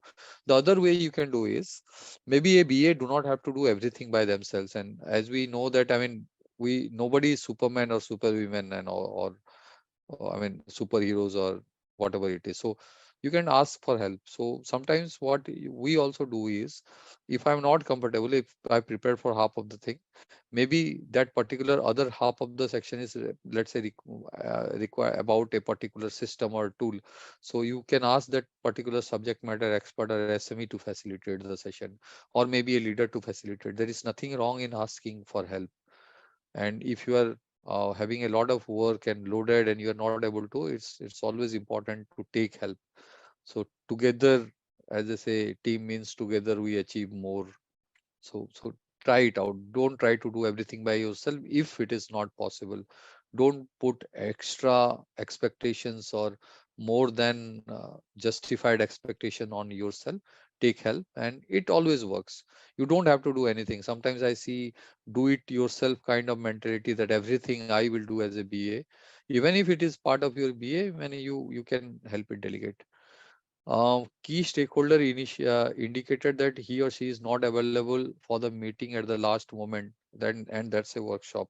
What you would do? Can you put some responses here?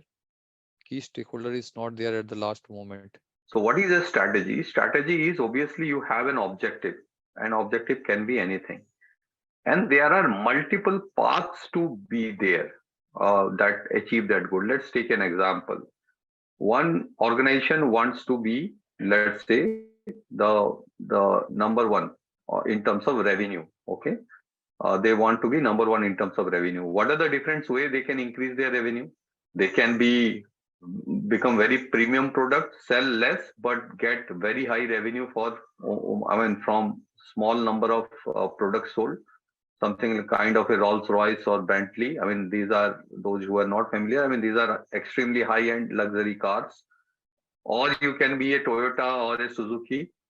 You sell more at a lower cost, and then you can do it, right? Your strategy can be lowering the cost and increase the revenue or increase the profitability. So it can be anything. You can have very focused product like, let's say, Apple iPhone, only one product, maybe two or three different stock keeping unit in terms of size, or Samsung, who has got multiple products. Of course, they have their hero products, but they have got multiple products. So it's your strategy. Which way you want to go and achieve your goal is up to you. So that's what the strategy is. As much as about taking a particular path, it is also about not taking any path or not taking one path. So what you do and what you not do, that is what is important in terms of strategy. Sometimes you can say that my strategy to do everything, again, it will be very difficult for you. For example, you can say, okay, I can be there in every segment, which is fine. But then maybe your product, that is your product strategy, but maybe your supply chain strategy would be very focused. So when I am talking about a strategy of the organization, it has to be one specific path they want to take. And that is what's with you. Once you agree on your goal and once you agree on how you are going to do that, then detailing is actually put into the plan. So plan comes a little after strategy. That's what the difference between a plan. A plan is, yes, that you use in order to achieve something. Absolutely. But the plan would also differ or change based on how are you going to achieve. So you can have multiple ways to achieve your objective, and that's what the plan is all about. So now, what is the difference between strategic, operational, and tactical? You may heard about this term. Let me tell you one strategic decision, and then we'll break it down to operational and tactical level. So strategic, as I said, is a very broad level how you want to achieve your goal. Let's say you are entering a new market, and that is what your objective is, to increase the market share in Australia, let's say, for your product, and you are not there in Australia. So this is a strategic decision. You are deciding to enter Australian market and not enter, let's say, Japan market. So that's a strategic decision you are taking. Strategic decisions are generally taken by your leadership team, your CXO level, I mean, I'm not saying that strategic decision at an organization level. I mean, we can have a unit level strategic decision also, that I'm not talking about. A organizational level strategic decision is generally taken by a higher level. So this is your strategic decision. You want to increase your revenue, or you want to enter a new market, and you decided that Australia will be your new market. This is my strategic decision. Now, what is the operational decision? Once you decide that you will be in Australia, right? Then you say that I want to put my sales, or let's say warehouses. Let's say you are moving physical goods. You are not a software organization. You are doing it physically. Let's say you are a tire manufacturer, or you are a automotive component manufacturer, or anything, right? So you want to have your hub, okay, so that you can minimize the distance and all that. Where you should put those your warehouses, that's a operational decision. That's still a little higher, little lower than strategic, but still it has got a thought process behind it, right? And what is tactical? Tactical is a one level down. So for example, you have now established the warehouses, you have now established the you have set up, you decided to go to Australia, you set up your warehouses. Now in warehouses, you decided that how are you going to stack your products.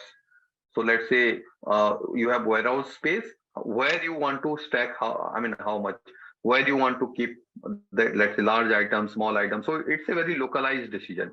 It is not going to impact a wider audience. The impact is not going to beyond that warehouse, right? So this is a tactical. So it's a level of detailing. Tactical is very high detailed. Operationally, somewhere in between. Strategy is very high level, right? So that's what the decisions. That is what the example. So how you do? So many of you, we have already discussed. We say that there is a gap between current state and future state. Future state, we are calling it as objective. That gap we need to fulfill, and that is being fulfilled through a plan. So this is what the entire strategic roadmap looks like. Current state, future state, what is the gap, and how are you going to achieve? This is exactly what the strategy analysis will do in this knowledge area, what we will do, right? So I just wanted to put one another thing also. So what are the different type of big or small project that can happen, strategic, operational, and tactical decisions, or any change project. So just see, the descriptions are there. You can read through it later on. But what it says is, it can be the change project. Whether it is strategic or non-strategic. It all depends on multiple things. For example, what is the impact? How many people it can impact? And what is the quality of change or the level of change is what that would depend. Determine the nature of the change. So what it says is either it can be narrow and shallow. For example, if quality of change is also low and number of people, so you should actually avoid. These are very tactical decisions. You should leave it for people to do. Here it might be the operational thing. So either the number of people, the scope, number of people that is affecting is high, but the quality of change is low, that is wide and shallow, or the quality change is high, but the number of people it is affecting is low. So these you may look at another kind of change. And the greatest impact, the biggest strategic impact, or the biggest strategic decisions are done here. So the impact is also high, quality of change is high, and your number of people that are impacting, that is also high. Okay, so these are the different type of change project, and this we will definitely call as a strategic project. Let's have a quick quiz question right now, and the question is, which modeling technique is commonly used to visually represent the business processes? And your options are data flow diagrams, use case diagrams, entity relationship diagrams, or Gantt charts. Please mention your answers in the comment section below. Just a quick info, guys. If you are looking for data analytics course, then we have a good news for you. Intellipaat is providing an advanced certification in data analytics for business with IIT Madras. The course is of very high quality and very cost effective. The course link is given in the description below. So this is what we saw. So current state, future state, and then there is also something in between called assess risk. But when you are going to change, there are always risks that may derail. So the strategy analysis also in part of the BBOC, it also talks about the assess risk part. and then define the change strategy. Change strategy is basically about your plan. I mean, how are you going to change? Say product can have also its strategy, or function can have also its strategy. Maybe the nature of the strategic decision will be little smaller in scope, but everybody can have their own decision. For example, a product manager can have a product strategy. Right now, I'm putting a product.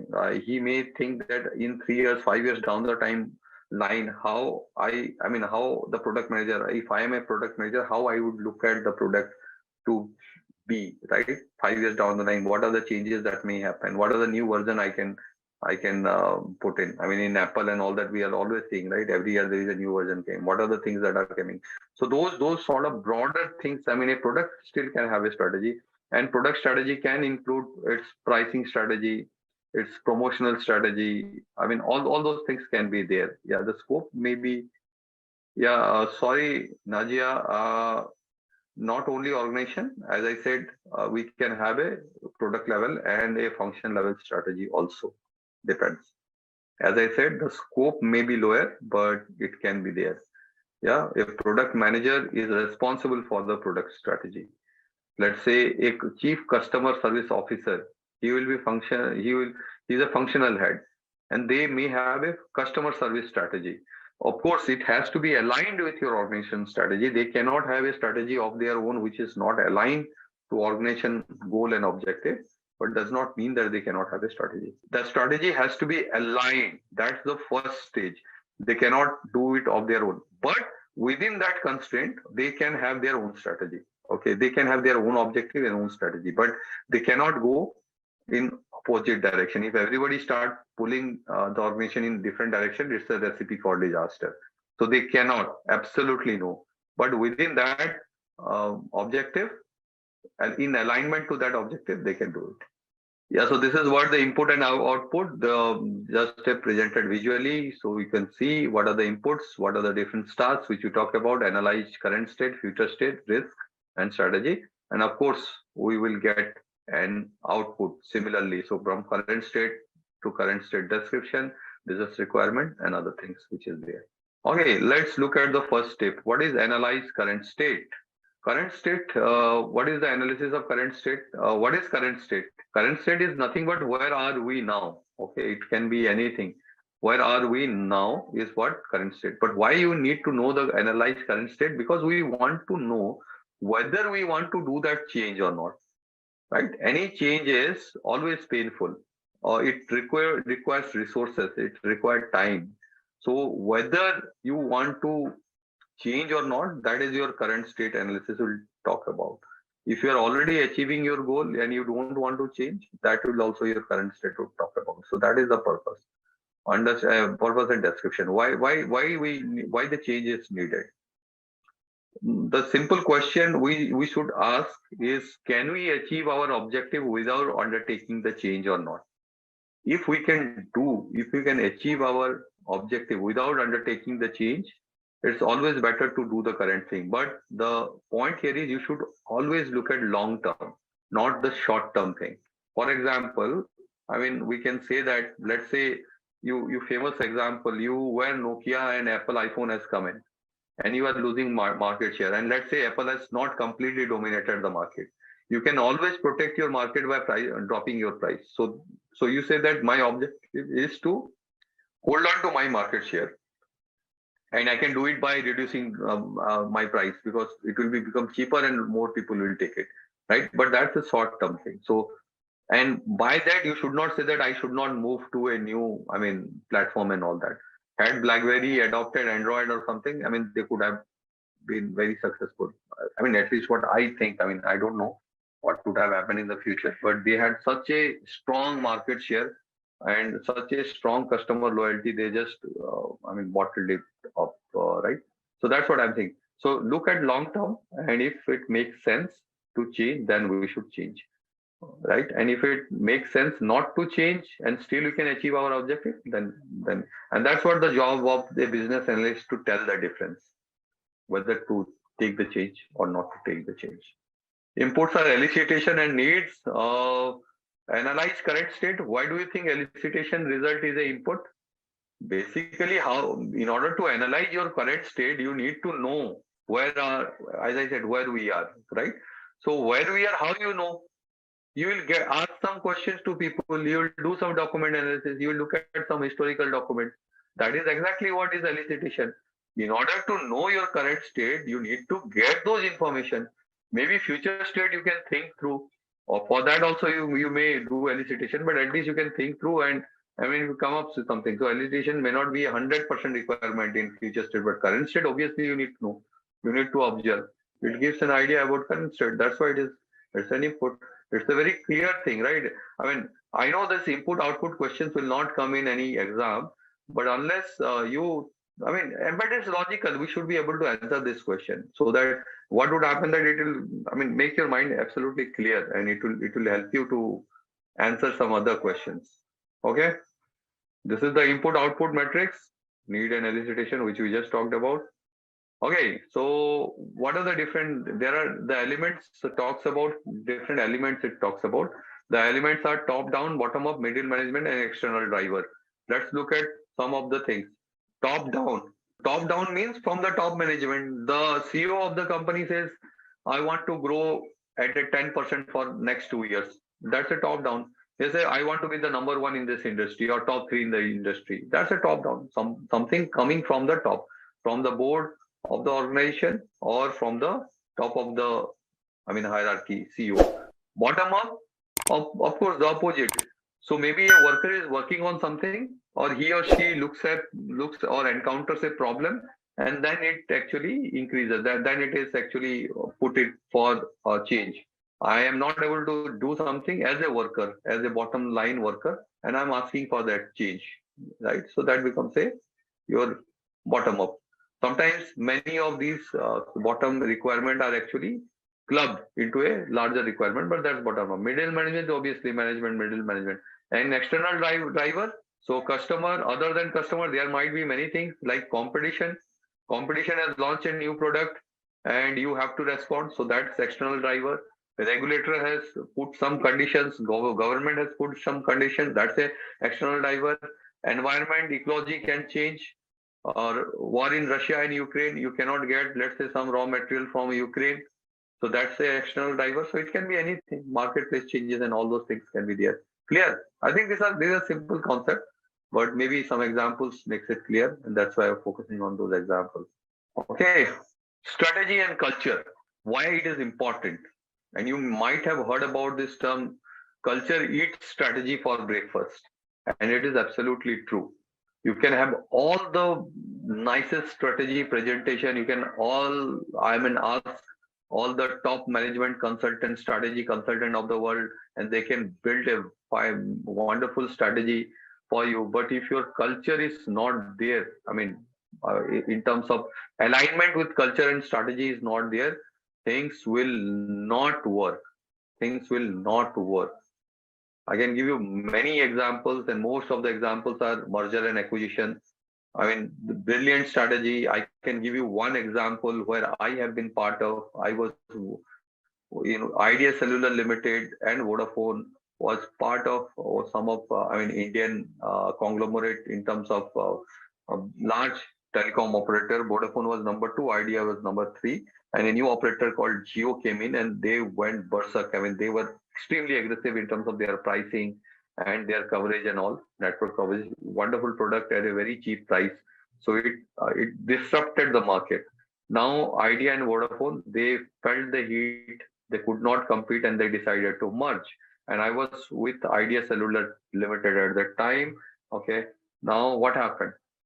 After the merger, everybody said that, some people said that it will work because both of them has got complementary skills in terms of there are some regions where Vodafone is strong, some regions where Idea is strong. Okay, there will be a very synergic improvement, right?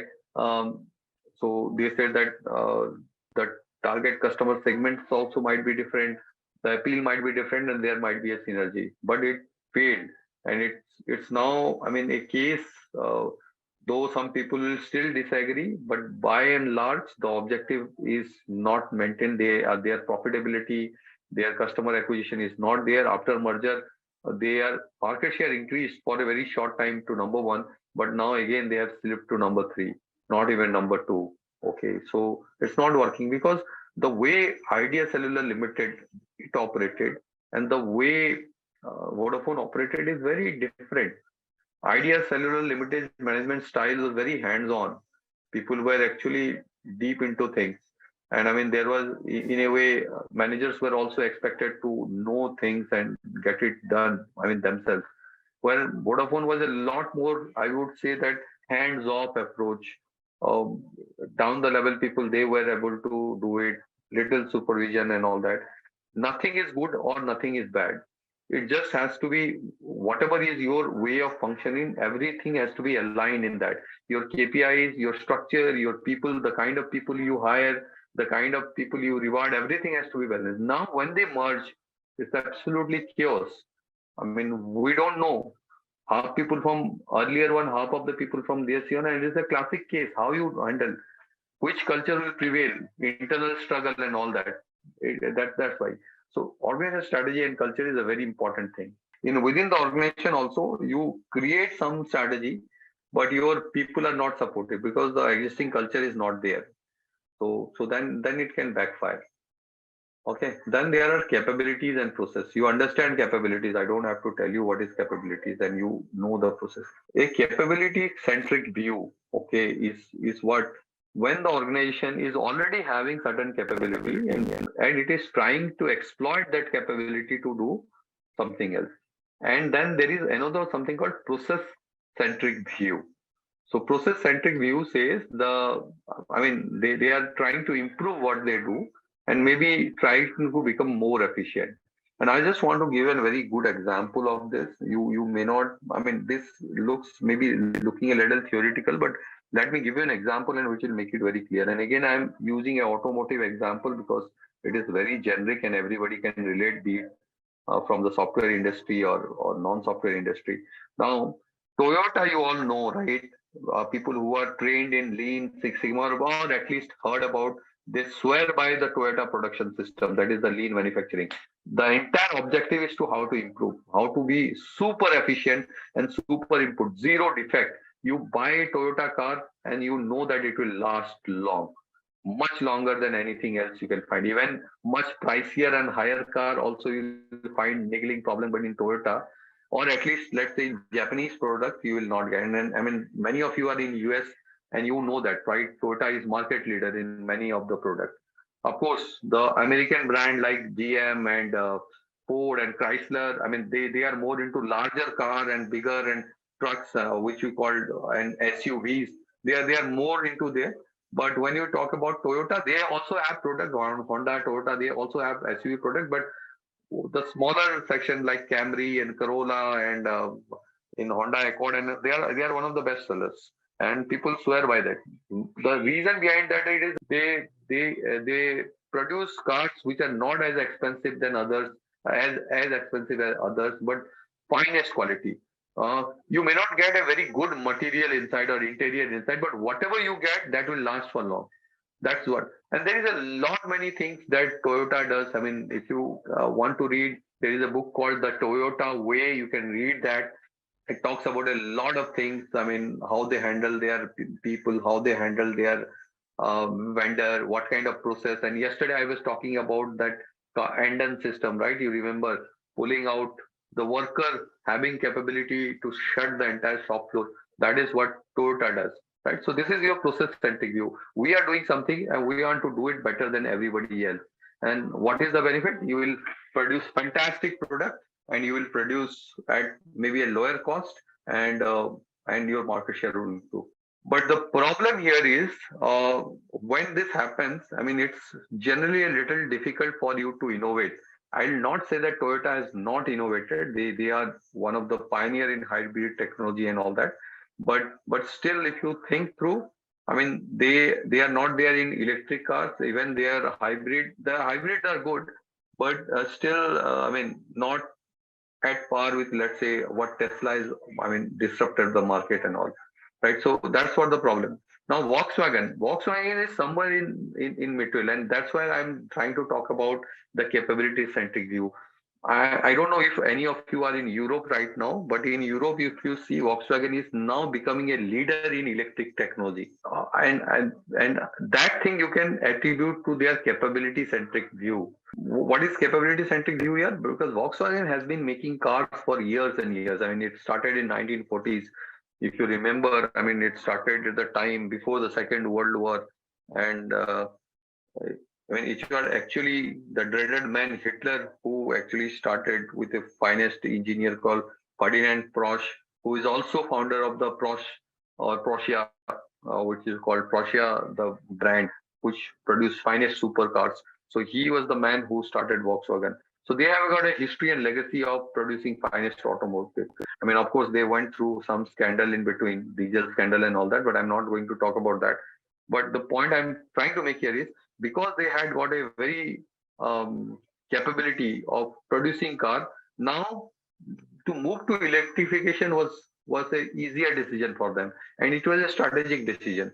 They said that we will be producing electric car and we will be integrating our automotive knowledge what we are doing, and they are doing it fine. Many other manufacturers are also doing it, but I'm just taking a Volkswagen example. In India, I think those people are there. You see, Tata is producing, the Tata Motors is producing a lot of electric cars now, and some of them are doing really well in the market. And it's a capability centric view. I mean, they were already producing cars. They acquired one company who were, I mean, who were specialist in electric manufacturing. I mean, design actually, not even manufacturing. And then they started putting it together. So this is the difference between a capability centric view and a process centric view. Of course, you need to look at technology and infrastructure. Policies, policies and business architecture. So both the things are actually related. I take this because policies will tell you, define what decisions you can take and what cannot. And I want to give you some example. So I mean, even if you are not from India, you may not be knowing, but in India, our market was a very closed economy. Okay, I mean, though we were a democratic society, but our way it was functioning was more like a socialist republic, like China or Russia, communist was they call. So everything was controlled by government. So how much you want to produce, what you can produce, it's very restricted. You want to build a new company or a new product, you have to get a license from the government, and then they will tell you how much to produce. And it was a dreaded system for entrepreneurship. It killed India's entrepreneurship, and probably one of the reasons why India was a poor country for a long time. But yeah, anyhow, that's a separate debate. Some people will not agree, but I'm not here to debate about whether that was factor for India's poverty or not. What I'm just trying to say here is because of that, right? Only handful of business houses they were allowed to operate, those which were existing prior to the business, prior to India's independence, and Tata Group was one of them. And at that time, and the same Tata Group where I'm talking about, the Tata Motors and Nexon electric car I'm talking about, it's the same group. So at that time there was, a chance to produce tobacco products, cigarettes, okay, tobacco products, and the license was available for Tata Group to take it. They could produce, and tobacco is a very very profitable product, high margins, wonderful contributions. To the top line and bottom line it can do. But Tata Group has their own policy, and policy can be external or internal. Here I'm talking about the internal policy. They decided they will not make anything which will be harmful to public health. That's what they decided. So that impacted their decisions not to go into the tobacco business, right? So that's what the policy talks about, and business architecture is the overall way you do business, and that's all what also impacts. Okay, so internal assets, as I was saying, that you might have financial strategy, but if it requires investment, can you do that? You want to launch a product and the patent is with somebody else, so you may have to pay royalty, or the patent holder, if they say no, you can't launch the product. So all these things are also, and this is also common. Do you have a brand name? Do you have a reputation? All these things you need to take care of while you are trying to do it. External influencer, we talked about political technology and all those things, macroeconomics. So we talked about macroeconomy, Ukraine and Russia war. So this is already we have discussed. So let me just skip this. What are the different things that can happen? This is maybe, I mean, not from Vibok, but I'm putting it. Those people who have done MBAs, this is something, the first thing that is taught to them in their strategy management classes. This is called Five Forces Theory. It talks about what what actually you can achieve through your product and services in a marketplace. That depends on these four things: how much profit you can make or how much dominant you can be. So it talks about, first, what is the bargaining power of buyer. For example, if you are a kind of a product where there are multiple vendors and everybody is almost, the product is similar, so bargaining power of buyer is very high. So he can tell you, I mean, he can decide because many other things are available, right? Similarly, bargaining power of supplier. So you are a product and you are supplying. If there are only one supplier for that particular product or for that particular material or whatever it is, then the bargaining power of the supplier is very high. So, for example, I mean, you know about a company called TSMC, Taiwan Semiconductor Manufacturing Company. If not, then you can do a quick Google search later on after the class. That is the company that produces or manufactures 90% of the world semiconductors. 90%.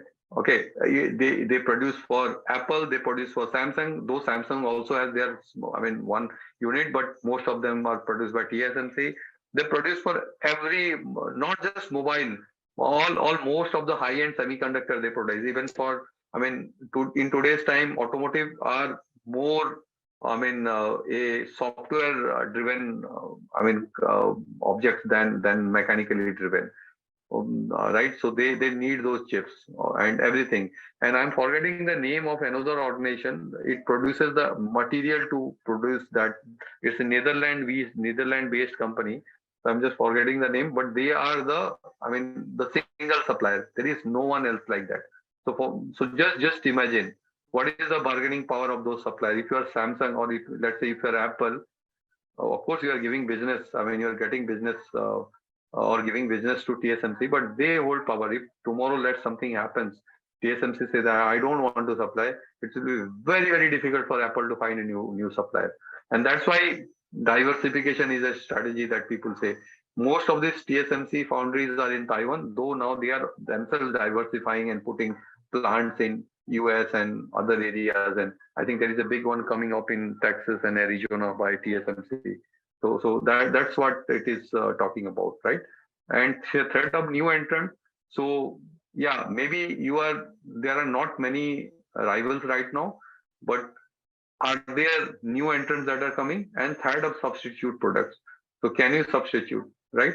So maybe technology is something we don't talk about, but substitute product means, let's say you are a steel company, you are Nippon Steel, okay, or you are ArcelorMittal, and tomorrow somebody comes up with another material, right, which is cheaper to make, which is eco-friendly, and let's say which is as strong as steel, then that substitute products become very strong, right? So that will also depend. So there are some details that are written here, you can read it.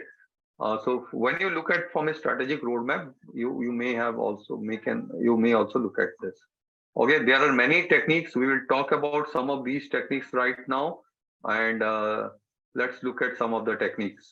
Okay, the first technique is benchmarking. Okay, benchmarking. You know what is benchmarking? Targeting best in the market. Maybe that's a benchmark, I understand, but it's about where you stand. Yes, in a benchmark there is a target, but sometimes there is not a target also. The one I want to show you as an example, I want to tell you that sometimes there is no target. You just want to see where you stand. So that is what the benchmark is. Look at this example. Okay, look at this example, and this is an actual IDC report. The figure in the left, and this is about US leader in the terms of US IT training, and it was done in 2001. It's a IDC survey.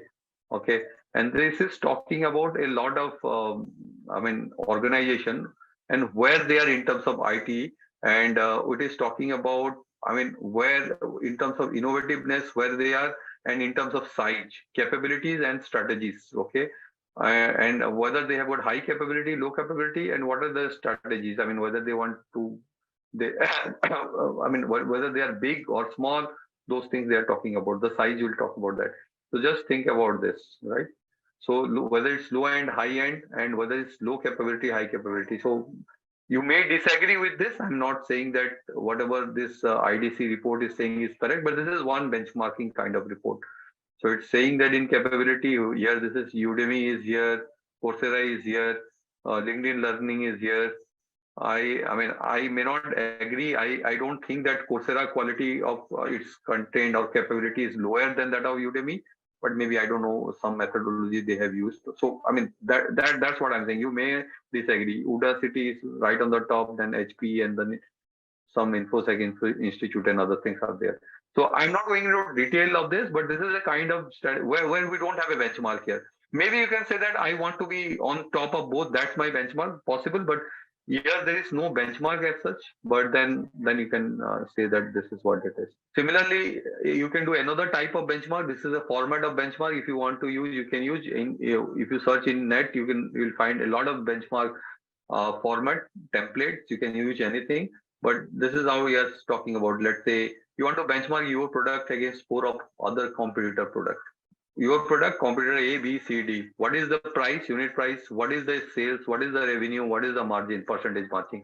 So something similar you can put in. And this is also a benchmark. So where you stand, or maybe what is the best in class, you can also do it as a target. Okay, that's how the benchmark is.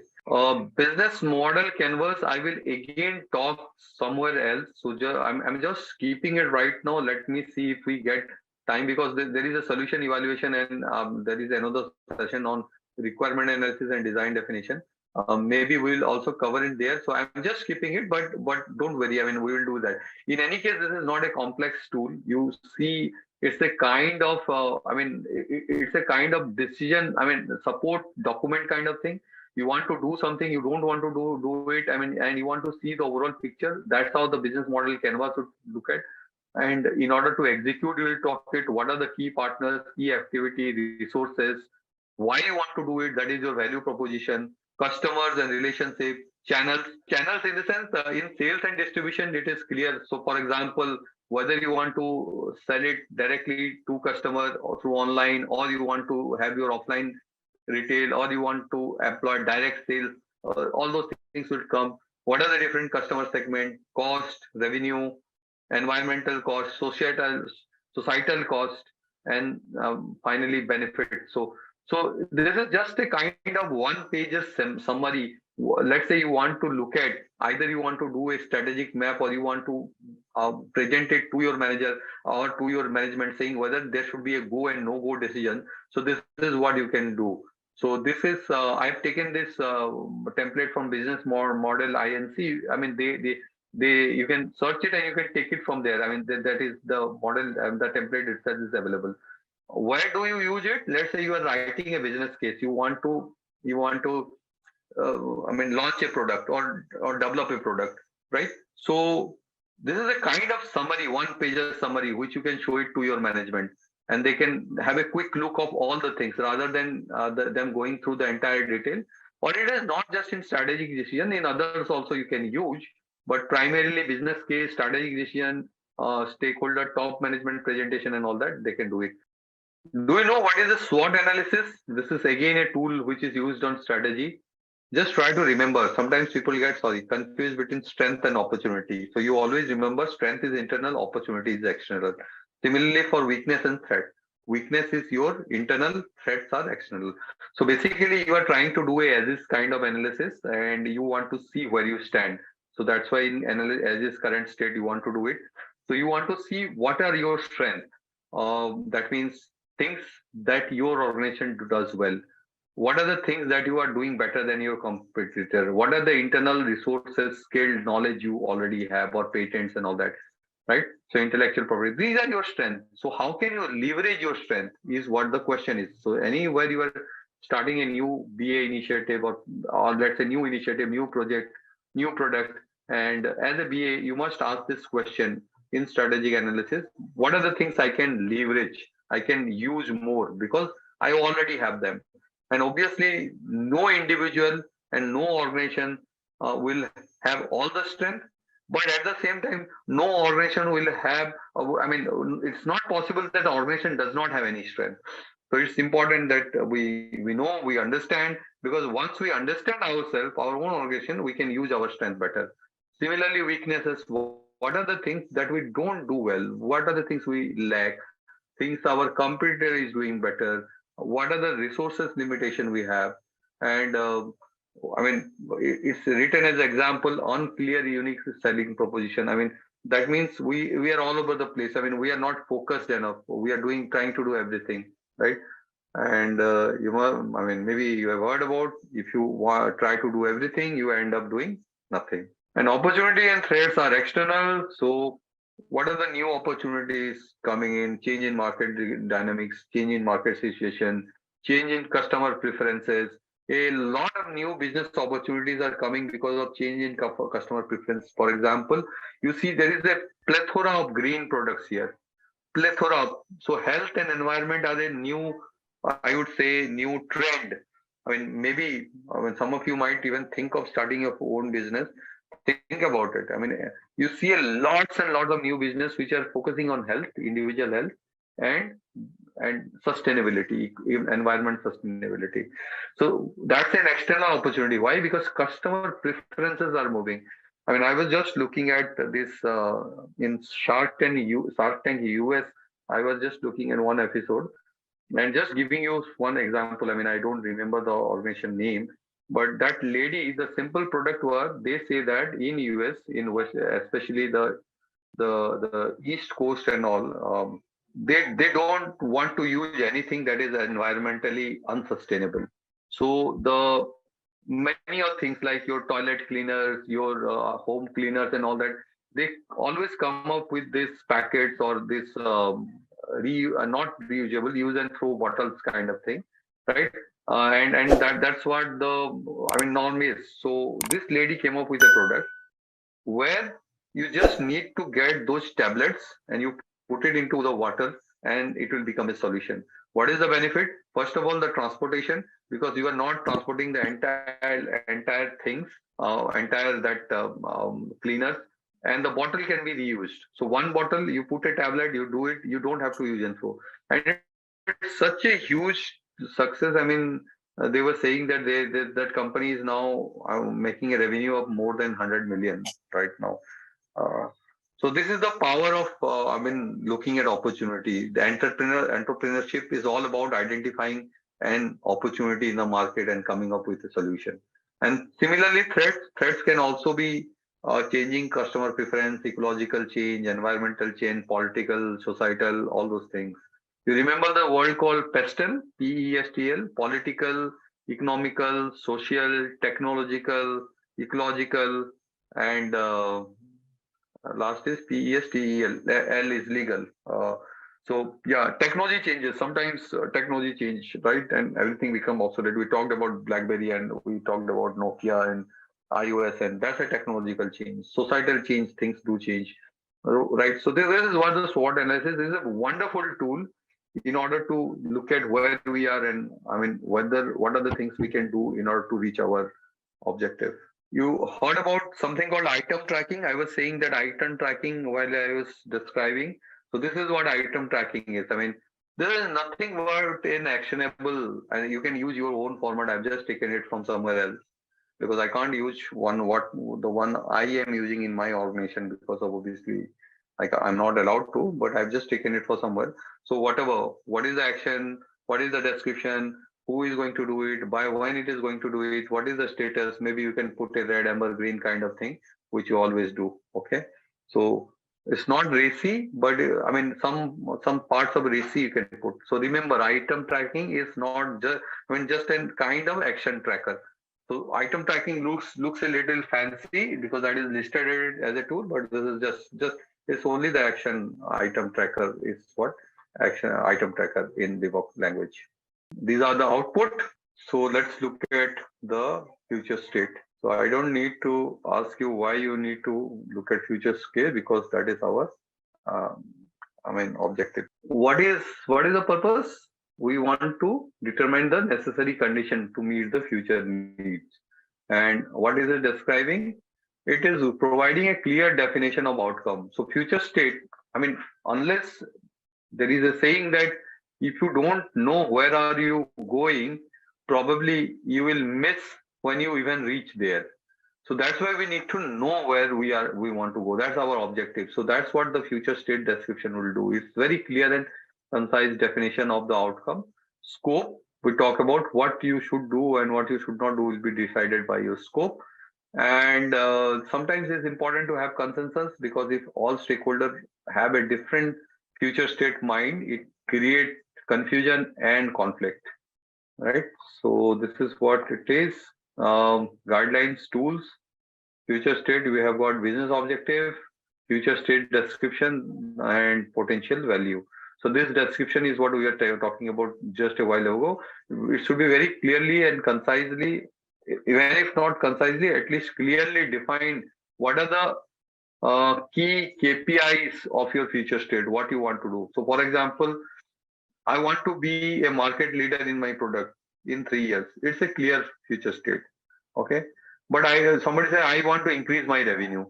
It's a very vague statement. Increase revenue means what? Increase revenue by what? By what time? Right? So maybe that's what we were talking about when we are talking about future state description. It should have the clarity. It should not be vague. You may have heard about the term called SMART: specific, measurable, attainable, timely, and what rational, somebody say, or some say relevant, rational, whatever you want to say. So SMART, that use those concepts.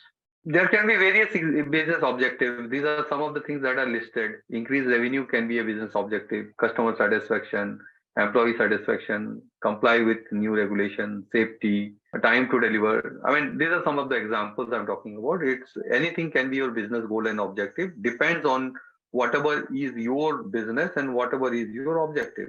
So these are just some of the examples, general examples. You may have something else.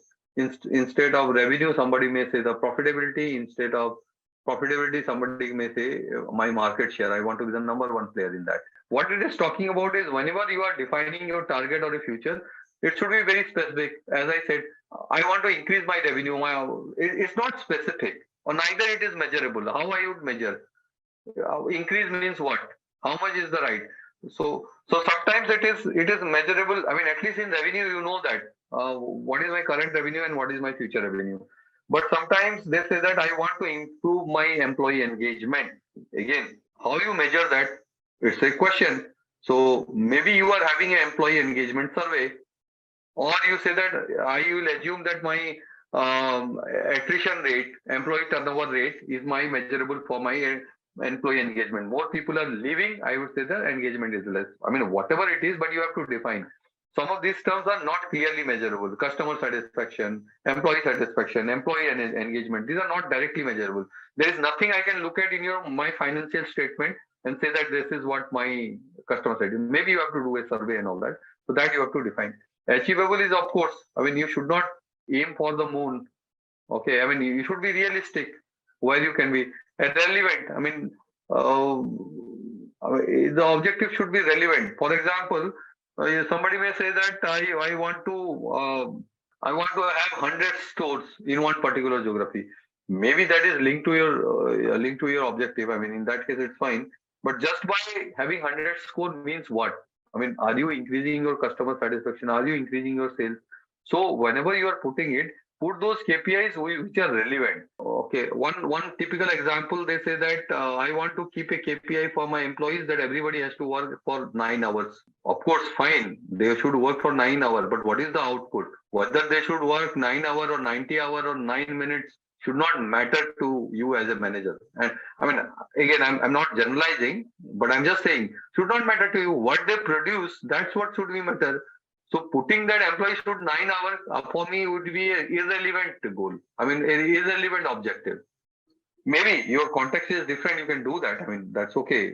But in general, I'm talking about. It's not relevant. Why you should be bothered about how much time they are spending? If the person is producing output, what is needed, and if it is honest, and I mean, there is nothing that is illegal or unethical that is happening, then as a manager, you should be fine. As an organization, you should be fine. Unless there is a mandate from your client and saying that, or customer, where they say that it has to be like that. And I also don't think that the client or customer should be that worried. I mean, internally what is happening, but sometimes they do. Okay, and time bound we actually talked about. We have again talked about scope many a times. Scope means the boundary conditions, what you should do and what you should not do. Going beyond a scope is, I mean, makes it very difficult for you to control things. Scope can be a particular geography. You said that I want to be number one in Europe in next 2 years. That's it. So that's the scope. You are defining your scope as a product. You can define your scope as a customer segment. So you say that for, let's say, top 20% earning customer, I should be their number one brand of choice. For example, I mean, randomly I'm saying it. Maybe it's not something that is organization will look at, but I'm just saying it can be that also. So whatever you want, so you're limiting your scope as a customer segment. Top 20% of the earners in, let's say, US is my customer target segment or my scope of customers. So yeah, perfect. You can do that. You are launching a very high-end luxury watch, let's say. Okay. So that's what it is. So scope is the boundary conditions. It helps in focus. It helps in prioritization. Constraint. Do I need to explain? Budgetary constraint. Again, we say that you have a strategy, but you don't have money to execute. Time restriction. You want to do something, but you say that okay, um, I will be doing in the long run, and sometimes people don't even know what is long run. So 15 year, 20 year, who knows what will happen in 20 years? Okay, what is long run? So there is a famous quote, one of the economists said, in the long run, we are all dead. So there is no requirement or, I mean, it doesn't make sense to plan for extreme long runs. Nobody knows where the situation would be. And I mean, I can tell you one very interesting situation. And from my own example, I told that I was working with a telecom operator called Idea Cellular. And do you think that we were asked to give a 35-year ahead plan so that I mean the the spectrum is there, so the spectrum bidding happens many times. You might be hearing it in the news that the bidding is happening and these are the highest bidders for spectrum. Spectrum is the frequency in which you talk, so basically it's the bandwidth kind of thing. So different frequency are allocated to different operator, and different frequency have different ages. Some are good in data, some are good in voice, some are good in both, and all those things happen. More the frequency, you will see that the lower the range. So lower is the frequency, it can move far. So all those things, right? So we were so surprised. But then they had a logic that in 35 years, what would be there in 5 years, 10 years, 20 years, 30 years, 35 years. They want to plan accordingly and put that. And just think about that. I mean, how stupid it is to plan for 35 years. I mean, maybe in some context it might be relevant, but I'm saying in our context, the market was so dynamic. 5 years down the line, 5 years down the line, there is a merger with Vodafone and Idea, and everything is wavered. So I mean, that's what I'm saying. Time restriction is so important. There is no point in planning for so much ahead in future. Make it relevant, timely. Technology, whether we have technology, not whether we can separate infrastructure policies, we all talked about. So these are the constraints which also affect our. I talked about this. I talked about this structure and culture. I spoke about this Vodafone and Idea merger. You remember why it is not working? The culture was different. Similarly, two organizations having many different structural change that also don't work. There are a lot of famous example. Daimler and Chrysler in US, they merged quite some time back, and then they de-merged. Chrysler become again an independent organization in automotive. Daimler is the parent brand of Mercedes-Benz, and Chrysler is another automotive manufacturer and retailer and brand in US. They famous. They were famous earlier in minivan, but they are now other products, and primarily some of the trucks and some of the pickup trucks and the SUVs are becoming very famous. They also have a sub brand called Ram. When people in US might be familiar. So yeah, just think about this is a tractor manufacturing company, right, or farm equipment. This is what they are thinking about the future. May not be a short-term future, maybe a little long-term, but many of these applications, they are actually working. They are trying to get those solutions. Maybe this was a little more gimmicky in terms of, maybe their imagination is playing a part. I will not call it gimmicky. But think about one tractor manufacturer is trying to do all these things. They are imagining their future, how what things can be. Right? I mean, look at the things they did. I mean, they are providing solutions. They are providing, telling when the prices may go up and you check. They are looking at each area of your crops and saying that, okay, here you apply phosphorus, here you apply nitrogen and all. So very minute detailing on each of these sections, and then they are providing you services. Their agronomists are helping you to solve your problem. And there was one section, I don't know if you noticed what it was doing, that the farm equipment itself was updating. So just like mobile phone update, and here the cars are also updating. Tesla, it received update again and again. Similarly, they are saying the tractor itself will update. So think about all those future capabilities and processes, and that's how. I mean, when you are doing a future state as a business analyst, sometimes we also think about our imagination and come up with some interesting radical ideas and propose it to stakeholders. And that's how innovation comes in to organization. And as a business analyst, you are also one of the key catalysts for innovation. Don't ever think that you are just be there to do some simple task of analyzing and doing some solution and making some high level design. You're also a catalyst for change. Use your imagination and come up with something exciting. Who knows, your solution may change the world. The point of showing you this John Deere is not just to look at what can be the future state and the imagination behind it. It was also that you just think through. Currently, it is a tractor company and it wants to become a technology leader in agro farming and let's say technology enabled farming business. So just think about what kind of capability it has currently and what kind of capability it will be needing. So that's what the difference is. In terms of, you may have finest mechanical electrical engineer, but maybe in future you need the finest solution architect, business analyst, development professional, creating software codes and all that. So that's how it is. No business is untouched by technology now. And anywhere you go, that's why the business analyst will be something that will always be in demand. Good business analyst will never go out of fashion, at least in foreseeable future. So yeah, good time ahead for business analyst. So carry on. Okay, let's look at few other things. Technology and infrastructure and business policies. Policies, I gave you one example from the India.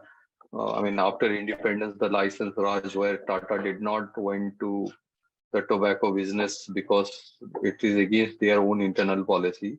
But sometimes the policy can actually help you to take some other business decisions also. And it may not be very relevant to only to future state, but I'm just talking about policies and strategy in general.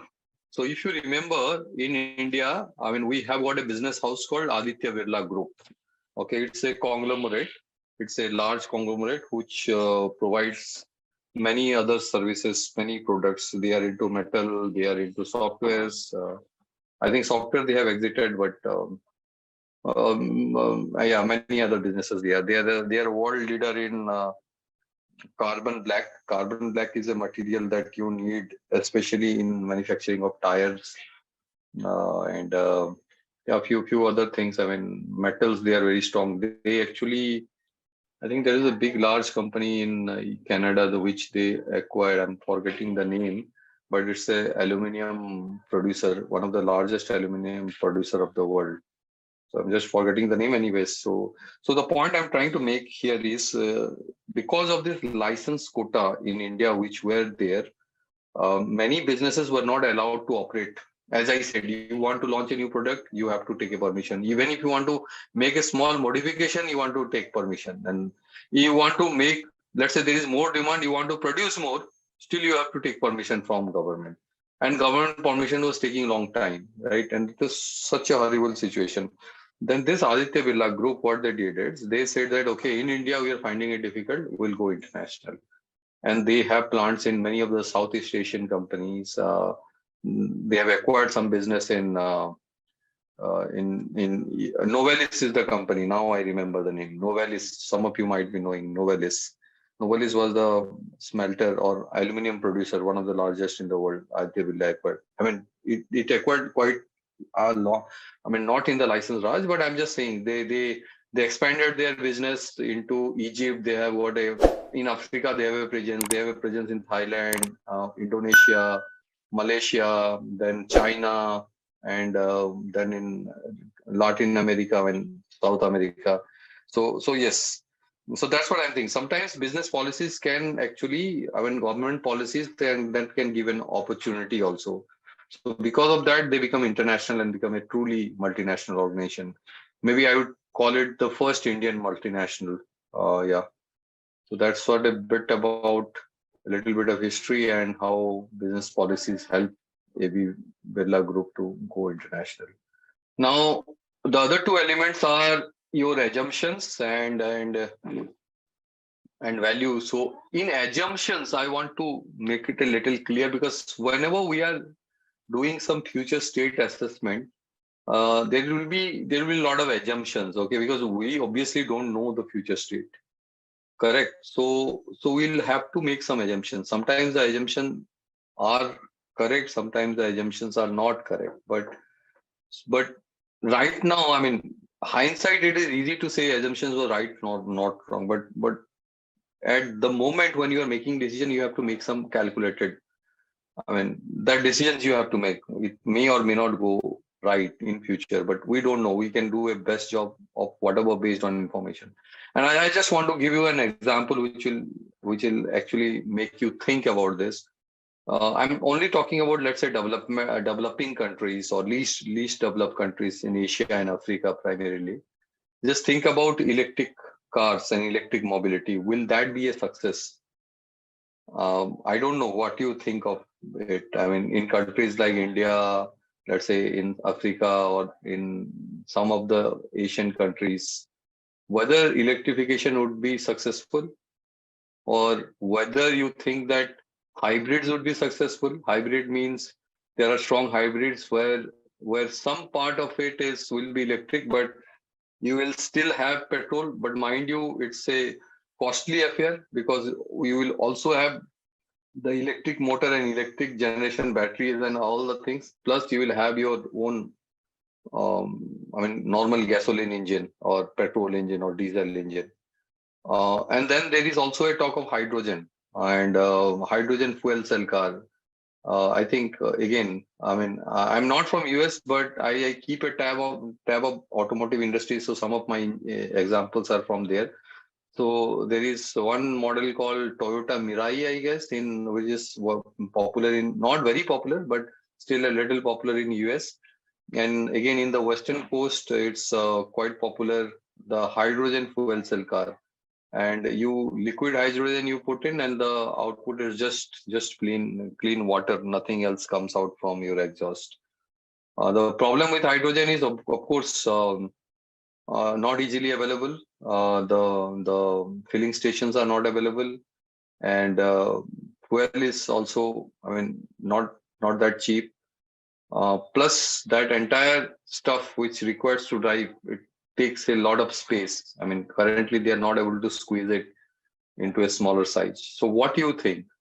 Whether electric mobility is the solution, hybrid is solution, or hydrogen is solution, or normal gasoline is solution. Mind everything has cons. Electric mobility, you have got big issues. For example, charging infrastructure. Even if there is charging infrastructure, you need 15-20 minutes. Are you ready to wait for 15-20 minutes? Are you ready to wait in the queue? Because obviously there will be a queue. Plus, there is an issue of those, ecological and environmental issue of first extracting those raw materials like lithium-ion batteries or lithium. Plus, then how you discard after that. Some part of lithium is reusable, but many of things are not. So it is once the electric vehicle becomes ubiquitous, maybe it will become a new kind of plastic, which maybe we'll again dump in ocean, and then some sort of unintended consequences will come. Hybrid, I told you, cost is high. Best of both world and worst of both world. You can put it whichever way. Hydrogen, I told you issue, and gasoline, we all know the issue. So what is the future? Let me see. If you do a poll, hybrid is best is what Ram is saying. Hybrid is convenient, I agree, but the think about that. Are you going to pay almost 60-70% more for hybrids? Everything has to economic. I mean, a Toyota Corolla, let's say in India, is costing about how much would be around, let's say in dollar terms, it would be around 1/4, so around $25,000. Let's say Toyota Corolla, and Toyota Corolla hybrid, same model will be costing $40,000. Let's say electric Toyota Corolla, it comes in, I mean, it would be around $35,000 or $30,000. So there is a cost implications, and hybrid is not eco-friendly. I mean, the primary objective of moving to electrification was eco-friendly. Anyway, you will have a gasoline engine. Maybe it will be less, but then yeah. I mean, I was using a example of Corolla hybrid. Maybe Corolla hybrid, it does not exist in India, but yes, maybe Camry hybrid is more than 40 lakh. So yes, so the point is, you will make some assumptions here. You will assume that whether in future electrification will be the road, or hybrid, or gasoline, or, and this is some of the very, I mean, biggest strategic decisions which the CXO, the CEO has to make for your organization. And let's say the bet is, I mean, goes wrong, then the organization is doomed. Yeah, and an existing player has got a lot to lose. Tesla, when starting, if it fails, it has got not much to lose. But if you are an existing player like, let's say, Toyota, or let's say Volkswagen, then you have got more to lose. Volkswagen has also now moved a lot to electrification right now. A lot of models are getting there. So they have taken electrification. But think about the charging infrastructure. I mean, we don't have road in developing countries to drive. And then we want those charging infrastructure in highways. And I mean, it's a tough ask. It's a tough ask. More so if you think that how the electricity is getting produced, most of the electricity in developing countries are coming from coal.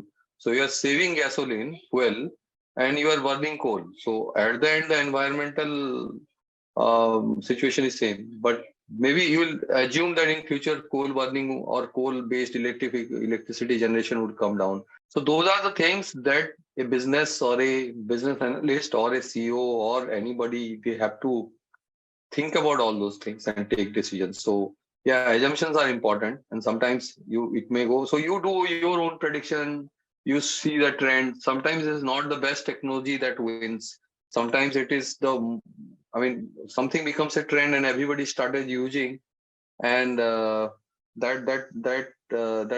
is the one that gets established as a product.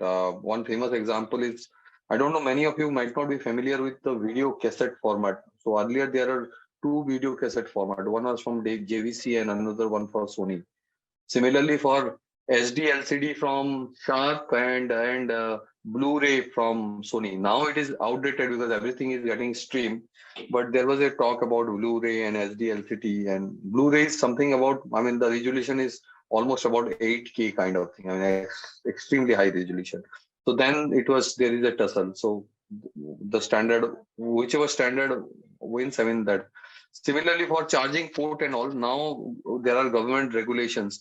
For example, for laptop and mobile phone, they are making the Type-C charging mandatory. Apple is still resisting, but maybe sometimes they have to also give in. So Type-C charging, there will be everywhere. So yeah, these are maybe some of the business guideline or government policies also how you change. So all I'm trying to say is assumptions makes a key role in your current state and future state and your strategy roadmap.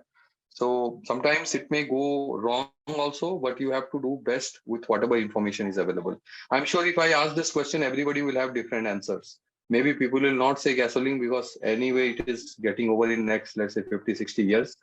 But beyond that, it's open to debate whether electrification, hybrid or hydrogen will succeed. We don't know. There are many techniques which we looked at. Balanced scorecard is something which we'll look at. Acceptance criteria, evaluation criteria, we look at when we look at agile perspective. I'll talk about this.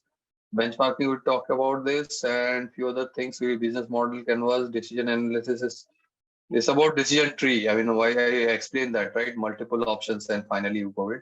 So item tracking, I just showed. Remember, item tracking is your simple action tracker.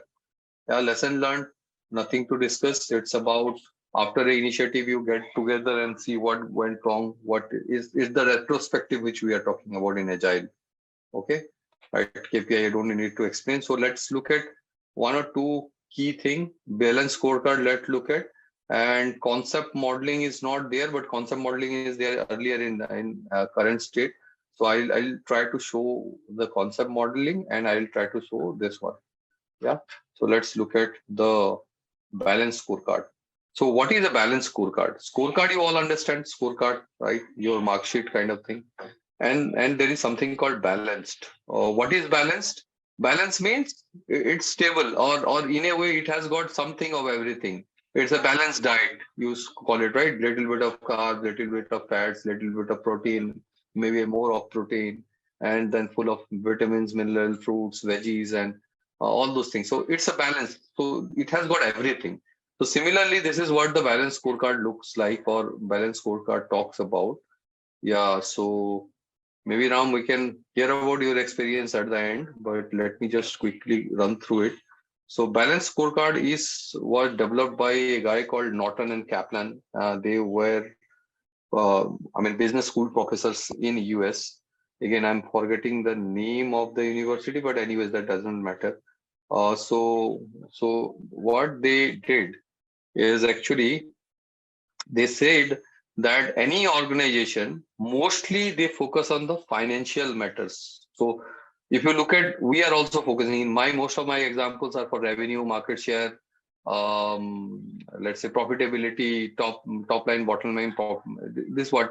But as per Kaplan and Norton, they say that a holistic development of business can only happen when you have got multiple things you need to take care of. So you need not just for your financial aspect, you should also take care of your customer aspect. So maybe customer satisfaction, net promoter score.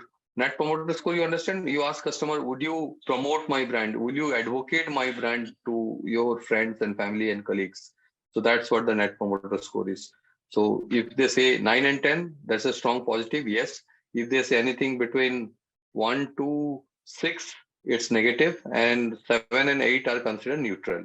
So you calculate from number of positive response divided by number of negative, minus number of negative response divided by total response. So you get a score. So that is your net promoter score. It can be positive, negative.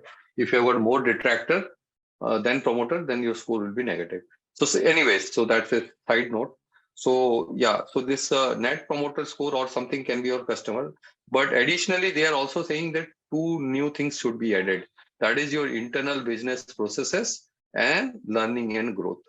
These two are additionally added, and they are saying that vision and strategy is the central thing. So vision is your organization vision, where they want to be, and strategy how you can what path you are taking to reach there. Okay, that's we talked about in strategy. So that will be at the center. And the interesting part is what they will say that for each you prepare this card kind of thing. So for each financial, customer, learning and growth, and internal, you find your own objective. So let's take a difficult one. Let's say learning and growth. So one can say that, okay, it will be different for different people. Okay, now let me say that I want to upgrade the communication skill, for example, because it's generic, everyone uses that. So I want to upgrade my communication skill of my employee within 1 year. Now the question is, how do you measure that? How do you measure that? There is no way you can measure communication skill. So maybe you can say that I will, at the beginning of the year, I will do an assessment of the communication skill. That will be my not benchmark. That will be my bottom line, or that will be my current status. And I want to improve 20%. That can be your objective of your objective and measures. 20% based on the score which employee will get based on the assessment we'll do. So your objective is to improve communication skill by 20% in 1 year. Your measure would be your skill assessment, or not skill assessment, your communication skills test. Let's say you conducted a test right at the beginning. Don't tell me that test is the right way to do it or not. I'm just putting it because that's the example that come in. Maybe you can say the test is not right. I fully agree. But maybe you say that we will do English language test. We'll ask them to write some what TOEFL they call it, test of English as a foreign language, or what other English language tests are there. Maybe let's say whatever test is there. So you will sponsor all your employees to go for that test, and then you will do it. Okay, and then you will measure, and then we'll do it. Now let's say, what is the target? So now coming to you, Ayappa, you said that 5 days of training or 7 days in 1 year, rather than it is a objective. 7 days training should not be an objective. After even 7 days, people are not doing anything, then your training is so that's why we say, interested in improvement, measure improvement. What gets measured, that gets done.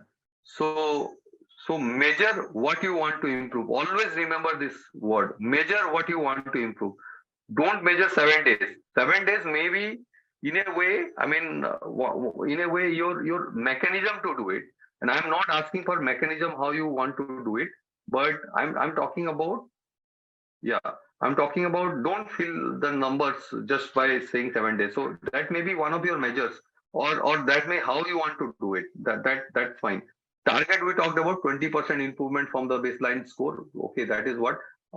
And in incentive or sorry, not incentive, it's initiative. Here it will come. So one of the initiative is I will mandate 7 days training. Okay, that's my initiative, but that should not be my objective. Okay, so maybe I'll hire some good external consultant or external English language expert. Maybe I will enroll my employee into a English learning or a communication skills course, or language, both written, verbal, non-verbal. Maybe I'll conduct some workshop and all those. That's your target, right? That's your initiative. And along with that, you also define, if the employee is able to do that, what benefit he or she would get. So that is also important. So the way, what I was sharing my example where I was part of the implementation team. It was the business was not doing well. A new CEO had come in, and actually I was working as an executive assistant to that CEO. So I was also responsible for preparing his PPT and not just that. Taking care of strategic implementation and discussing with stakeholder. Basically, primarily role of a BA, but a different designations, right? So that's why he come up with a vision and a strategy. And vision was that company was not profitable, so the company should be profitable in 2 years' time. And then we were number 4 in the market. So then they said that we want to be at least a distant number 3rd. Not a distance number 3rd. The difference between 3rd and 4th should be, basically we want to overcome the 3rd position.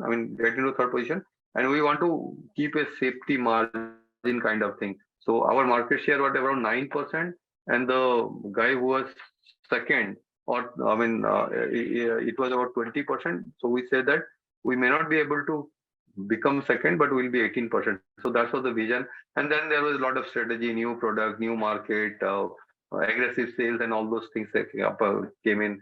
Similarly for customer and everything, internal processes, what needs to change. It needs to be faster. You can acquire more customer, but the customer onboarding has to happen quickly. So those internal processes were fixed. And then for each functions, including HR, IT, and here I'm talking about IT as a support, because in that organization it is IT, no software development was happening. So in that area, you come up with those small, one-page sheet, and then it was further cascaded into different people's, their own KRAs and KPI. So this is also done to identify your individual KRA, and everybody has an objective, measure, target, and initiative in their KRA, and they would do it. And it's not a very difficult thing. Just the cascading down is important. Top management, CXO, CEO level, then let's say chief marketing will have his balance scorecard, chief finance officer will have their scorecard. Let's say in marketing, you have got product team, you have got service team, you have got existing customer team, and all those teams will have their own card. Maybe sales team will have, and it will cascade down right to the person in shop floor, or right to the person who are doing the door-to-door selling or retail selling. They will have these KPIs measured, and actually it was done. So So it's a good exercise. Right now, I mean, I don't see many organizations doing it, but yeah, I think people have moved beyond. But at one point in time, it was very famous, and still a lot of organizations do this. So uncertainty, risk is a uncertain event in future, which you don't know whether it will happen or not. So that is our risk. Uncertain I mean, in future is what we call risk. Can risk be positive? Yes, it can be positive, but there is a but. In BBOC, they are not considering risk as a positive thing. They say it as opportunity. If you go to PMP and all, they have defined that risk can be positive and negative both. I mean, they have clearly put it in their body of knowledge.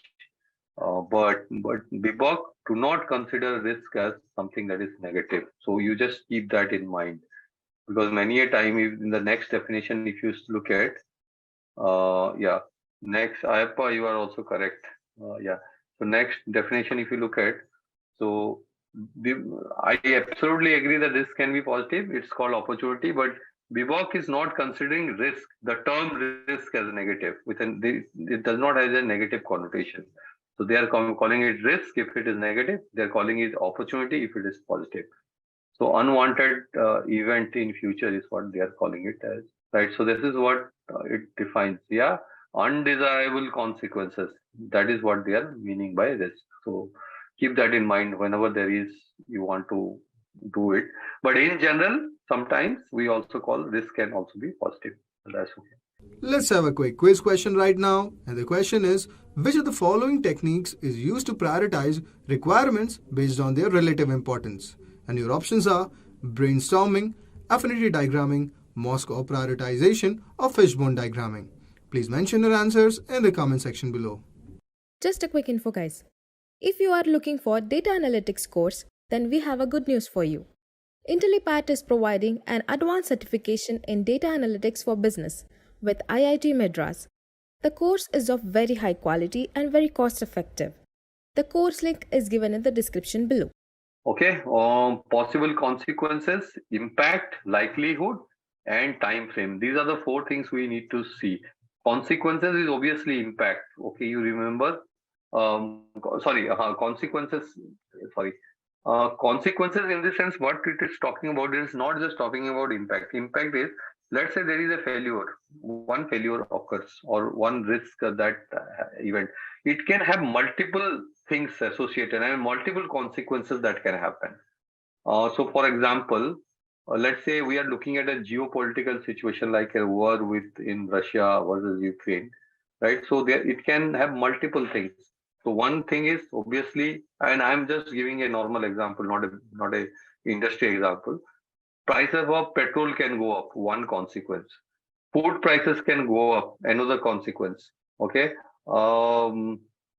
That might be that, I mean, the trade between Europe and let's say Asia, because of uncertainty, because of all those things can come down. I mean, the trade would reduce. So yes, all those things can come in. So these are the different consequences what they are talking about. Different things that may happen. And then they are talking about something called impact. Means one thing happened, what is the impact? How much what it can result in. Yesterday we looked at FMEA. You guys remember failure mode effect analysis? We looked at impact, that is severity. That's what we are talking at, impact. Likelihood, same thing as occurrence. What is the probability? And time frame, by when it can occur. Correct. So this is what we talked about. Okay. These are the input, output, and guideline tools straight from your BBOC guide. Input, influences, internal and external. You know that. Elicitation result, design prioritized, requirement, objective, and value. This is how. Because risk is always related with your design also. So design failure is also risk, and that's why the design is also a part of your risk here. Okay. There are three ways, and I want your attention here. So what it is talking about is there are different type of risk tolerance. Okay, how are you going to handle the risk? So BBOC defined it in three different ways. One is called risk aversion. So risk aversion is somebody who don't want to take, that risk. So you know why people take risk? Because the reward is high. Obviously, we always call the risk reward ratio. So you're taking a risk because you want high reward. So there are people who don't take risk and they don't want high reward. They are happy with a steady thing. In finance industry, it's pretty common, right? Some people invest in options and futures, extremely high risk, extremely high volatile, and the other time some people only um invest in government securities or GSEC bonds, or in India the fixed deposits are very popular, right? So that's what I think. So risk aversion. So somebody is putting in stocks, and so as you move towards the extreme, the risk increases, but of course the potential return also increases. Neutrality, you don't do anything. Whatever is current status quo, you continue. Neither you want to do something new, or you just remain the same. But you're not risk averse. Risk averse means in a slightest hint of risk, you'll go away. But neutrality means, you are okay. Neither you are too excited or neither you are too terrified by this. And risk seeking is, obviously there are a lot of people, the thrill seekers we call it. So they get their kick by doing something risky. And in business also, people do for multiple ventures, multiple startups, and they enjoy that. So that's how we are calling it risk taking. So these are the three ways risk tolerance defines. What are the things that you can do? Risk, you can accept the risk as it is. You can avoid the risk, okay, and you can transfer the risk. Transfer the risk means a kind of insurance. So risk is there, but if something happens, you don't have to face the consequence, or maybe the insurance company will pay you back. Reduce, obviously you take all the steps so that the impact is reduced. For example, you create your backups, you create your redundancy. Maybe that is also a part of your risk avoidance, so that the risk does not come. And hedging means you are doing multiple things so that if one thing is coming down, the other thing will be going up. Or for example, hedge is a you must have heard about the word called hedge funds, right? And then the name has come from there. So for example, stocks and gold. Sometimes when there is a market volatility, and then the gold price will appreciate because people will be pulling out money from stock market and putting in it gold or real estate. So that will go. And when the market stabilizes and there is a boom cycle, gold will more or less remain stable, but your stock market and price of your commodities and price, option and future, and they will go up, right? So that is what they are saying. So you both invest in gold as well as in, let's say, stock. So one thing goes up, other thing remains constant, or one thing goes down, other thing actually goes up. More or less, you will remain balanced. So your risk is hedged. So you will not face severe consequences. So these are the 5 ways which you can look at risk mitigation. Okay, there are many tools that are listed. Root cause analysis is that fishbone diagram. Survey workshop, risk analysis and management we looked at. Mind mapping we looked at last session, last Saturday or last Sunday we looked at. Lesson learned, interview, financial analysis. Actually, financial analysis, I will also talk a bit in solution evaluation. It's about cost benefit analysis. So there are different calculations. None of that calculation is going to come in your any exam, but maybe it's good to know something like how you calculate ROI, how you calculate economic value add, how you calculate payback period and all that. But those questions do not come, but yeah, fine. Still you can have a look. On how to calculate. In solution evaluation, we'll talk about that. Document analysis, decision analysis, business case and brainstorming, everything we have spoken. One more thing, which is, I think it's not there, about concept modeling. And we would see concept modeling. I'll show you one concept modeling maybe a little later. So we'll look at that. We know what is strategy, but what is change strategy? Change strategy basically is talking about a plan how to execute your strategy. Okay, so I mean, what are the alternatives, the alternate that are available, and why and how are we selecting one particular change or one particular strategy is what we are talking about when we talk defined change strategy. Okay, so it's about alternative change. So just remember this thing, whenever you are recommending anything, always give some options, I mean, some alternatives in whenever you are doing it as a BA. It helps to improve not just your credentials, it helps the business leaders to think through and make a quick decision. And I mean, it also gives a lot of weightage to your I mean, analysis, because you say that, okay, I'm not just looked at this, I've looked at 5 different options and I found this particular solution suitable. And that's why, I mean, alternatives, looking at alternatives, I mean, make it always part of your BA work. Okay, justification, investment and resource requirement, how the enterprise would realize value, key stakeholder, and transition state. Transition states, you understand? Transition state means, I mean, currently you are doing something, in future you want to do something. There will be always a time gap where both the things would be doing, you will be doing simultaneously. I mean, you moving from A to B, but you have not reached B, neither you are at A. So you are somewhere in between. And that's why it is called transition. So transitions are, I mean, if you are using a old software and moving to a new software, there is a transition stage, right? People will start using the new one. Sometimes it happens abruptly, in the sense you stop it, but generally it does not happen like that. You train the people, you make them familiar with the system and processes, you make them familiar with people behind, I mean, what do they do in case things go wrong. So that is what we are talking about, the transition. You're moved from A, you're going from A to B, current state to future state. You're moved out of the current state. I mean, you're doing something to go to future state, but you're still not reached there.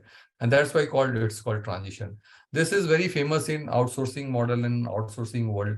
So one process, let's say in Europe, it is happening and it is getting outsourced, or UK, it is happening outsourced to India, US, wherever it is.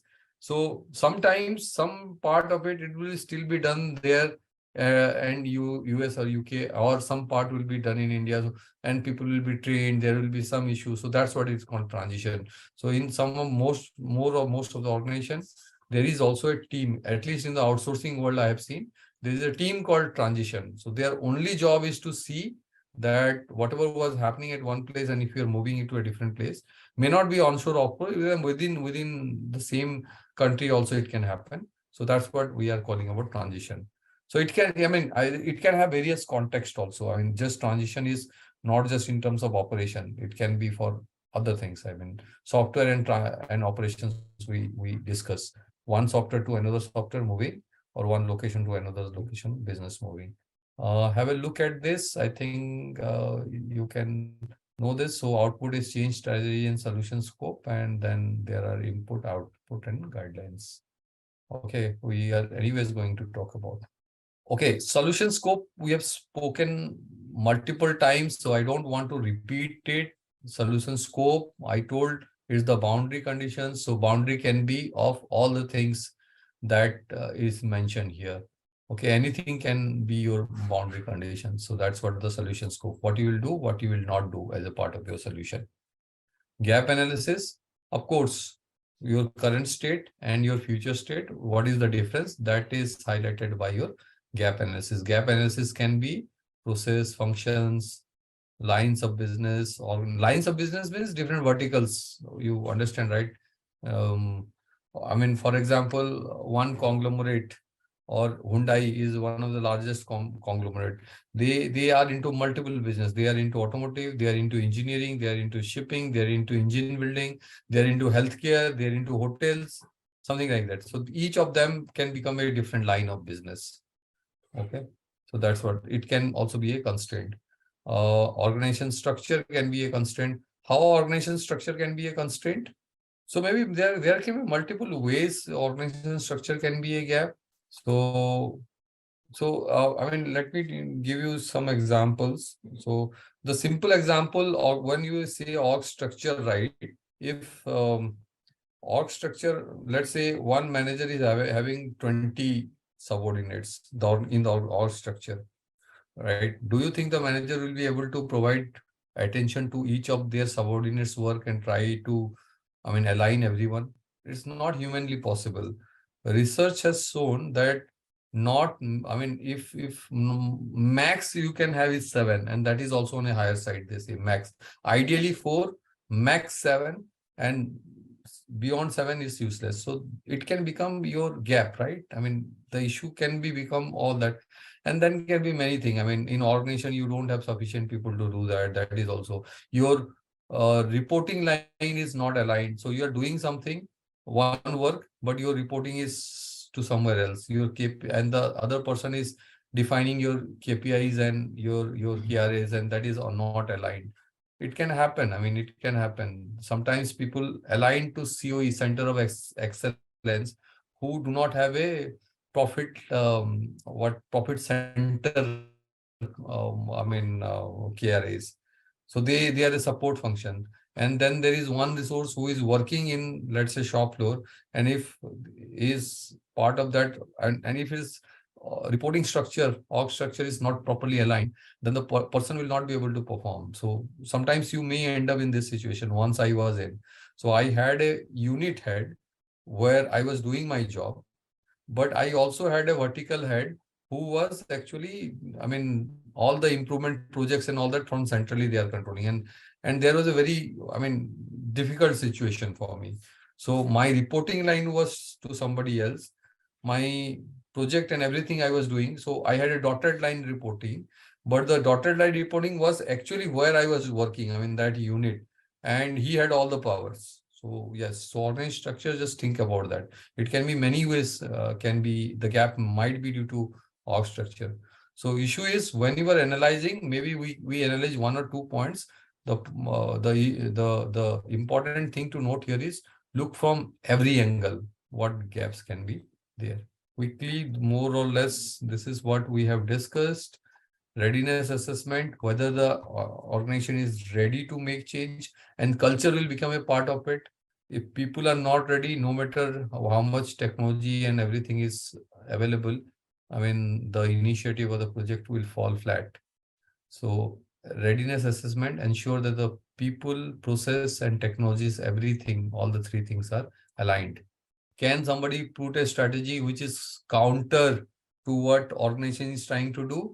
No. So organization alignment to business objective is absolutely crucial. And that is what we were saying here, right? Alignment to business objective. Similarly, others are there. Cost, organization. A lot of things are getting repeated, friends. So I'm not going through the details. You can read it. All these slides will be made available to you. So all these things we have already discussed somewhere else also.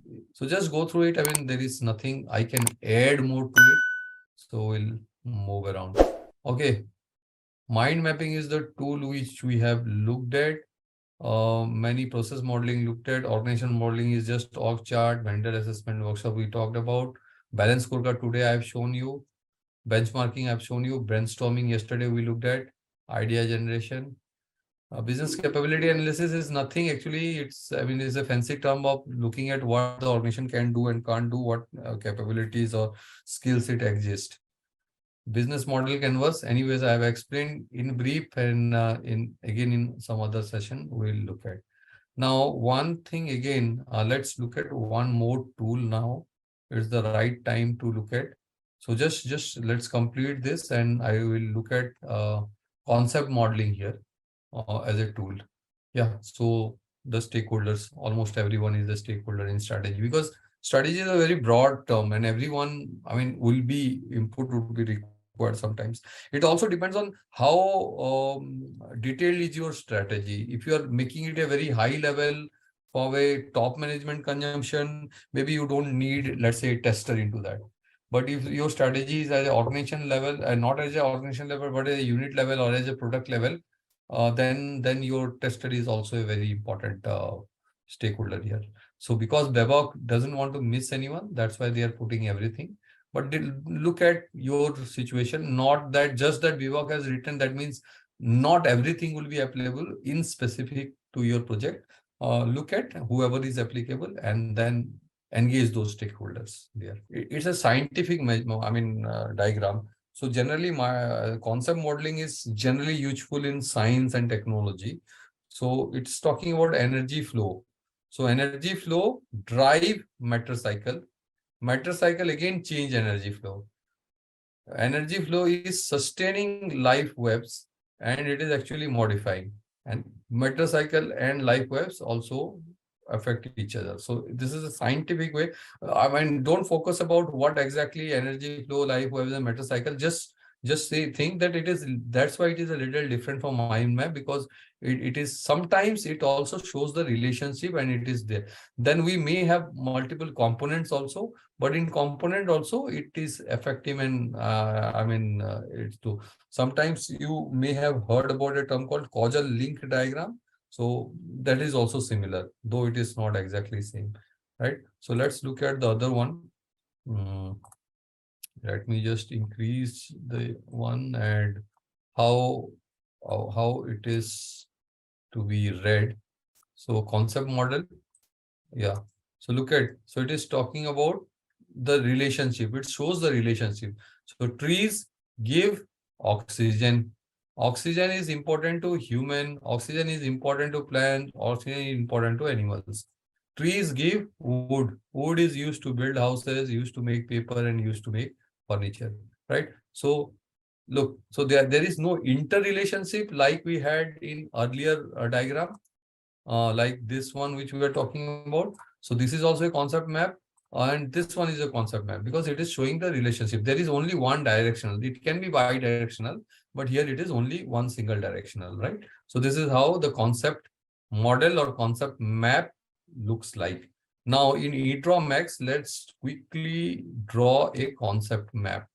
Okay, and here you can use this. So I have drawn something, but I'll show it to you. And the example I'm taking it is, what are the things in an organization we want to concept model the profitability. So profitability is where what we'll write. Profit, or sorry, let's write profit. How to drive profit, not profitability. Profitability is also right, but let's write profit. Okay, we write profit. Now, what are the things profits are dependent upon? So we'll say that we'll put one here and another one here. And I'll put a connector here. I'll put a connector here. I can use a curve connector. Okay, so let's use a curve connector that looks nicer. So I put a curved connection here and I put a curved connection here. Okay. And tell me what are the things that are dependent on, what are the things which profit depends upon? So revenue. So the more revenue, so I say profit depends on, okay, revenue. And profits also depends on what? Rejection is also a type of cost. So profit also depends on cost. Profit is simple, revenue minus your cost. One profit depends on, and here also let's write upon, or depends on, or depends upon. Okay, here let's depend upon revenue. Okay, revenue is dependent on what are the things? Sales means, let's say, number of units sold. So sales. So number of unit sold. Let me take price. Price would be a better predictor. So I say number of units sold into price. Okay, clear? So let's put a connector. So you can draw, we have a, okay, sorry. Let's take a curved connector. Okay, and let's take another curved connector. Okay, maybe the alignment is not there, but guys, just excuse me for that. Alignment we can always do little later. Okay, no. Okay, so yeah, number of unit. And what is the cost dependent upon? Cost dependent on many things. So cost will be dependent on what? Input cost, that means raw material. I'm just saying input cost. Input cost, input is, okay. What are the other elements of cost? Okay, in software also we have got people or general and admin cost. So we call it employee cost, and maybe we also have something called employee cost, and maybe a HR. You can actually play with the colors and all that. I'm not doing it. So you can choose a color, you can choose a font and all that, whatever you want to do. So yeah, text size and all that. You can choose color of the text, you can choose color of the box, you can choose all those things. So yeah, fine. So that I'm not doing right now. Okay, so let's say uh, admin, general expenses, admin and general expenses. Okay, admin and GA. Let's say general expenses. General accounting also they say, but yeah. So what is the relationship here? Okay, relationship here is, let's say revenue is again same, depends upon, or is a result of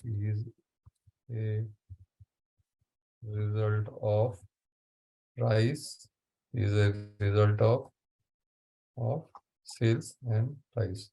Okay, maybe we may have to take it a little because it's not showing correctly. Yeah, so we should reduce this font so that not overpowering the entire thing. Okay, something like that. Okay, cool. Now from here, let's put some connectors. Okay, from here, one goes here. Sorry, no, I have to again do it. I have to click somewhere else. And okay, you remember? Now let's just do one more thing, and I mean we'll not do it everything.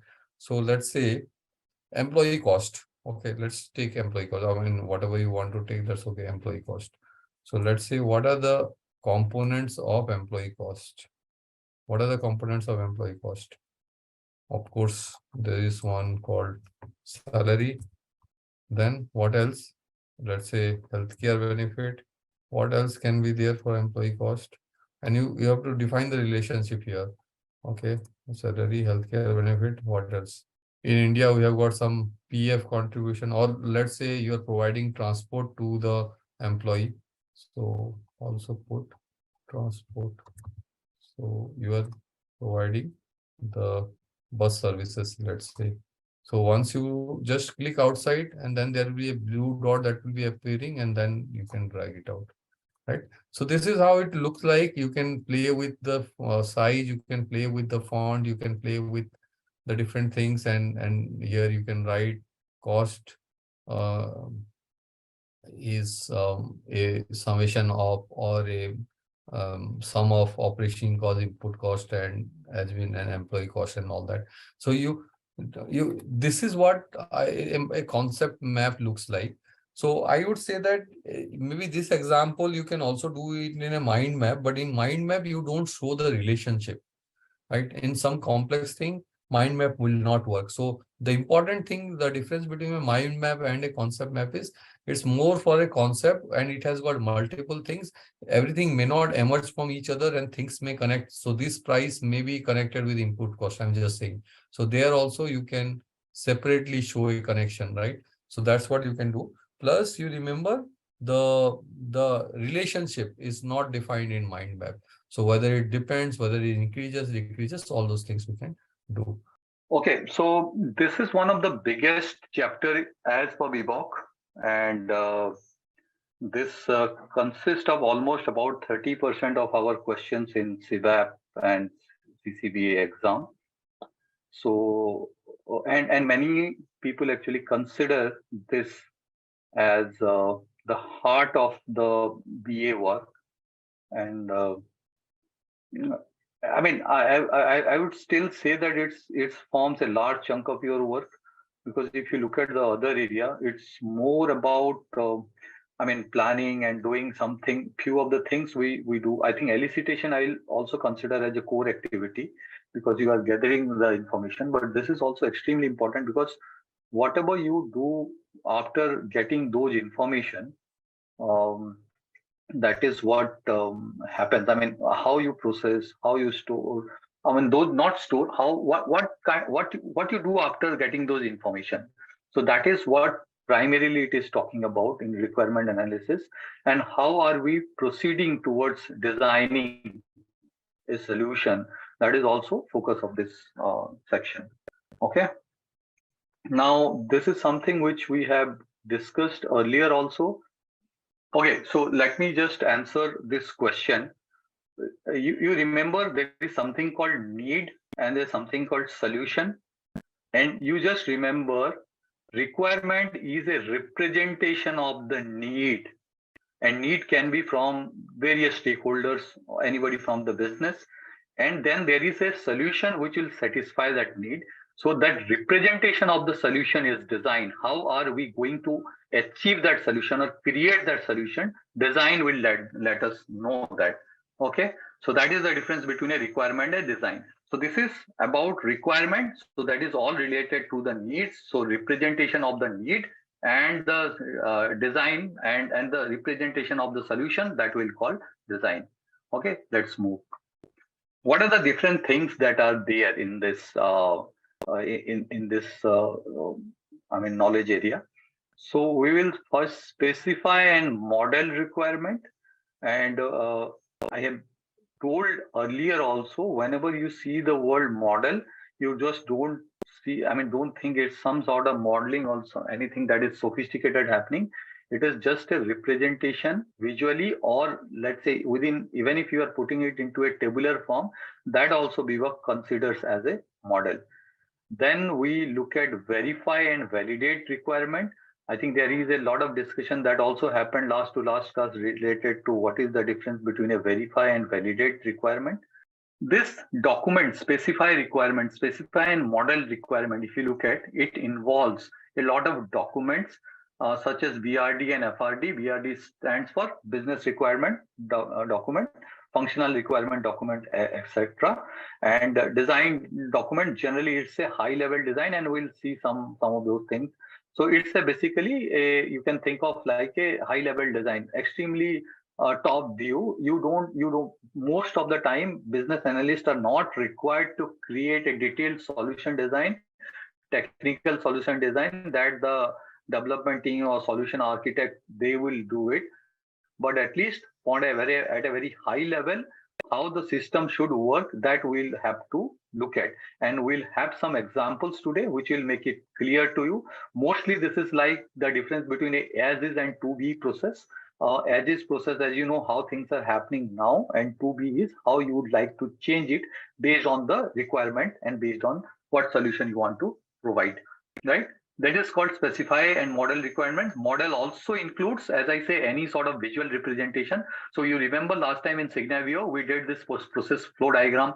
So the interface diagram also we looked at. Interface analysis, you remember, we looked at the coffee vending machine and how it is interacted. So that's the interface analysis or interface diagram. Today, our focus would be also to expose you to a use case diagram using universal modeling language. So that's UML, we'll look at it. And then verify and validate. Verify is basically you are checking the truthfulness of the information. Verify is truthfulness of the information, while validation is usefulness. Just remember one thing, sometimes the truthfulness also includes some of the organization standards. So for example, if the organization has a standard and they have made it mandatory that the information should be in this format, that is also part of verification. If the information is not in that, then you will say that verification is not done or incorrect, or let's say there is a non-conformance after verification. So it's truthfulness, whatever they have told, if that is captured correctly in the format or in the required way, the organization or the regulatory or anything that has been mandated, that is the verification, that is the checking of the quality. Okay, and validation is actually usefulness, whether it is actually bringing value to the stakeholder or not. Stakeholder may have given you one requirement, but after doing your due diligence, you identify that that is not what the stakeholder is intending to do. The solution is very different. I mean, the what he is saying and what actual the need is bit different. So in that case, you will say that the requirement is not validated. Okay, they have asked for something. Basically, most of the stakeholders, they are responsible for the they not responsible, they require, I would say, the end result. But sometimes what happens, they also will give you some specifications or some additional information which you may find. Architecture, or here you can see another word called architecture. Okay, define requirement architecture. Again, architecture is it's a very fancy word for basically creating a blueprint, overall structure. I mean, how things would work. I talked about a high level design that will be part of architecture. So yes, just wait. If things are not making sense to you right now, we will have some examples and then it will be clear. Okay. Not technical, high level detailed technical architecture. As I said, it's not part of your BA responsible. Yeah. Model is a fancy word for visual representation, as I said. Okay. So input and output. Let's have a look. This is your input and output. Without even looking at it, you can clearly say that requirement is obviously, because we are validating and verifying the requirement. That's why requirement is obviously is going to be the input. Information management, how are we going to store and keep this information? Where do you? So that obviously that is also an input. Elicitation result, it's also part of, I mean, in a way, gathering your requirement. So whatever you get based on our, I mean, after your, what you say, your workshops, your brainstorming sessions, your case studies, not case study, your interviews or your surveys, whatever you want to do it. And we also have discussed that there are formal and informal ways to collect the information. Right. Similarly, value, scope, and change strategy also part of the input. And these are the 5-6 steps which we already have seen. Okay. Now this is where I would like your attention, and I would see some of the examples which we will be doing. Okay. So requirement, when you look at the requirement modeling or the requirement fulfillment cycles, it has got 4 components. So one is related to the process modeling. And the process modeling is, if you remember, again, last time we had created a model. Today also we will going to create a model. But that's what the process model would give you, the current view, how things are happening. Then you have to use your imagination and discussion and your VA skill to come up with the improvements, how the things would be improvement. And that also you will show it in terms of a 2B exercise, or in the sense how the process should look like. Okay. So that's how it would look like, and we'll do an exercise right after this. Let's move to it, but let me just quickly run through it. Okay. Functions are having features and use cases. Features is any sort of, I would say, let's say if you are developing or creating any product or service, some of the components of that solutions or product or service are features. So again, we'll see. So for example, last time we looked at, did we look at the hospital example? Okay, let me give you another example. Okay, so let's say one feature. So let's take this LMS example, your course, business analysis course, and in the LMS. So in the LMS, you have got exercise, right? So let's say logging is one feature of it. One large part of the system, logging in. Okay, then accessing your course material is another feature. Maybe some live test or some full length test, that's another feature. Looking at the class recordings, maybe another features. So any product or services that will have various components attached to it, that is your features. Use cases. Okay, we'll now look at exactly use cases. So use cases is basically about action, any action that is performed on these use cases by an actor. So actor is always external. So if we are looking at your learning management system, okay, as a feature, then all LMS will be obviously not a feature, it's a product. So let's say logging in is, let's say, one feature, or accessing your course material is a feature. Then you as a learner, you become an actor, and the action you perform, so how you access that feature, how you do your login, how you access your material, that becomes your use case, right? So that we'll look at right now with an example. Business rule, last time I had mentioned, it's about basic, it's about guidelines, how the business would be performed. So we use the examples of written policy on Amazon, all right? So there are certain products where the return is allowed, where certain products where the returns are not allowed. Okay, there are many other rules can be there. There may be rules related to employee. What are the things they can access? What are the things they cannot? So all these are related to business. Okay, those rules will also define. And then there is non-functional requirement that is also part of your function. Basically, guys, so anything we develop or any product, it will have some specification. Okay, I have some visualization UI design component. Okay, let me give a generic example. So there are some very specific functional requirements. So whatever the thing is that is supposed to do something. So you are buying a car, it is supposed to take you from one place to another. So that's one function. That is their functional requirement. The engine should have this much this much power.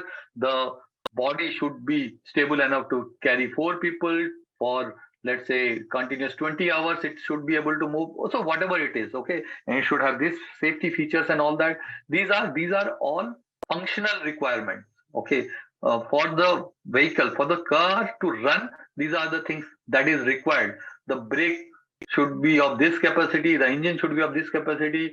The steering strength. I mean, I'm using some engineering term. The torque should be this much. Your cargo carrying capacity, the boot space should be this. I mean, these are your functional. But what are the non-functional requirements? Something which you don't use often. So, for example, your maintenance cost. Somebody said the maintenance cost should be low. So it's an additional requirement. I mean, maybe for running the car, it's not a mandatory thing, right? It's not a mandatory thing. But for you to have a good experience, you need to have low maintenance. So that is something which we call as a non-functional requirement. Example of non-functional requirement can be scalability in terms of, let's say, one product, one software. Today, 100 people are using it. The software should have the capacity to, let's say, take it to 1,000 or 100,000 or 1 million. So that's scalability. Okay. Sometimes security also becomes a functional requirement, but at times, if that is not the primary case, then or its security or privacy can also become a non-functional requirement. But as I said, gradually a lot more people are considered and very sensitive about data security. So more or less that is coming to their functional requirement. Okay, you write one code. The code should be easily understandable. Sometimes they say that's a non-functional requirement, because even if you write a code which is not very comprehensible, I mean, but still, if things work, then most of the people are fine. But non-functional requirement would say that no, that should also be requirement. And it's not something that is universal. It's not something that is uniform across all industries. All right. So it is different based on the case. It will be different. So I hope it is clear. Any difference between prototype and mock-ups, or you think both are same?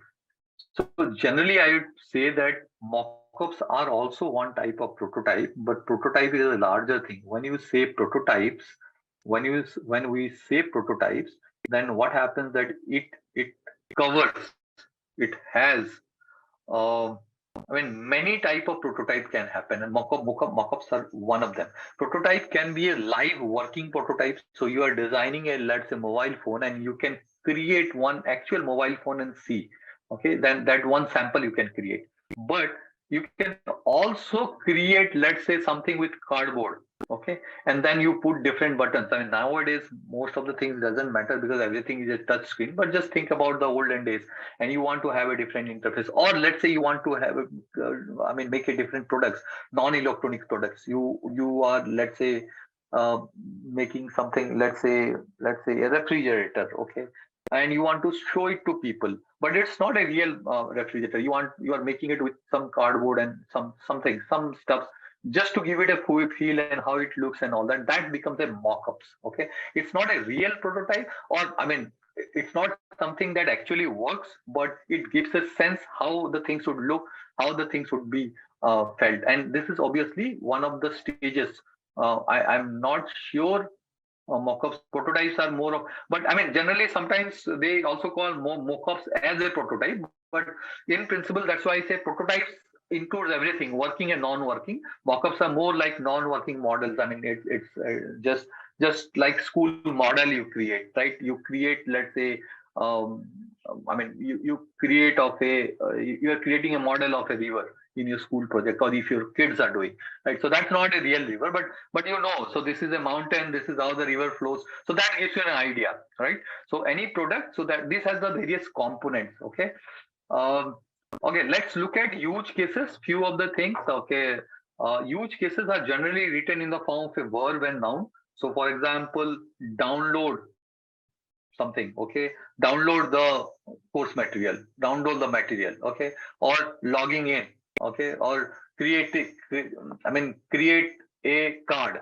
And I'm coming to this example because again, it is this I have taken from one example. So that's why verb plus noun or noun plus verb is the naming convention generally. Okay, enough of theory. Let's now jump into one practical example and see, and all these things should be clear to you. Okay, what is as is to be, improvements and all that we will look at now. Okay, let's first do a process map, and you can use Signavio, you can use any other process mapping tool. Absolutely all right. Because I have shown you Signavio, I want to show you Visio today. Visio is because many of the organizations they also use Visio. Visio is also powerful tool. You can do almost everything that you can do in any other tool in Visio. Only thing is there are some additional features in Signavio and all that in Visagi. They can model in the sense, and this modeling is little different from the BIBOG guide of modeling. They can actually simulate. So that simulation is not available as of now in Visio, but rest of all the things you can do. So either you can download Visio, the free version you can download, or you can do it later on. Does not matter much, as I always say, tools are just tools. You can use any tools if you know the concept and how it can be done. It's more or less done. Example, okay, this is one of the use cases, and for this we want to make the process map, and we'll use Visio today. So this is a simple process of about a patient visiting to a hospital, and there are only these 5-6 steps, very simplified for the purpose of explanation. Obviously, the real process would be a lot more complex, but we are only focusing on very specific aspect for the purpose of learning. Patient visits a hospital, and then the patient is, of course, visiting the front desk of the hospital. The front desk is capturing the contact detail of the person of the patient, and then there is an admin. So after front desk, it is going to the admin function. The admin is checking whether the patient is already an existing patient, or whether it is there on their database or not. So that they would check. And then if the patient is a new one, okay, then what they will do it is for new patient, they will collect the payment. The patient will again go, this information will pass back to the front desk. Front desk will collect the payment and then generate a visit card for the consultation on that particular day, visit card. And then the patient goes and visit the doctor. For existing patient or old patient, maybe old is not the right word, maybe it is the connotation is with age. Let me put existing patient. Because they are already there in the system, they will check the insurance. Sorry, this. Okay. They will check the insurance. Okay, because if there is the payment is there through insurance, then they don't have to pay it, assuming that the consultation is also covered under insurance. And then if it is available, they straight away generate the visit card and the patient visit. The patient would collect the visiting card or visit card and go to the doctor. Okay, older existing patient without insurance. So what they will have to do is then they will, again, the process is same. If they do not have insurance, then again they will go to the front desk and collect, pay there, and then collect their visit card and provide. Let's move to the Visio diagram here. Okay, when you go to Visio, okay, let's do this one. So page 2. Okay, give me a second. You can see my screen, right? It's visible. Okay. So when you open a VGO and you have to go to cross-functional flowchart. Cross-functional flowchart, if you go, this is the screen that will open for you, right? And first of all, what we need to do is we need to identify what are the the different functions that are there. Okay. So what are the different functions? So these are arrow shapes. No, arrow shapes are not required. So you go to this second cross-functional flowchart shapes. These are called swim lanes. So we remember it, swim lanes. I am there on full screen. Okay. I'm not sure. Okay. Okay. So just because I have to, sorry. So who was that? lIBA, because I have to select some of these shape, I will not be able to completely make it full screen because I have to take some shape. Once I create let me just quickly create the map, and I'll not create it completely because as I said, it takes a little time. So I just want to show it to you, and rest I've already created for you just today itself. So I'll show it to you. So yeah, how you do it? You first do it for a swim lane. You take the swim lane, drag it, and keep it here. Okay, this is come. So let's say we want to give it a name. So let's say what name you want to give? Patient, hospital. Sorry, my mistake. Visit, process. I mean, randomly, I'm just giving a name. Okay. So first is, what is the first one? Let's say patient. Okay. So patient. What else we had? What else we had in the process? Can you just quickly have a look and let me know who else should be there as a function? Look, front desk. Okay, let me just put a pointer. Front desk.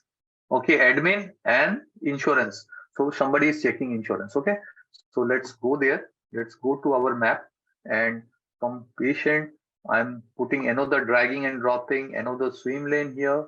So if you want to do it, you can do it. Doesn't, okay, sorry. So yeah, just have to be a little careful on where are you putting it. Again, it is creating an issue. Okay, here now it's okay, right? So sometimes if you drop it little ahead, what happens that it will take it as a separate flow. Okay. Okay, doctor. Okay, doctor is an actor. So front desk. So you are right. So receptionist, front desk is written. So I'm just writing front desk here. Okay. Then we had got a admin also, correct? We had an admin here. So let me just put an admin here. Okay, and then we had somebody who was checking insurance. So let's say the insurance agency, or generally we call it third party insurance, but I'm just insurance. So they are the responsible for checking. Now you want to increase the size, increase the font, all the things are possible you can do. Let me just increase the size a bit because I know. So what you do is you go here, just drag it, okay, and automatically everything will be dragged. Okay, and let me also drag this. So you click on the line, and then if you start dragging it, it will be, oh sorry, look, so you have to select the first one, then you have to drag, and then it will happen. So by mistake, if I select this one and start dragging, the bottom one will start dragging.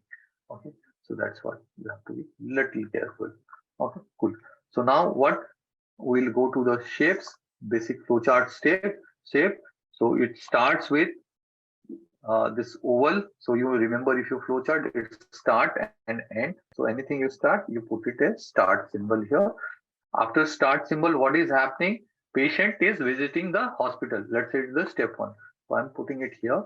Patient visits the hospital. Okay. Now, then what happens? What front desk is doing? The front desk is collecting the information. Let's say collecting patient information. So what you can do is, if you hover over this, you will see a line, and then you can just drag it like this. That is also possible. Or you can go to the connector and the above, and from the connector also you can put it. There are a lot of connectors that are available. Okay, that you can do.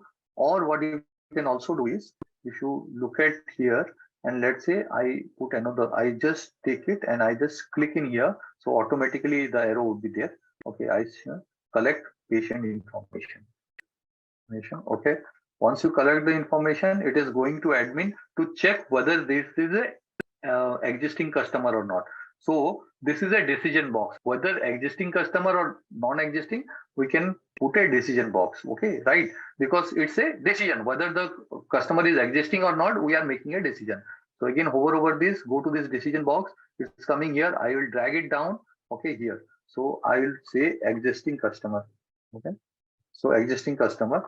Okay, yes or no. If it is a yes, then we'll have a separate flow. So what would happen? It will go to generation of a card.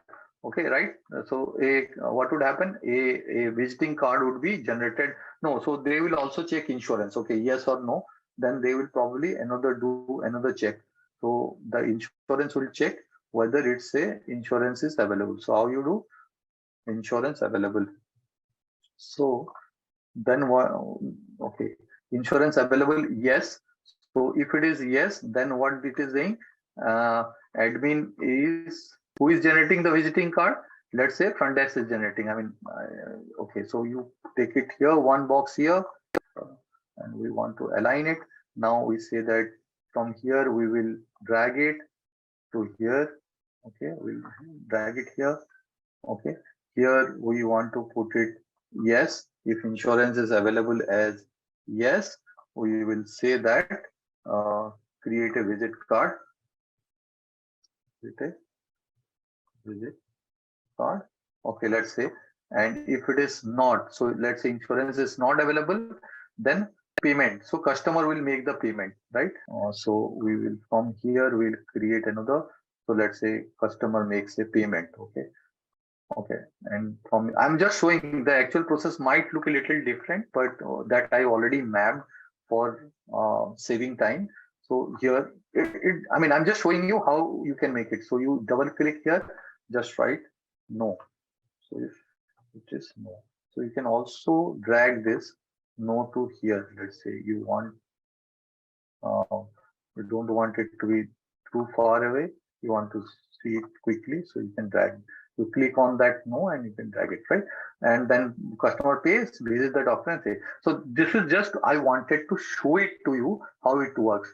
So for example, this is additional document. So let's say they are verifying the existing document. So if there is any document, and document can be physical, can also be your, I mean, in the system, right? So let's say there is an additional document. So you'll put it. So let's say patient record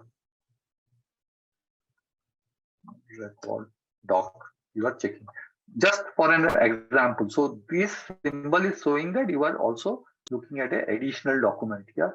Okay, and then there are other things. If you want to make it database, external data, custom, anything you want to, custom means you can define it based on what you want. So let's say you need something else, so you can keep this, and let's say I call it ERP system. Let's say I'm just saying ERP system. So similarly, you can define your own symbol. Okay, and I say there is an interaction from here to here. So I will say that this is similar to Bizagi. I mean, same, or more or less it's same. Bizagi is a BPMN kind of tool. So the symbol might look a little different, but here it is, I mean, basically a flowchart.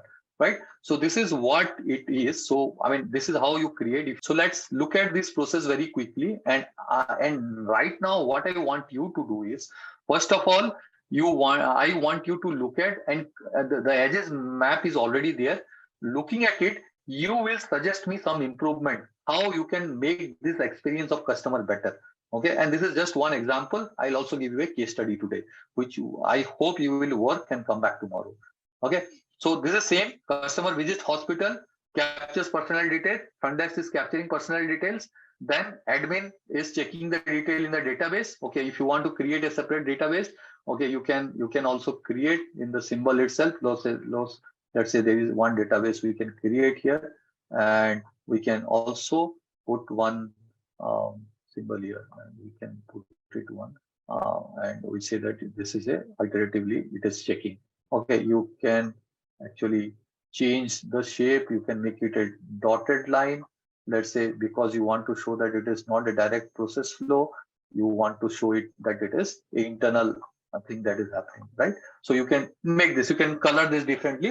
I mean, whatever you want to do based on your creativity, imagination, you can do it, right? I'm just doing it so that I want to show that this is not a step, this is a database, and that's why internally it is happening, and that's why I've shown it for a dotted line. Okay.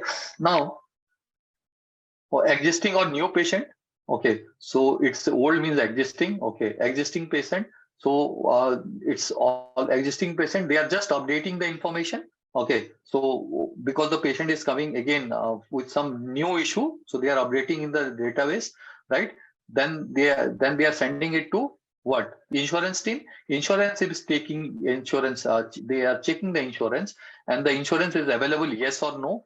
If it is not available, then it is going to this team, to front desk. They are asking for payment to customer. Customer is making the payment, and then they are getting this generate visit card. Who is making this visit card? It is made by the front desk team.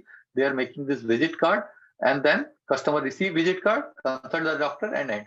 If they do not have insurance, we looked at it. If they already have insurance, then they are not doing anything. They are directly generating the visit card. Visit card is for one time for that particular consultation, right? They are directly getting the visiting card, then receiving. Who is receiving? You want to look at, you have to look at this swim lane. So, okay, patient. This is a simple process, but sometimes it become very complex, right? And that's why these swim lanes are important. You have 15 different items. Okay, and obviously I will not suggest you to make 15 different items because it will be very confusing for anyone to comprehend. But sometimes it goes to 6, 7, 8 larger teams. It happens. Don't make it beyond 7 and 8, because in that case, then it is, maybe you will combine few and look at it, because ultimately we are doing this in order to make things simpler. If I make it 15 different 15 different blocks, then it will be anyway confusing even for the person who has made it. So don't overcomplicate things. If you think that that is where it is going, then probably you can combine few function and see what can be done. Or if exactly it is happening like that, then probably you have got a lot of opportunity to improve things. Maybe there is a lot of scope of doing things better. So look at it also as an opportunity. If you are receiving a very complex diagram, sometimes you get it as a part of your document analysis also. So you get all those documents. So take it as a opportunities also. Okay, right. So this is what the process is. Because as a part of business analyst, if you look at, this is what the solution design also, high level solution design also you can present. So you can say that this is how the current process, this is how I am proposing my solution. So a lot of things will depend upon. You may use a different tool based on what your organization is using, right? But this is what the main part of your requirement analysis and design definition also. And I want you to put yourself as a business analyst, as a solution not architect, but as a consultant or as an analyst, and suggest me 3-4 things, or let's say at least 2 things. More is better, but at least 2 things which you think which we should change here, which should make this process faster and easier for the patients. Ask the patient to fill up the form online portal. Okay, this is fine. We'll discuss what is the problem with that. Ask the patient to make online appointment, and that will save time. Okay, this is okay. Agreed. But there is a problem with that. I'll tell you what exactly it is. Have a database for old patient. Context can validate and send it straight to the doctor. Okay, this is nice. Create a chip-based card for entry so that everything there, no need to card. Okay, all these are nice way, but I just want to think from a perspective. Okay, and your suggestions are good. All suggestions are nice. Now think from one point of view, because you are asking people to fill up the form earlier or take the card. But just think, at times when you visit the hospital, you don't have that much time. Maybe you are not feeling well, and that's why you are visiting the hospital. And if you are not feeling well, if at that time, if I ask you to fill up so much of form, online form and all that, it's not going to be very helpful or not going to give patient a good experience. You all agree? I can understand if it is a regular checkup, you can do all the things online and all that prior to that. But let's say you are not feeling well and you just want to go and get a not even emergency. I would say that if you're not feeling well, anything other than your regular checkup, maybe you have got a flu, you have got temperature, you don't want to do all those things. You just want to go there and do everything there. Okay, some people are convenient, and I agree. Emergency situation we are not considering here. The other point is there are many people who are not conversant with internet and the online payment. I mean, please bear that in mind. As a business analyst, you have to cater to every segment of your customer.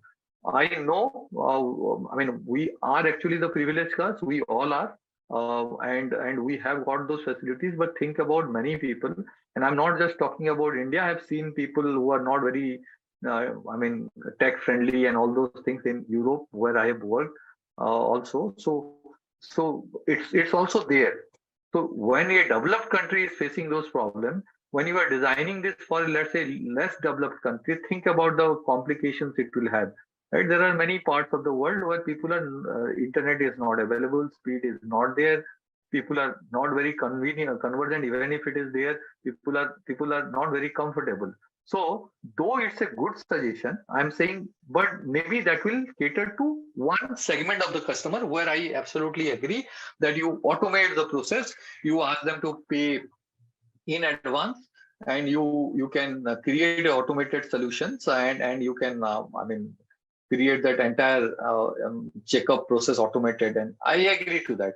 But let's say you are also designing this for a less developed country where internet is not reliable, people do not have a lot of data literacy or I mean internet literacy, and they don't know, and they still would like to come to the hospital and do their transaction. Now what you can do? Good suggestion that why you want, I mean, you can directly, front desk can directly send it to the doctor, right? Whenever I just want to give you some hand rules, okay, one thumb rules. Okay, one of the thumb rules, they say that it says in a process you must look at first how many handoffs that is happening. So how many times it is going from one team to another team. So it is going from front desk to admin to insurance, 3 teams. So your first question should be why so many handoffs should be happening. Okay, some question is, okay, somebody will say that admin front desk is not capable of doing this admin task where they have to look at the database. As a BA, your first question is why? Is it so technical that the front desk executive cannot do it? Then the front desk would say that no, we don't have time. We are extremely occupied. So many people come, and that's why we send. So at that time, you should look at how should be your resource distribution. Why it should go to admin? Admin would look at, and then it would come back. Okay, I won't switch time. People are at break. People are not working 24/7. Why it should going to admin? I don't know. Okay, I mean, most of the time right now it may not be happening like this, but this is a hypothetical situation. I'm just saying. So I wanted to show you that count the number of handoffs. So front desk to admin to insurance to again admin. No, insurance to it is coming to front desk. You should be reducing this. So can you merge these two steps? Okay, and just don't look at, this is a pretty simple case, but I'm just giving you some principle of what we should look at. Okay, this is one.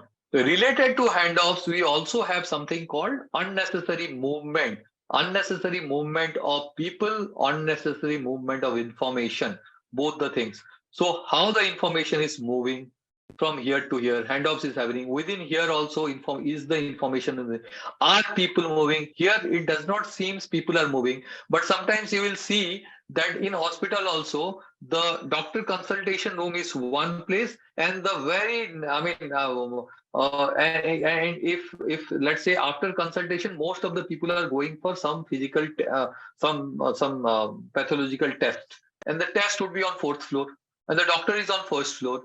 What is the logic? Is there some logic there?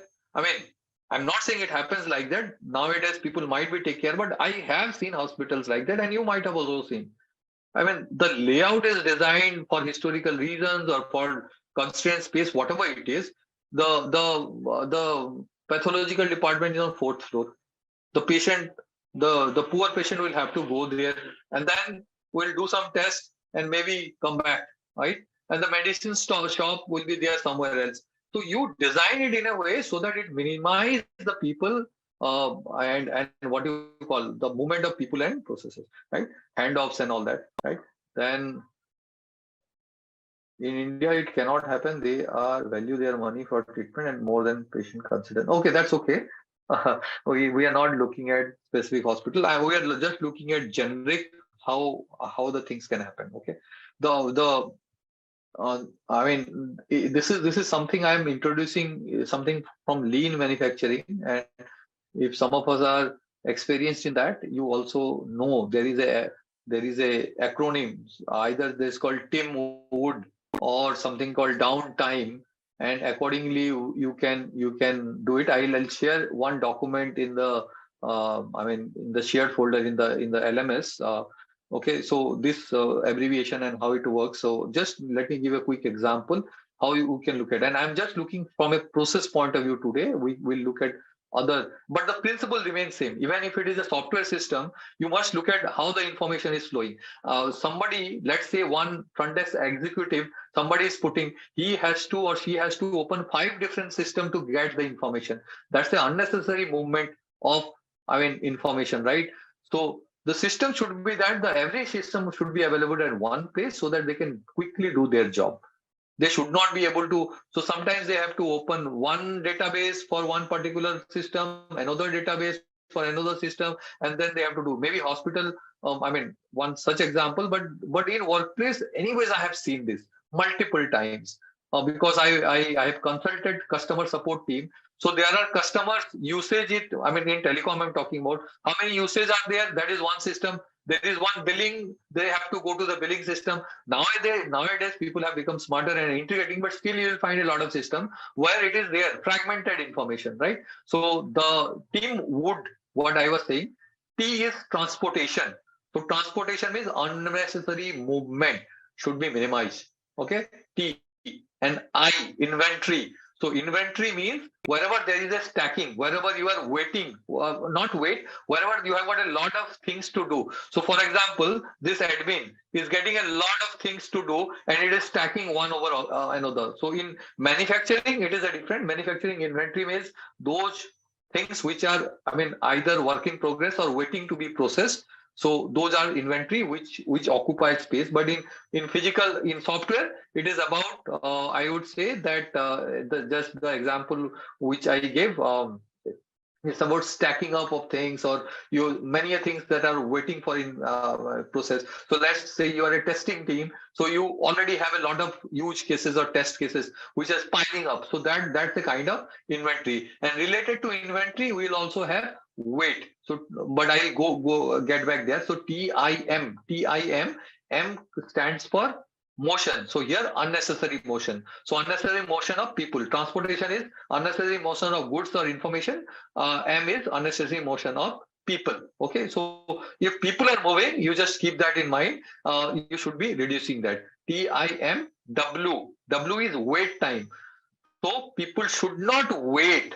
Okay, neither the customer nor the front desk executive nor the admin, they should not wait for information. They should not wait for anything else.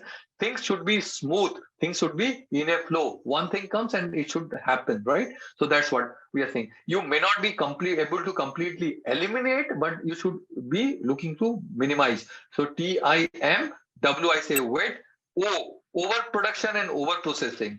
Overprocessing and overproduction means overproduction is generally coming from a manufacturing. So they say that let's say customer demand is 50 and you produce 60. Traditionally, in traditional mindset, they'll say, oh, okay, very good, you have produced more, right? But actually, do you think it's a good thing?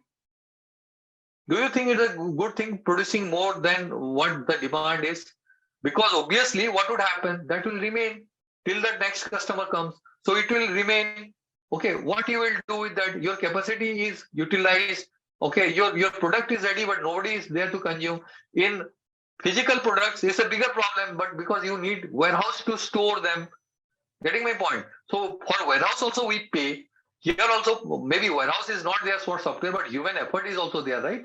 So if you need 5 and you are producing 10, it's a wastage, right? Why you need to produce more? then what is required? Over processing means you are taking too many things. You are doing, you need to require 5 things to be checked, and you are checking 50 things. Okay, in customer database, and it happens many times. You might have seen, you're calling up somewhere, let's say to bank, they should ask you basic 2-3 question or 1 or 2 question for verification, and rest things should be done. They will ask you 5, 6, 10 different question at times if you have got some, if you're asking for something uncommon. So that's the over processing that should be avoided. So transportation, inventory, unnecessary motion, weight, overproduction, over processing, and D is defect. So defect is something you should analyze. For example, D is somewhere, let's say there is an error. Okay, any error that is happening, you should look at, in the sense, why the error happened. The RCA should be done, and accordingly you should look at defects. So right, how, and sometimes how you know defects in service, because things should come back to you. Let's say the visiting card generation, that is incorrect, right? That is incorrect. So the customer will not be able to use it. So it will again come back. So you should keep a track, or the system should keep a track, how many times things are coming back. So whenever you are analyzing a system, look at the defect ratio. So 100 things went, how many of them came back? Okay, in manufacturing, waste is also clear because they will go to scrap and all that. So you can look at how much of things are getting scrapped and all. Okay, but here you should look at how many things are coming back. Okay, this is what it is, right? And finally, there is I. I is intellectual. Sometimes you say that you look at the manpower and you look at whether they are worth commensurating their talent or not. For database checking, you are getting a very highly qualified engineer. Let's say for checking with database, right? What would happen? The person will get bored, he will get disinterested, he will get disengaged, and maybe very shortly he will go out. So you hire people based on what is the work and what kind of capability of people you need. So that is important, right? To have a smooth flow of things, otherwise it creates problem, right? So this is from lean manufacturing, but this gives a very good, I don't have slide here right now, but I'll share a slide with you in the LMS, or if you look at internet also, this is called 8 type of lean wastes. If you can type, you can get. Anyways, I've spoken about this and I'll share a slide also. So you look at here. So here the first question is, why so many teams are required? Why so many steps are required? Can you make it simple? And automation is obviously one example which you can see, but also be inclusive in your solution. That's very important. And today people are talking about diversity and inclusion, right? So you should include, your solution should cater to people who are less privileged, should cater to people who are actually, not very young, right? People who are old, okay, people from different ethnicity, background, culture, all those things. May not be this example, maybe ethnicity and culture are not a relevant thing, but maybe you have to be sensitive enough for everything. Not looking at the solutions right now, you got the point, right? You look at the 8 type of lean wastage and you see what you can do, what you can, sometimes you can do some self-serve to customer or self-serve to patient or somebody, how they can do things themselves. But again, as I said, be sensitive to all the needs of all the segments of customers, because not just is the right thing to do, but because it's also the profitable things to do, because if you exclude somebody, then you will not be getting business from that customer. So let's say you only give online options, and then there is another hospital which is giving both online and offline options. So those people who are not conversant or not very comfortable with technology, they will go there, you will lose business, right? So think about those angles also and start doing it. Let's have a quick quiz question right now, and the question is, how can a business analyst use data analysis and visualization techniques? Your options are to identify stakeholders, to document business processes, to uncover insights and support decision making, or to develop software prototypes. Just a quick info, guys. If you are looking for data analytics course, then we have a good news for you. Intellipaat is providing an advanced certification in data analytics for business with IIT Madras. The course is of very high quality and very cost effective. The course link is given in the description below. use case diagram. We discussed what is use case diagram. We know, right? It's an interaction between, it's an action that is performed by an external actor on a system. And then there are interaction that can happen between various actors. Okay, so let's look at that and how it can happen, right? So I'm taking a very specific situation because I just want to show you the concept, and later on you can increase the complexity and you can create of your own. And the tool I'm using is Star UML. So Star UML is a free software. So now let's look at an interaction between a patient and a doctor only for a specific case, that is prescription. Only for a specific case. I'm just giving a very specific case just to make it very focused. So let's say we have a doctor, then we have a patient, and then we have what, a prescription. Okay. So let's say in your design, you or in your solution document, or whenever you're proposing a solution, you want to, I mean, change this process or whatever you want to do it. But the objective is to these three things. You need to know what are the interactions that can be possible regulate to prescription for doctor and patient, right? So let me ask you, who can write a prescription or prescribe a prescription, or let's say write a prescription? Who can do it? Who can do it? Write a prescription? Obviously doctor. Obviously doctor. Okay, patient cannot do it. Okay, you are. So write a prescription. Okay, let's say they are putting it into a system. So it's not a physical one. They are putting it into some app, and from the app it is there, right? So let's say who can download? Who can download? Patient, obviously, but doctor can also download. Okay, right? So both. Okay, so the interaction here is both. Okay, who can view? This is also both. Okay, who can, let's say, edit? Who can edit? Doctor only. Patients are not allowed. Nobody else is allowed. So doctor. Okay, who can what else? Print. Let's say who can print? Print both. Doctor can also print. Okay. View, edit, prescript. Okay, fine. Let's look at this. So I want to present this, all these 5 things, this interaction, this use case. These are called use case. There is an actor, that is doctor or a patient, and there is prescription is a kind of feature, let's say, which is there in the, let's say, in your website or app or somewhere. So you want to see the interactions, right? So these are the 5 possible interaction we can think of. Okay. So what we need to do is we need to go to Star UML. Okay, I have already created one, but let me just quickly create. I mean, not the complete one, but few things let me create, and then we'll see. Then we'll see the complete solution. So once you open the UML, you have to go to model in the top. Okay, you have to click in here model, and you have to click add diagram. So there are a lot of options. Here you will come to a use case diagram.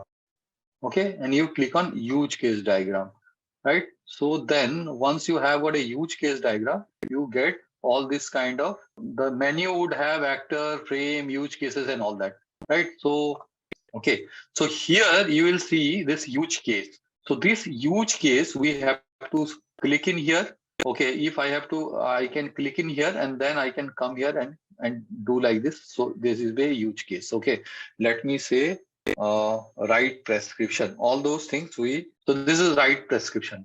Or again, you can go and use case, and then you can do in here like this.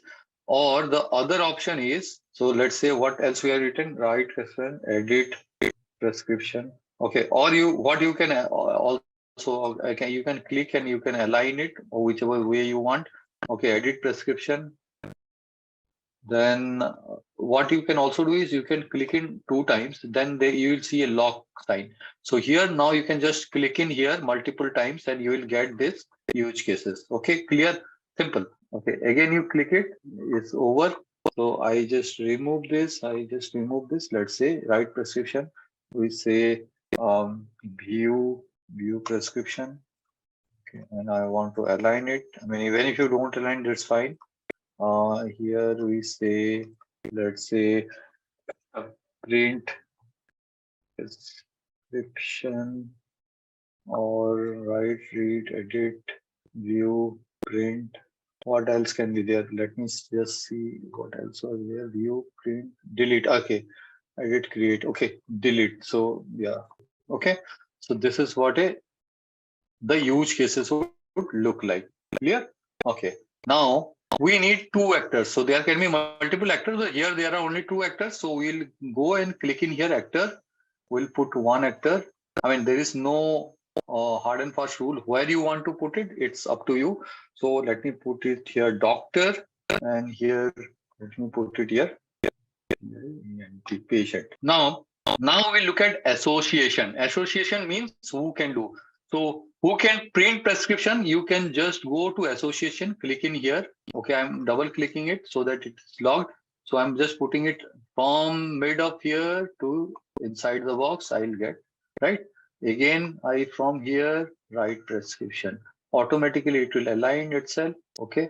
If you just, let's say, if you don't end it, you will get this kind of error. Why? Because though I started it from here, I've not taken it inside it. So this is some simple error that would come. So don't worry about that. Just redo it. You click it from inside to inside, then it automatically comes. Right? Again, from inside to inside. Right? So this is the person who is able to do. Doctor is able to do all the 5 things. Patient, print prescription, yes or no? Yes, right. Print prescription. So they can print prescription. Perfect. They can write prescription. No, so you don't need to do anything. Edit prescription. No, so no need. View. Of course, they can view. So we'll click in here. View. And from delete prescription. No. So delete is only maybe I would say that let's remove this also. Because I think doctor, once they prescribe, they are also not allowed to delete. They maybe, let's say the system is that they are not allowed to delete. They can, I mean, give a new version. Let's say, I'm just giving. So sometimes it may happen that if there is a activity which both of them can delete. Maybe today something is happening, right? Right to forget. You have heard about this. So if somebody right to forget, so your name is in Google, you have done something and you want to be forgotten and you want to lead a different life, you can request Google that all your search or data should be removed. And I mean, there is some process, some legal thing that has to be completed, but in that case Google will remove you from all the search result, right? So that's how. So maybe if something of those sort comes in, maybe you can delete, but that's a separate process. So this can also happen, correct? So this is what it is. Now let's say we put another thing, and I say that for doing all these things, we say that there needs to be a logging in. I mean, simple example. So I put another use cases, and I put another use cases here as login. Okay, logging in is another use cases. Let's say doctor logging in. So what would happen for logging in? To do all this activity, you need to log in, correct? Let's say from doctor point of view, doctor, she needs to log in order to do all this activity, correct?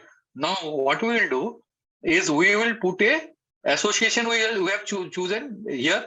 Now we will choose a dependency because printing the prescription is dependent on the logging in, correct? So what would be the association? So let me just go in here and show it to you.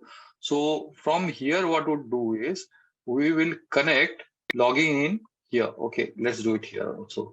So how the login would happen? So logging in is dependent on. So first of all, let's log in and doctor, let's create a association. Clear? So let's create an association between login and doctor. But this print prescription is dependent on logging in. So we'll create a dependency of print prescription with login. So you'll get this kind of arrow. Okay, dependency. Let me double click, and this is what. So this is our use case diagram. So whenever you have a document like this, I mean, and you can be more creative. You can make it little better. When I've made it quite ugly, but I mean, you hopefully you have got the I mean, gist of it. How to make a use case diagram. So there would be your use cases, then there would be actor, and then there would be interactions. So there are different types of interaction. Let's see a few other types of interaction. But this is exactly what a use case diagram looks like. And all this notation you see, I mean, this oval is for use case. These are based on the UML language. We talked about BPMN, business process modeling notification or notation, not notification, notation. So that's a language, that is standard language, correct? So UML is also a standard language for creating this kind of diagram.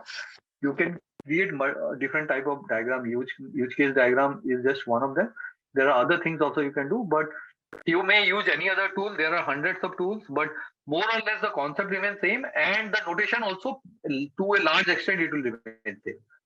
If they are following UML guidelines or UML notations, also if they are doing it, so it will also be there like that. Okay, clear. So let's look at. I have created few more association here. So this is one we already looked at.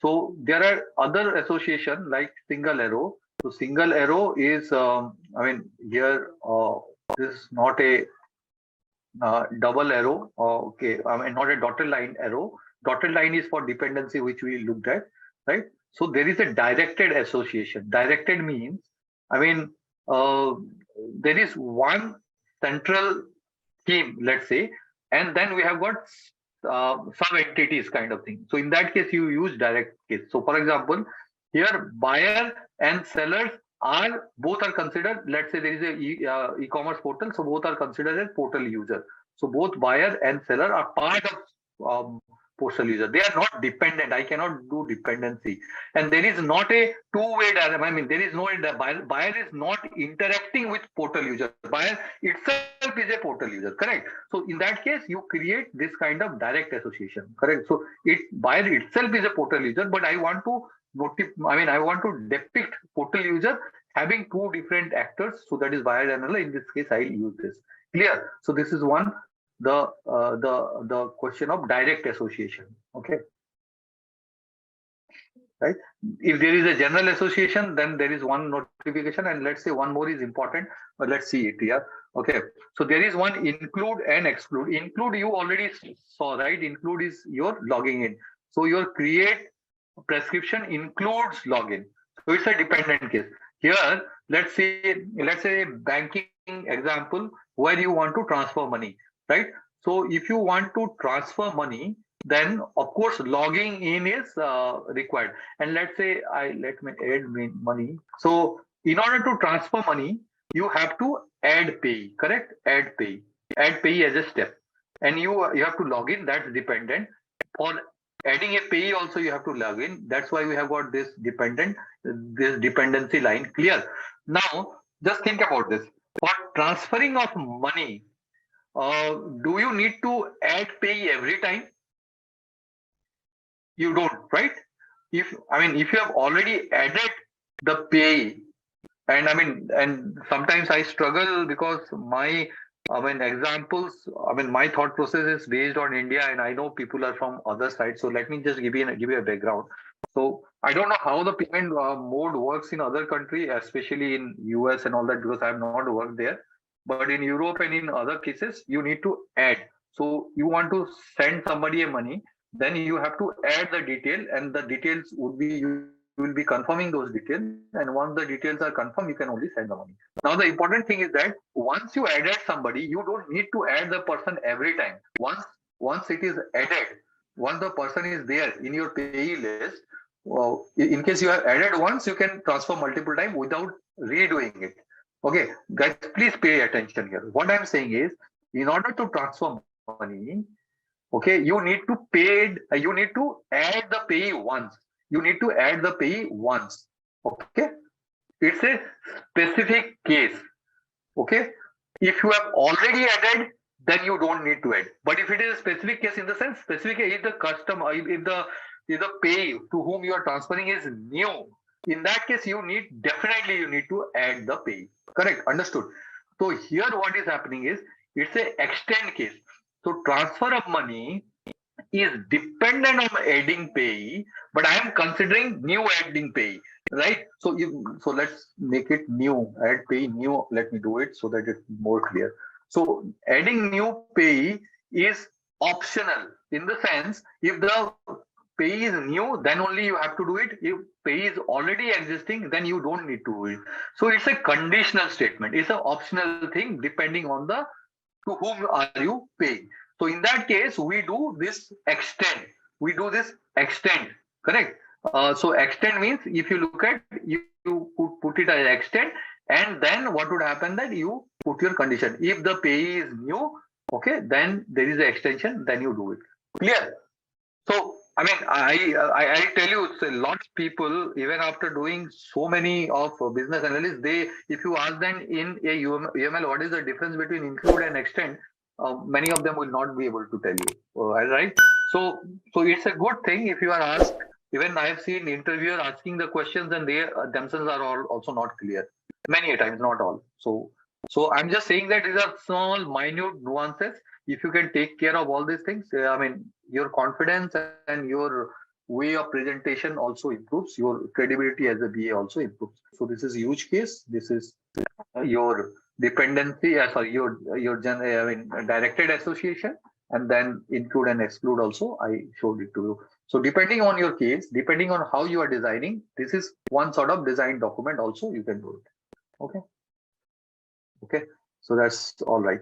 I just wanted to show you what a real-time UML looks like. I mean, this is how a real UML looks like, very complex. So I used a very simple. So a admin, so a web admin, what are the things they are doing? So many things. So you look at all these things, their association, dependency, all these things are dependent on admin. And then you can see all those things are there. This is complete dependency and all things are there. So this is how it looks like. Okay, I just wanted to show you something more. Generally, one UML document along with a UML diagram or a use case diagram. Sorry, my bad. With a use case diagram, you may have to provide a use case document. Okay, and for some reasons, I will not be able to share this template with you in Word, but you always have the class recordings and you can refer and you can create it. Okay. So, and this is again, as I am saying, this is not the only template. You can use anything else, maybe as per your organization standard, or you can think of, or you can be creative here also. So generally, but this is the general template. So I'm showing it to you so that it gives you a real feeling how a use case document looks like. Okay. So this is what the use case generally would have a use case. Just a second, open the pointer. Use case generally would have your use case ID. Okay, depending on your naming convention, you can put it a name, who is created, who is updated. Sometimes I've also seen versions. So here there are no versions, but you can also keep a version also. So which version is this? Okay. Then you will put an actor, and what is the description? There are some preconditions. So here the system up is running, and post conditions. So what happens after that? What happens before that are also at times part of precondition, post conditions. What is a trigger? How the thing should start? Frequency, high, medium, low. Nature, normal course of event. So this is normal course of event in the sense. Sometimes it happens that most of the time you will be doing one particular type of thing, but sometimes it will be very different. So for example, most of the times, let's say the admin is able to do it, but there are, let's say, one particular task where you need super admin, let's say. Okay. So that's the exceptional case. So this is normal course of action and then alternative course of action. This is what it represents. Getting my point? Let's say most of the time, 95, 98% of the time, what happens, and one or two exception case that will be putting it here, alternate course and exception. Okay. Includes and extends, we talked about. And then if you have got any specific assumptions based on that, that here the assumption is that the person admin is aware about these things and he is able to navigate and all that. That is what it is. And notes and issues, anything specific to you if you want to put any specific note. Yeah. So this is all about it. Requirement and design. difference we talked about. So yeah, so I'm not covering that. Process model diagram, use case diagram, which we just saw, the redesign process, improvement process are example of design. So correct. So this we have talked about. So what is design and what is requirement. Now input and output. Of course, specify model requirement. Modeling notation and standard. Of course, look, most of the time we use, let's say, process flow model diagram or BPMN diagram or UML diagramming notations. But if the organization is having some other notation, so you may have to use it. So for example, I mean, there is one tool called Aries process mapping. I'm just putting it. It's not available free, but it's also a wonderful process mapping tool. Okay. But the problem there is they don't use the normal flowchart or BPMN type of notation. And the reason behind there are a lot of complex processes which is very difficult to map in BPMN. So for example, in BPMN in decision box, let's say there are or any gate, there are only 2 or 3 inputs can happen. I mean, here, look, how many input can happen? 1, okay, max 2, or maybe here max 3 you can put input, and then let's say 1 output has to happen. Or if it is a decision box, max 2 input and 2 output, because 2 output if they have different flow. But what happened if I have got 5 different inputs to one process? So there is one step which is dependent on 5 different. In UML you can do it, but if you want to present it like a flow chart, then you may have to use Aries, and Aries uses its own notations. They have got this hexagon and double layer hexagons and many other things. So it's a little different thing. It's not available freely, but I mean, you can always look at resources, internet and all that, look at, but it does not necessary unless your job is to model the process. You are one of those people who have been interested to design, I mean, map Agile process, which is a very complex process. But if you are interested to do that task, I'm sure the organization will also help you with Aries or any other process mapping tool. So don't worry on that. But I'm just saying, point I'm trying to make is this modeling notation and standards are important. Whatever tools you are using or whatever notations you are using, as per the tool or as per the organization, they can do it. So tools is all the same: requirement architecture, requirement lifecycle management tools, and solution scopes. So requirement lifecycle management tool, there are many this ERP system in if you are doing many of this project management, you have got a lot of project management tool which gives you all this lifecycle management tool in Jira. If you have already worked, it's a software which also provide, you can see the status, you can see everything, how it is going and all that. So those things you can look at. Correct? Okay. You can also use matrices and diagrams. Anyway, we have seen matrices is obviously the KPIs which we are talking about, or a visual representation how things are. For modeling requirement, you can also use different matrices. Model requirement, again, we saw model. So model do have people and roles, which you remember people and roles. Again, let me go back here. Here which we are talking about people. Patient is a people, front desk is a role. So this is what we are talking about. You can see my screen, right? The video diagram which I'm showing, you can see, right? Yeah. So this is one. So this is what it is talking about, modeling, right? Activity flow is nothing. I mean, I wanted to show you a activity flow. Let me play a video. And I mean, there is two videos are there. One is, and I'll do it a little later. So there is a lot of things that are happening in process mining, which I think I mentioned earlier. So the process part, if as a business analyst, you have to improve the process either through a software or without it. I mean, either through some development. So sometimes it's important to look at each and every activity. Now you will say that anyway we have to do it on process flow diagram, right? So, but generally the difference is process flow diagram is not to that detailed. I mean, it's not saying that activity. It is not talking activity. It's talking at a larger level, a wider view, block level. Okay, they will say that open a patient. Let's say create a visiting card, which we saw. But maybe creation of visiting card have 15 different steps inside. I mean, possible, or 5 different steps. 15 maybe too much. So that each activity you need to mention, and it also has this level of detailing. So sometimes activity can also have different level. You may have heard about this L1, L2, L3, L4, and L5 level of documentation. L5 generally means every activity you will list down. So you will say that if let's say you're a customer support executive and you are solving a customer issue, then you will say that I'll go and click here. This window will open. I'll choose here. Then I'll write this response. Then I'll go to this system. I'll click here, and then I select this, and then ultimately I'll send it. So this is what the kind of they call it L5 level of documentation. And this process modeling is somewhere around L2, L3 we call it, and then block diagram and activity level can be L5 at times, can be L4. So level 4, L means level. Level 1 is very high level. Maybe you have got just 3 blocks, input, process, and output. Okay. Maybe L2 is little more, few more steps within the process. Maybe level 3 is obviously the process flow diagram, which you saw. L4 maybe activity level diagram, maybe click level diagram, or I mean, as I said in particular example. And the finally is each and every steps you will put it.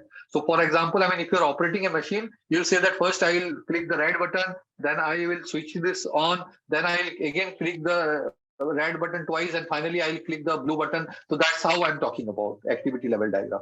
Okay, that's what it is called. Jira will provide you a lot of activity level diagram. Level of abstraction which we saw, I mean, if you zoom in, then lot more information will come, but lot more clutter it will become, right? So what I say that don't overcomplicate. And as I said also, I'm taking you back to the diagram. If required, sometimes what happens, let's say you don't want to clutter this area, right? So what we will do is, you can do one thing. You can add a sub process here. For example, here, let's say the card checking insurance. There is a lot more activity, right? So you can use a sub process. So sub process is this one. Same box, but 2 different line. And you can also put one connector here, and maybe you can color it differently. Or you can do it a little differently just to show that it is a sub process and all. Or sometimes if it is a really complex process, what people do is people find out connectors. So these are one of the connectors. So what I will do is, so for example, this is one process. So here I will put a connector. Let's say I'll put a connector here, right? And I'll say that this is my reference. So I'll put it reference number 1. So here it is ending at 1 and I don't have space. Then what I will do is, from this connector, let's say I'm referring another page. So another page, let's say this is a different diagram. Here it's same, but let's say it's a different diagram. So what I will do is, let's say there is no start. I will start with this connector only. And it's a continuation. It's a continuation of earlier one. So getting my point. So here, this process, I mean, is ending at 1, and then there are a lot of more things. Let's say there is no space, or I mean, or at least you want to make it compact. You don't want to put a lot of things. So you add sub process and you add connector, and then another reference page, you can start it. Got my point, right? So it's clear. Okay, so that's what it is. Let's look at here. So these are guidelines and tools. We looked at it. Yeah, so let's say this is something called roles and permission matrix. Roles and responsibilities we saw. Something, there is roles and permission. So you remember that the examples which we just talked about, the doctor and patient, who can edit, who can create, who can update, right? So this is something is called CRUD, C-R-U-D, maybe abbreviation you will hear sometimes. So CRUD means create, read, update, and delete. So roles and permission. So that's what this talk about. It's similar to RACI, but it's not exactly RACI. The format is same. So you create something like this. I mean, for your reference or for in your document. So CRUD, roles and permission matrix, it is called CRUD. So you will say that who is the actor, who is the business entity. So doctor and patient. So doctor, and patient. Yeah. So who can read and who can update, right? So that is what it is talking about. Front desk, create, update. So yeah, this is right. So what are the things that can be done? So here we are not talking about prescription. So you might get confused here. You say that how doctor is reading, but it's talking about access control need on the conceptual class. So type of access control. So it can be for anything else, right? So look at this. If you need something like this in your UML to support your UML, I'm always saying UML, I get mixed up. Your use case. So in use case diagram, you can support your document with something like this. Simple. Yeah, you just write it, who create, read, update, and who can do what. Okay, so there are a few more tools, and let's look at the tools. Decision model. So you understand what is a decision model, anything. So model here is pictorial representation, right? Always remember, model means some sort of visual, pictorial, or some prototype, anything, but it has to be doing with something visual, right? So any decision you take, any model decision you take, which you can present in some of those forms, is decision model, right? So one of such decision model can be a comparison table. Okay, and let me show you one small example from website. Let's say you are trying to buy a car. So we are really rich and we want to choose between Audi A8, Mercedes-Benz S-Class, and BMW 7 Series. How you choose between these two? Obviously, you need to know what are the different features or what are the different attributes this models have, right? So here I've chosen all these things and I've put it into a table. I have not put it. Obviously, this website had put it. So if you go that, so look. So what are the information? So all this information will be available. So what is the brand name, road, on-road price? So this is in India, rupees. Okay, in India it is rupees. So this is how much is the price? Okay. What are the ratings? Then you have all those finance available and all that. Okay, now engine capacity, fuel performance, petrol, diesel, what is that? Petrol means gasoline. I mean, in US it is called gas. Maybe in Canada, I don't know. But more petrol, we call it in this part of the country. So if you can call it gas. Right. So these are the dimension and all that. So what it is doing is, this is just a comparison table. So in this comparison table, you can look at everything. So what are the colors that are available, everything you can see, and accordingly you can choose. So this is also a type of decision table or decision model, because this is pictorially representing things. Correct. So as simple as this, or it may also be a decision tree. So this is a decision tree, and I'm not going into the detail. What it is saying is you break, not break, you go step by step. So you have a query that what is the fruit, let's say, and this is a very common, simple. So then first you will ask, first decision is, look at here. First decision is color. So whether it is green or red. Okay, you say green, right? So then you ask the second question, size, big, small, or medium. So you say big. So you say that, okay, it's a watermelon. It's medium, you say it's a green apple. Or if it is small, you say grapes. Something like that. So this is a pictorial representation of your decision, where you multiple questions you are asking and ultimately you are reaching.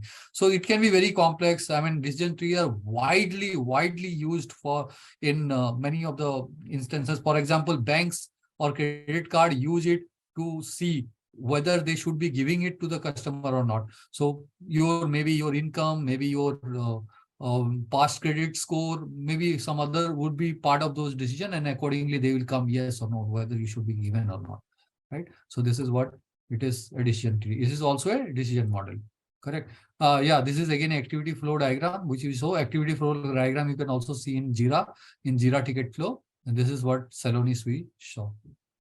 Okay. Yeah, the next one is data dictionary. You may have heard about this term again, data dictionary, quite a bit.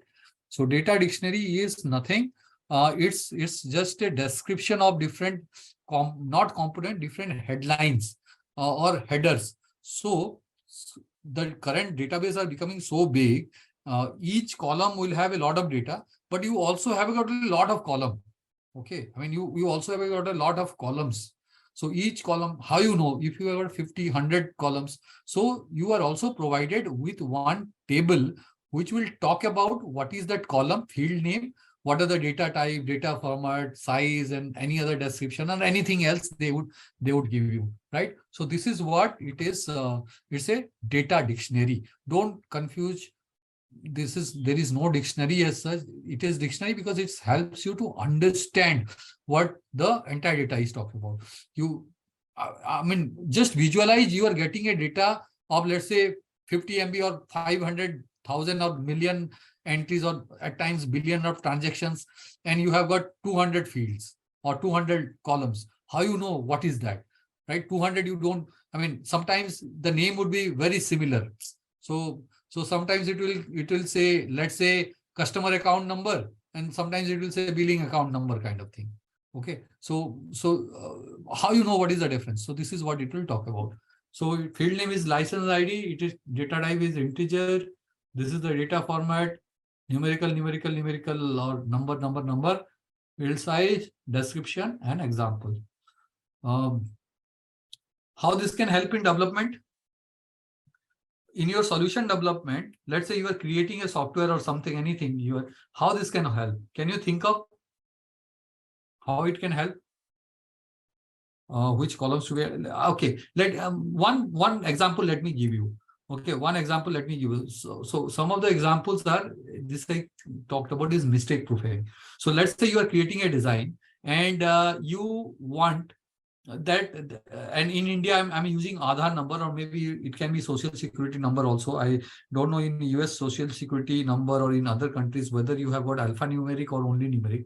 But in India, we have got a similar unique identification ID, UID, we'll call it Aadhaar. So it's only a 12-digit numeric. There is no alphanumeric. There is no character in it, right? So how it can help is, let's say in India, you want somebody to put their Aadhaar number, let's say, or UID number.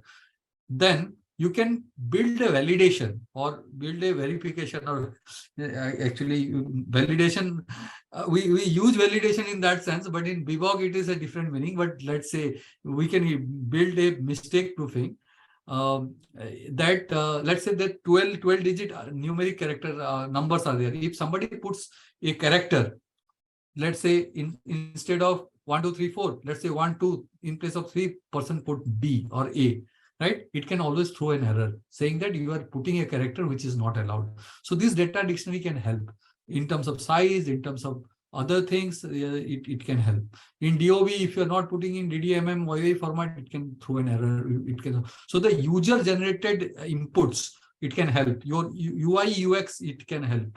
User experience and user interface. UI UX means, I mean, whatever you are putting as an input, I mean, how you interact with user interface. We saw now user interface diagram. We saw, so similar. This is similar interface diagram, same thing, right? So that's what I'm saying. So how you interact will also depend on that. Yeah, structure information, right? Okay, cool. Let's move. Okay, so there is something called also an entity relationship diagram. So, I mean, there are entity relationship diagram is also one part of your design document can be there. So there are 4 types of relationship. Just think about it. I mean, there can be other derivatives of primarily 4. So 1-to-1. So just example is each student will have one ID number. So this is 1-to-1. One student, one ID. One student cannot have more than one ID number, or one ID number cannot have more than one student. All right. So this is 1-to-1. 1-to-many, if you look at university and students. So one university can have multiple students, but the opposite cannot be true. One student cannot be enrolled to multiple university. I mean, let's say for the same course or same duration, right? So it's many-to-one. Many-to-one, just flip. One university can have many students. So many students can be enrolled to one university. So that becomes many-to-one relationship. And many-to-many means there are many students, and let's say there are many subjects. So you can also put many subjects, many students and many subjects. Okay. At times there can be 1-to-0 or 1-to-many. So for example, a customer, if you are looking at a customer placing order, if this is your use case, then a customer can place no order. They can place one order, or it can place multiple order. right? So in this case, it is and not one-to-one, I would say. It's 1-0 or one-to-many or whatever you can call it. So depending on the situation, it can vary. So all these things are there. Yeah, clear. All this type of relationship clear. Why it is important? I mean, sometimes you in your use case diagram, you may have to show it, or entity relationship diagram, you can show it.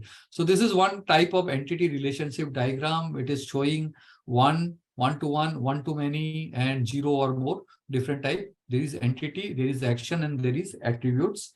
Attributes means features. So I mean, what are the different features, or features may not be right word, characteristics we can say. So customer has name, address, and email.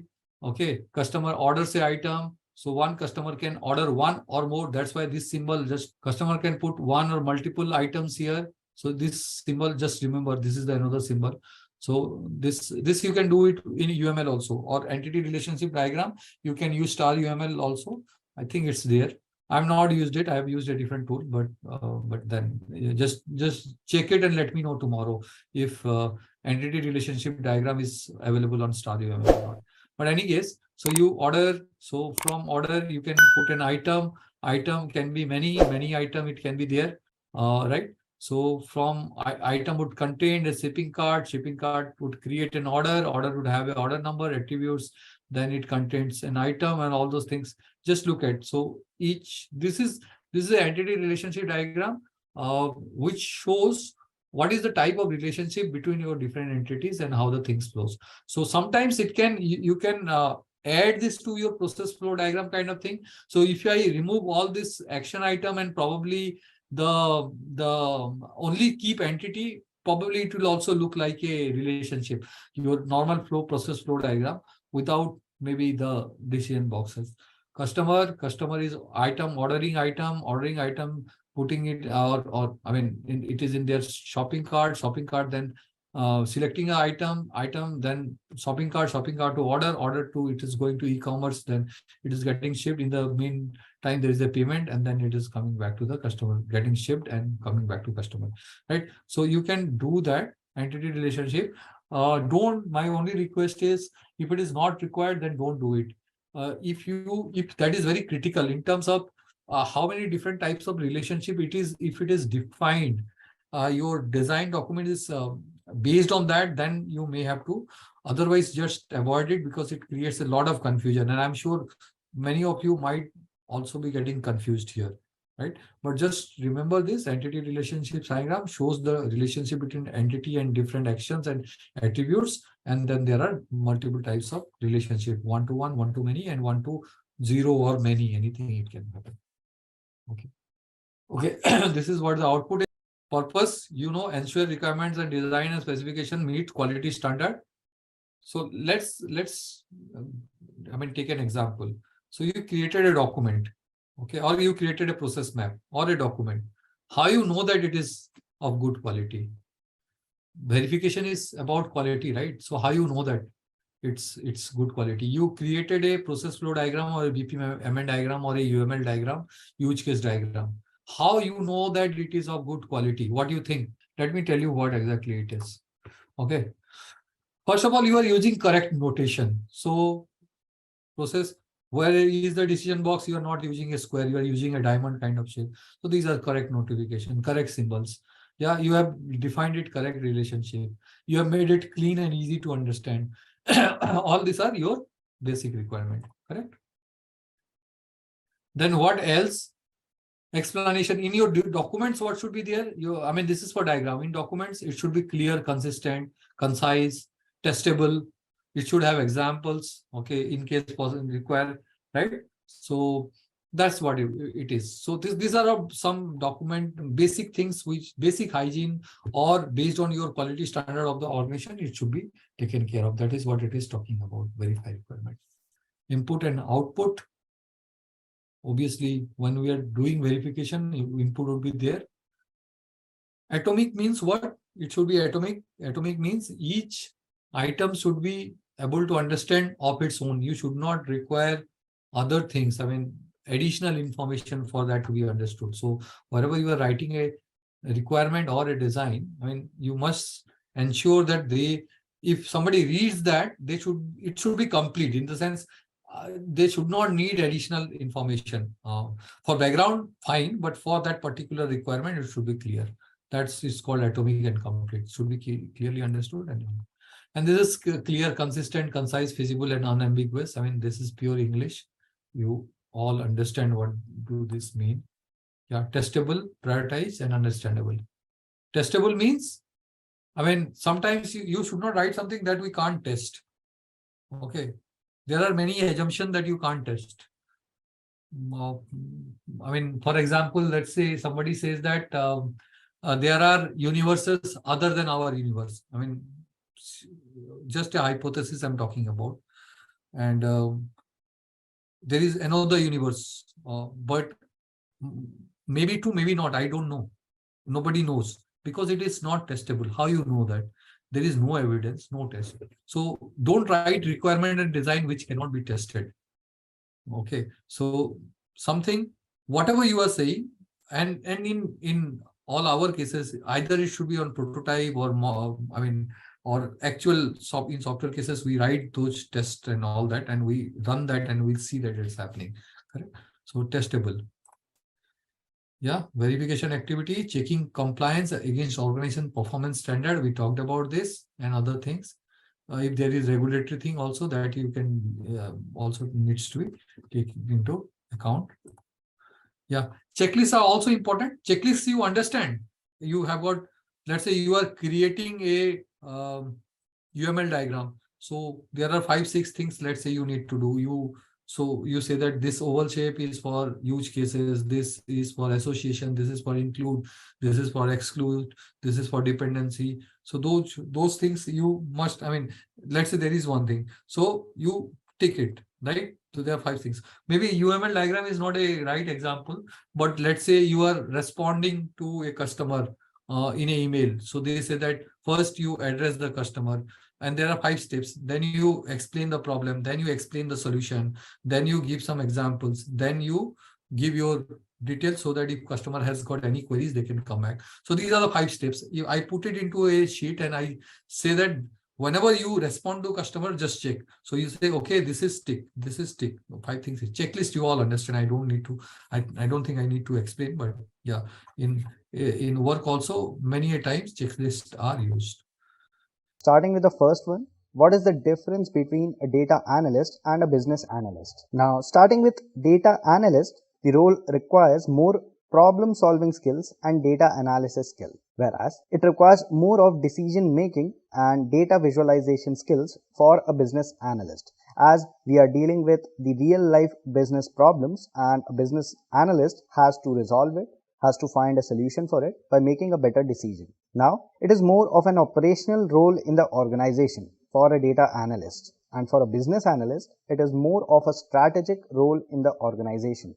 Then, data analyst profile requires knowledge of statistics, SQL, data mining, and many more, whereas the business analyst profile requires the knowledge of business intelligence. There are various tools for business intelligence, then data warehousing, analytics, and many more. Now, let us move on to the next question. List the core competencies of a business analyst. So, a business analyst should have a strong analytical thinking, and they should have proper knowledge so that they can make decisions, or rather you can say proper decisions for any business. They should have business and industry knowledge. So, they should have experience of working for a business organization, as well as they should have proper industry knowledge so that they can deal with the problems that a business faces. Then comes business process management, which includes various tasks and strategies that a business possesses for improving its strategies. Then comes technical and soft skills. So as in this digital era, most of the companies or businesses uses some or other sort of technology for implementing their day-to-day business tasks. So a business analyst should have a thorough knowledge of which technology their company is using. Also, they should have knowledge of various tools that helps them to analyze the business data for their company. Now coming to soft skills. So as the job of a business analyst is to analyze the business data and prepare reports, then make the team understand about the business insights. So they should have a good communication skills, or you can say the soft skills, so that they can communicate well with their team. And the next one is problem solving and negotiation skills. So problem solving skills always help to solve the real life business problem. Therefore, same applies for a business analyst. Now coming to negotiation skills. So good negotiation skills help build relationships because the aim is to foster goodwill despite differences in the interest of client and the company. So good negotiation skills help in avoiding future conflicts and problems by leaving both parties equally satisfied with no barriers to communicate for the future. Now let us move on to the next question, that is, what is a feasibility study? So a feasibility study is identifying the possibility, or you can say the success rate of the proposed idea for a business problem. So first you should have a business problem, so how you can exactly resolve it. So then you should have an idea. Then after building or developing the product or the solution to it, you should evaluate it on the basis of success rate or the feasibility study. So a feasibility study is an analysis that takes all of a project's relevant factors into account, including the economical, then technical, legal and scheduling considerations to ascertain the likelihood of completing the project successfully. Basically, it evaluates the project's potential for success. Therefore, perceived objectivity is an essential factor in the credibility of the study for potential investors as well as the lending institutions. So the main purpose of a feasibility study is to assess the financial viability of a developed product, whether it will be a success or a failure. So this is about the feasibility study.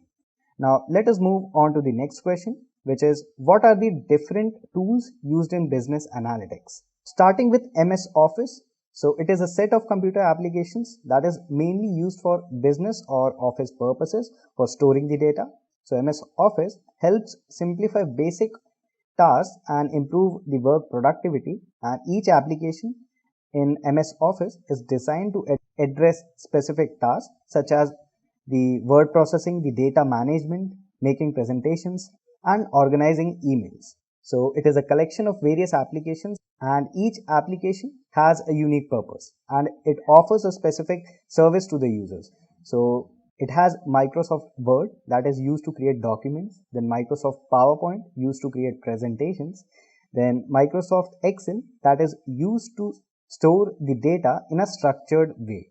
So that is why we use MS Office. Then comes SQL, that is a structured query language. So it is a database language. So as we are dealing with analytics of the data for resolving a business problem or analyzing the business, so we need data for it. So where do we get it? We use SQL for fetching the data from the database. Then comes Blueprint. It is a tool that monitor the impact of your business processes. So it helps in reporting and analytics, and it is a tool for gaining clear, centralized and executive level visibility of the data. After that comes ClickView and TabView. So these are the tools that actually helps to visualize the data using various graphs and plots. So you can get the clear idea about the data using the beautiful graphs. After that comes Python and R programming language. These two programming languages serves as the major tools for the analytics of the data, and it provides various libraries and packages that helps to get the insight of the data using various graphs, plots and various parameters. So these two are the widely used programming languages used in the business analytics industry. Then comes Azure. It is a powerful design tool for creating highly interactive HTML prototypes for web, mobile and desktop application projects. So the rapid prototyping in Azure is the core focus of the tool, and it allows users to quickly create wireframes and prototypes for any rough ideas that they may have. So it is a wonderful tool for business analytics. Now explain the business analysis process flow. So these 8 are the core processes of business analysis, starting from information gathering. The very first thing is you have to gather the information or the data related to your business, to analyze it and to perform the analytics on it. Then identify the key stakeholders that are an important asset for the business and who actually affect your business. Then identify the business objective that you have. So there are a list of objective for your business that you must know about. So identify them and then determine the available options that you have for resolving the problem. Then define the scope of the project. After that, define the delivery plan, which includes how you represent the execution of your project plan. Then comes defining the requirements for a project, which includes gathering the resources that are needed for implementing a project. And finally, you have to implement your project plan and then evaluate and test for knowing how well it is built. Now let us move on to the next question. How do you perform risk management in your project? So a risk is defined as an uncertain event that causes threat to the existing business. So for performing risk management in our project, here are the risk management process. So first you have to identify the problem. After that, you have to analyze the problem by using the data that is available related to your business. So you have to understand and analyze the problem from the data. Then you have to create a plan for the resolution of the problem. So you have to make a proper strategy to execute your strategies made for the resolution of the problem or the risk. Then you have to make actions on that, the strategy and the plan that you have made. You have to execute it, and after executing the plan, so after making the proper action for the made strategy, you have to monitor the results and you have to understand and analyze the results so that you get the knowledge about whether this risk management process is working out for a particular business problem or not. And if the process is not working out, then again you have to analyze the shortcomings, then you have to make changes to the plan and then again act or implement according to the changes you have made in your plan. Then again monitor and control. So this is actually the risk management process that every company follow. Now let's go to the next question. Differentiate between risk mitigation and risk avoidance. Starting with risk mitigation. So risk mitigation is what to do when a risk occurs, and risk avoidance is what to do to avoid the risk. Then coming to risk mitigation, it reduces the probability of risk occurrence, and the risk avoidance, it avoids the risk by eliminating the cause that is creating the risk. Then comes, it checks whether any impact occurs for the business or the project. Whereas in risk avoidance, the impact of threat occurrence is reduced to zero, as it avoids the risk by eliminating the cause. Then in risk mitigation, cost is high in case any risk occurs. Whereas in risk avoidance, cost is eliminated in risk avoidance. So this was the actual difference between risk mitigation and risk avoidance.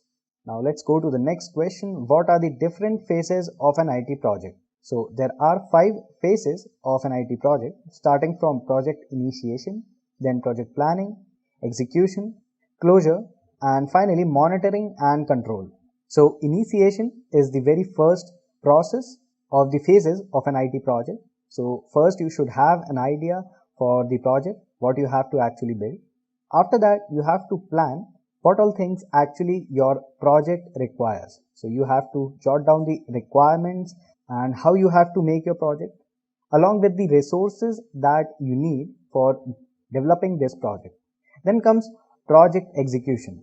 So after getting all the requirements, resources and planning about the project, you have to execute the project. So you have to put all your resources for implementation.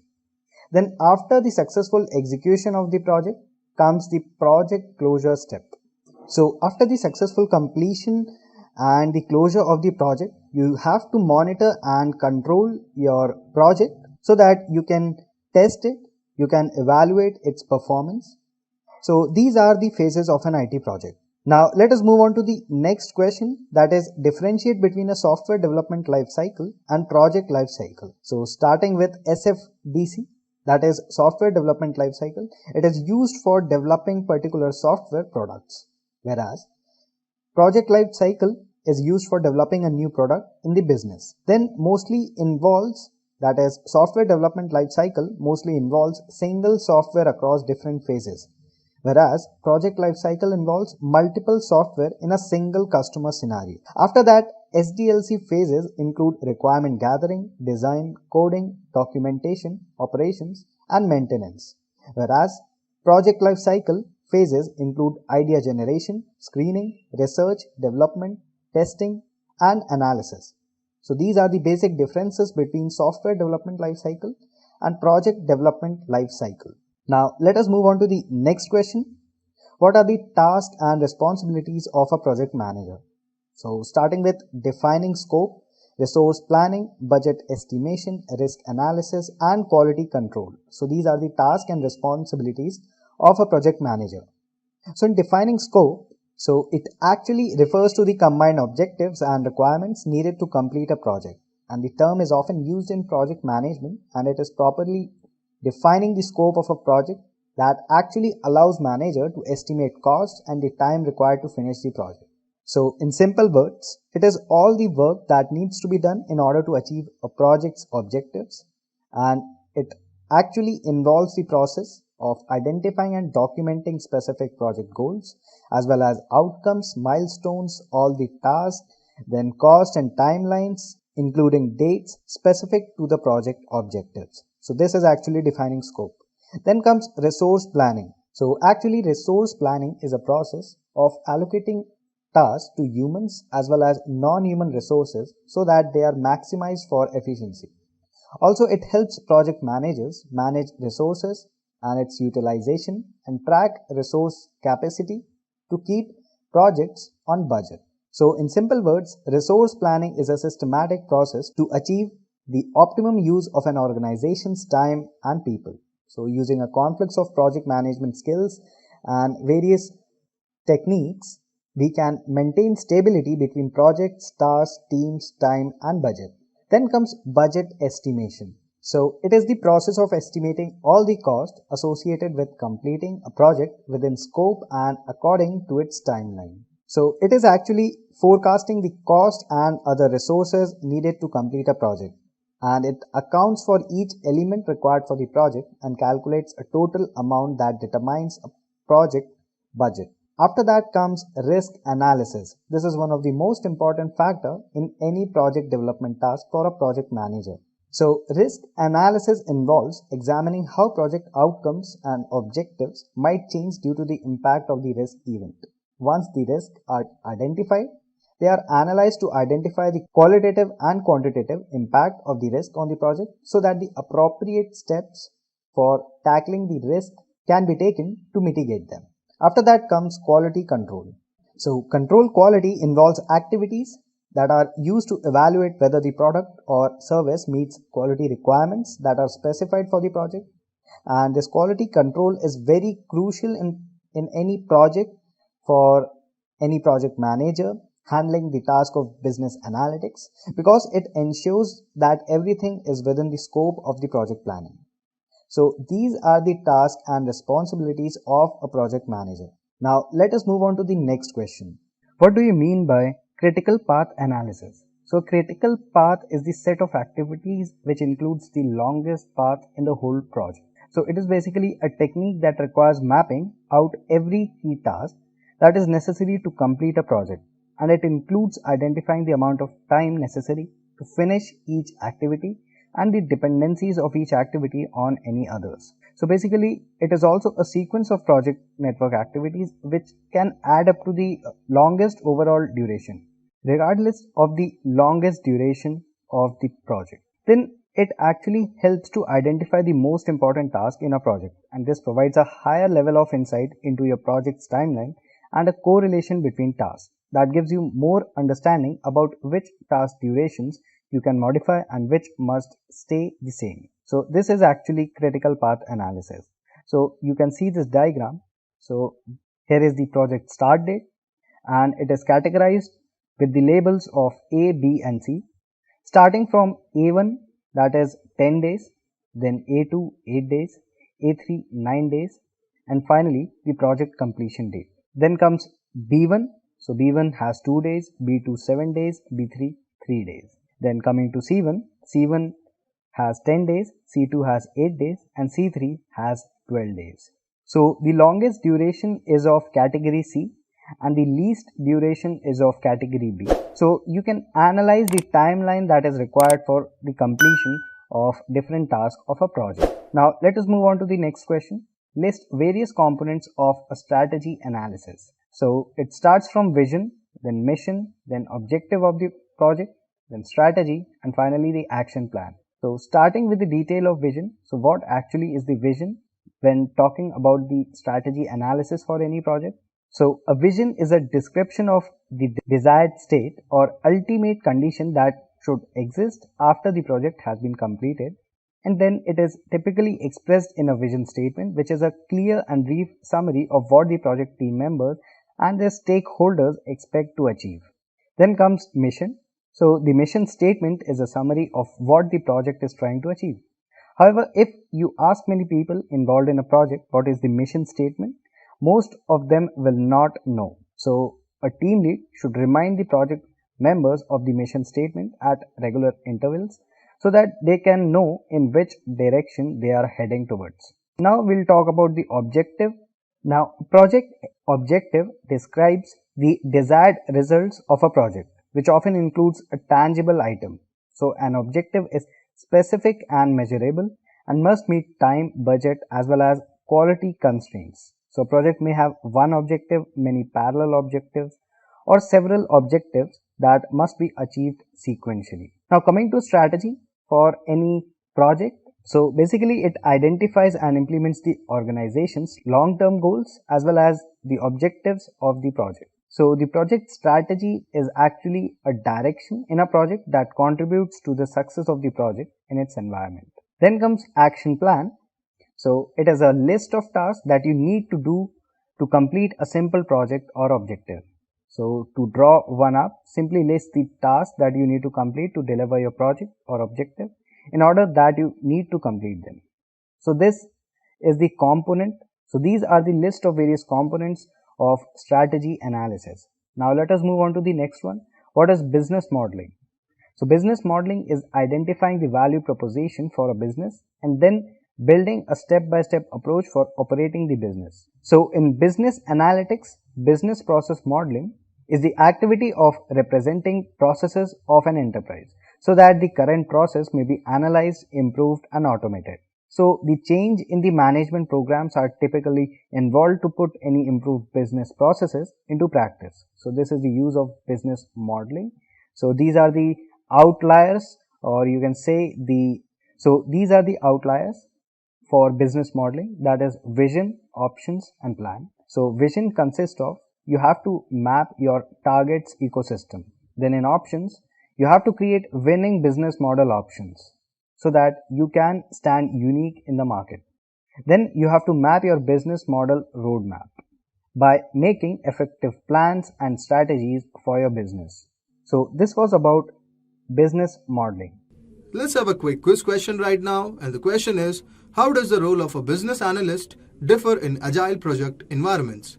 And your options are: business analysts have no role in agile projects, business analysts take on the role of scrum master, business analysts focus on project planning and scheduling, or business analysts collaborate closely with the development team to clarify requirements. Please mention your answers in the comment section below. Now let us move on to the next one, that is list various software engineering processes. So it starts from gathering of requirements, where you have to gather the requirements of the user, client or customer.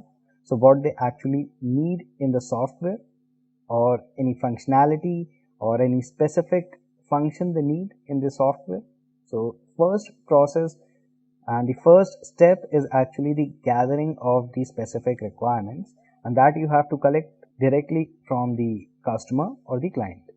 Then you have to analyze the requirement to make the software or to make the proper strategy, the software. Here you have to analyze what all things can be done and what all things cannot be done. So you have to look into the estimation of the cost, the time that is required for developing the product or the software. So you have to analyze all that. After that, or after analyzing, you have to design the product. So how your product or how the product for the client will look like, or you have to design the structure of the software so that you can add the functionalities, or you create or develop or implement using various tools and techniques or programming language. Then comes the implementing, that includes the implementation part using the programming language or any tools or technology that you have to use. And after that comes the testing part, where after the development of the software you have to test it in order to evaluate it or evaluate the performance on the basis of various factors or parameters, so that you can iteratively test and improve the software for the final deployment. And finally comes the deployment in the business environment. So you have to deploy the software in the real-time business environment to see how it performs. And then again you have to collect the response, and again if there are any changes you have to do it. So these are the list of software engineering processes that companies follow. Now let us move on to the next question in the queue, that is differentiate between agile and waterfall model. So talking about agile, so it is flexible in nature, whereas waterfall model is structured software development methodology. So agile focuses on customer satisfaction majorly, and in waterfall model the internal process does not require customer participation. After that, agile is flexible to changes in the requirement.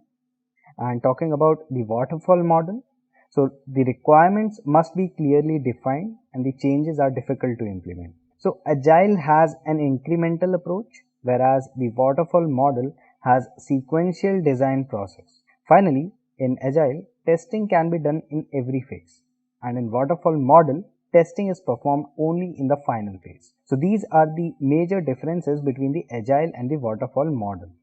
Now let us move on to the next question. What is RUP methodology?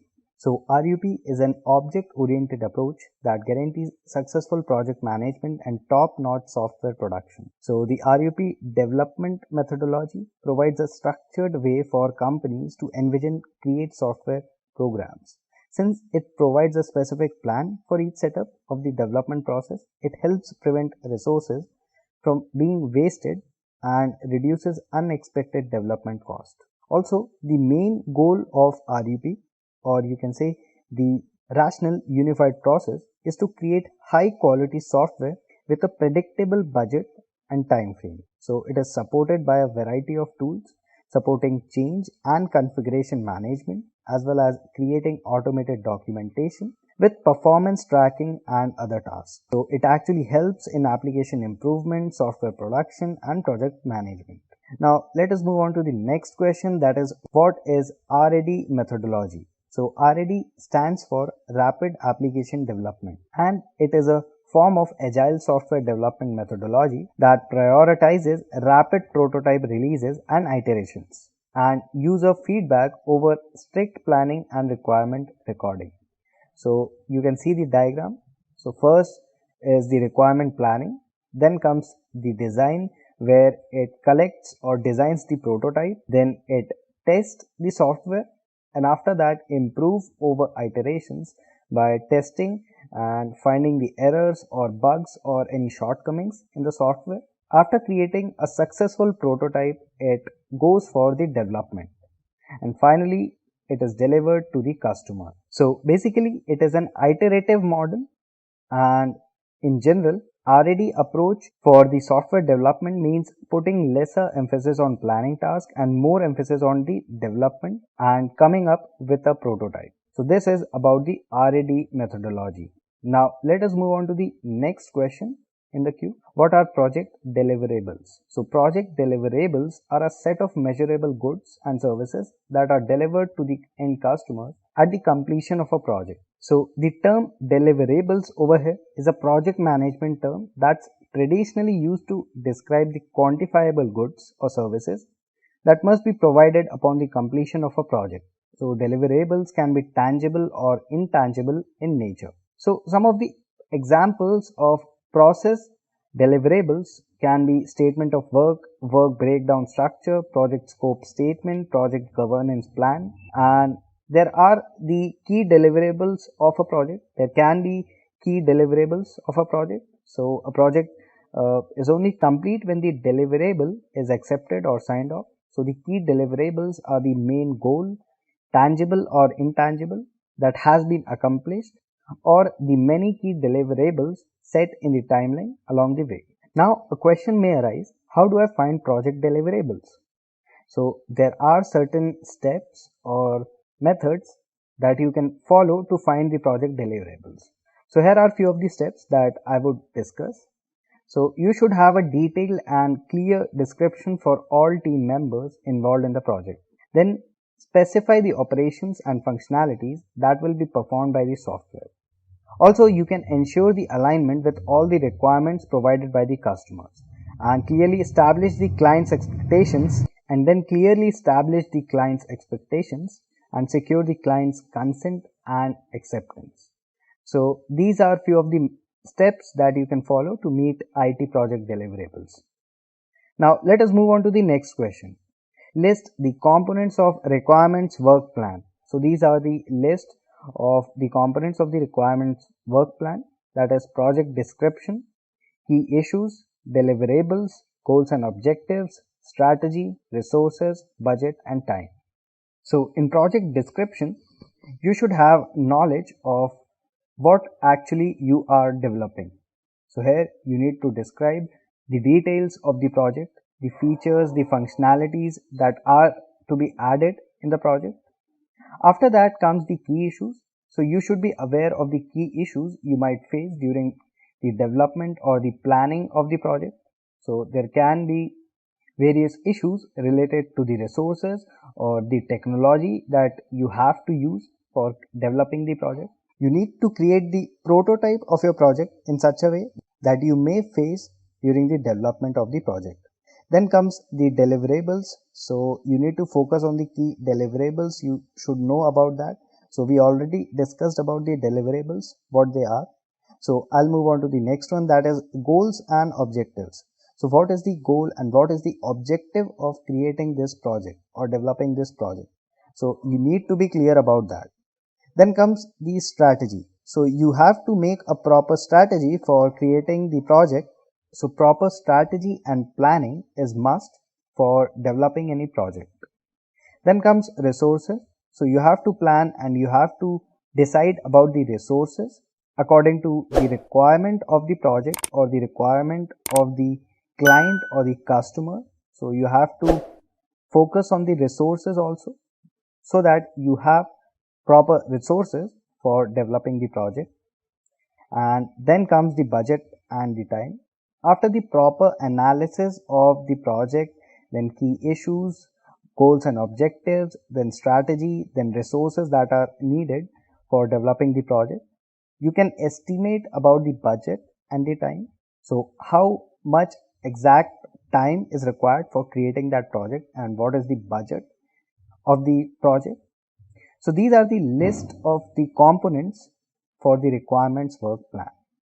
Now let us move on to the next question, that is, what is the purpose of the requirement traceability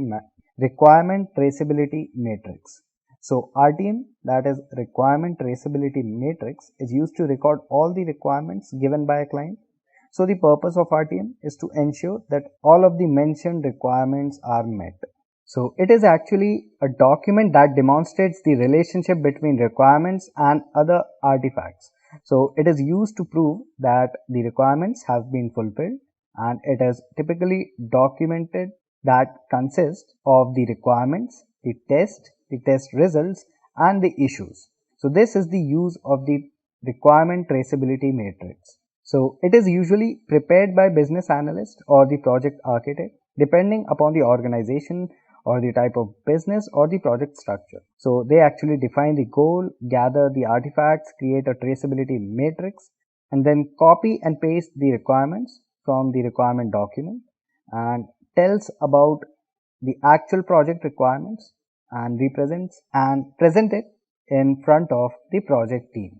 So this is the requirement traceability matrix. Now let us move on to the next question. What is business process modeling? So it is the representation of organization's business process. So basically it is a part of business process management which is used to improve the business processes. So it is the analytical representation, or putting it simply, it is an illustration of an organization's business process which is a critical component for any effective business process management. Also, with the help of business process modeling, we can understand and describe the various processes involved in the business, and it connects and improves the communication between the current and the future state of various business processes. There are various key advantages of business process modeling, which are quality of the conversation, then mutual understanding, documentation of the processes so that everything is structured and well known. Then comes transparency, alignment of business processes with business and IT, along with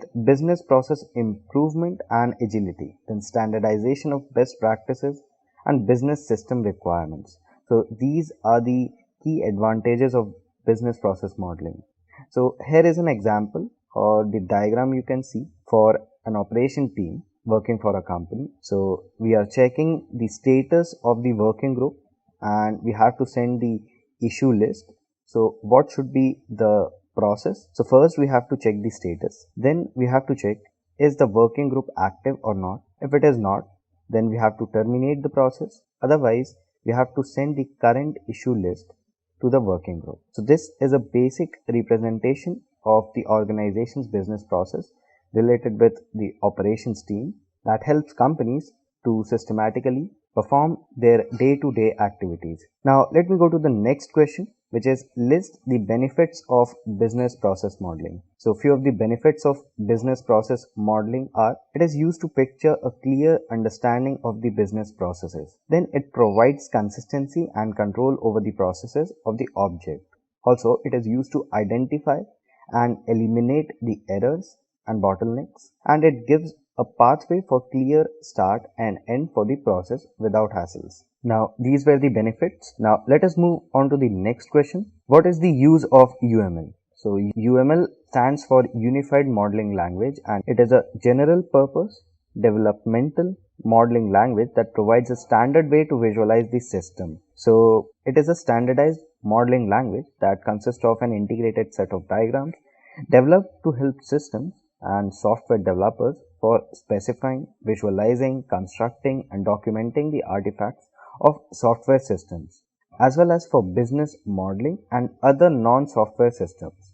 So the UML represents a collection of best engineering practices that have proven successful in the modeling of large and complex systems. Also, the UML is one of the very important part of developing object-oriented software and the software development processes. It uses mostly graphical notations to express the design of the software project, and using the UML, it helps project teams to communicate, explore, create potential design, and validate the architectural design of the software. Also, it helps to reason the system's behavior, then detect and eliminate errors and propose design plans to stakeholders. So this is Unified Modeling Language. Now let me move on to the next question, that is, how do you analyze performance metrics? So there are three key points for analyzing the performance metrics. So first one is, make sure that your key deliverables are met. So this means that whatever feature or functions that you have to add for the customers are properly developed. Then comes the budget and the time for the project should not be extended. So as you have given the quotation, or as you have to give the quotation for the budget of the project and the time of completion, so it should not be extended, because it will make a negative impact on the customer's mind that the budget, the estimated budget was something else before the creation of the project, and now after the completion of the project they are, or the company is stating, the extended budget. Also, the time of completion is one of the important factor that customer notices. So if you have completed your project on time, it makes a positive impact. Then quality deliverables are maintained. So you have to keep in mind or make sure that the quality of the software or the product that you have made is according to the standards of the customer, or you can say the quality should not be hampered. Now let me move on to the next question, that is, what do you think is the scope of business analyst in the agile methodology perspective. So with agile methodology, business analysts act as a bridge between the development team and the stakeholders. So they act on the key deliverables to prioritize and deliver the project in the stipulated time and budget. So in actual, a business analyst is a person who analyzes an organization's or business domain and documents its businesses and processes or systems and accessing the business model or its integration with technology. But coming to development team, so they help them improve their processes and systems, and they conduct research and analysis in order to come up with better solutions for the development team that they faces for developing a product for the customer, and they help to introduce these systems to businesses as well as their clients. So this is the scope of a business analyst in the agile methodology. Now let me go to the next question. What is meant by scope creep? So scope creep is defined as the uncontrolled or sudden changes or deviations in the project's scope without changes in other resources of the project. So it actually describes, or you can say, the scope creep as adding features and functionality in the project scope without addressing the effects on the time, cost and resources, or without the customer approval. So changes on the project is inevitable, and so the possibility of scope creep is also inevitable. Now the primary cause of scope creep is poor requirement analysis, not involving users early enough and underestimating the complexity of the project. Also, one of the leading reasons for scope creep is client and stakeholders' recommendations.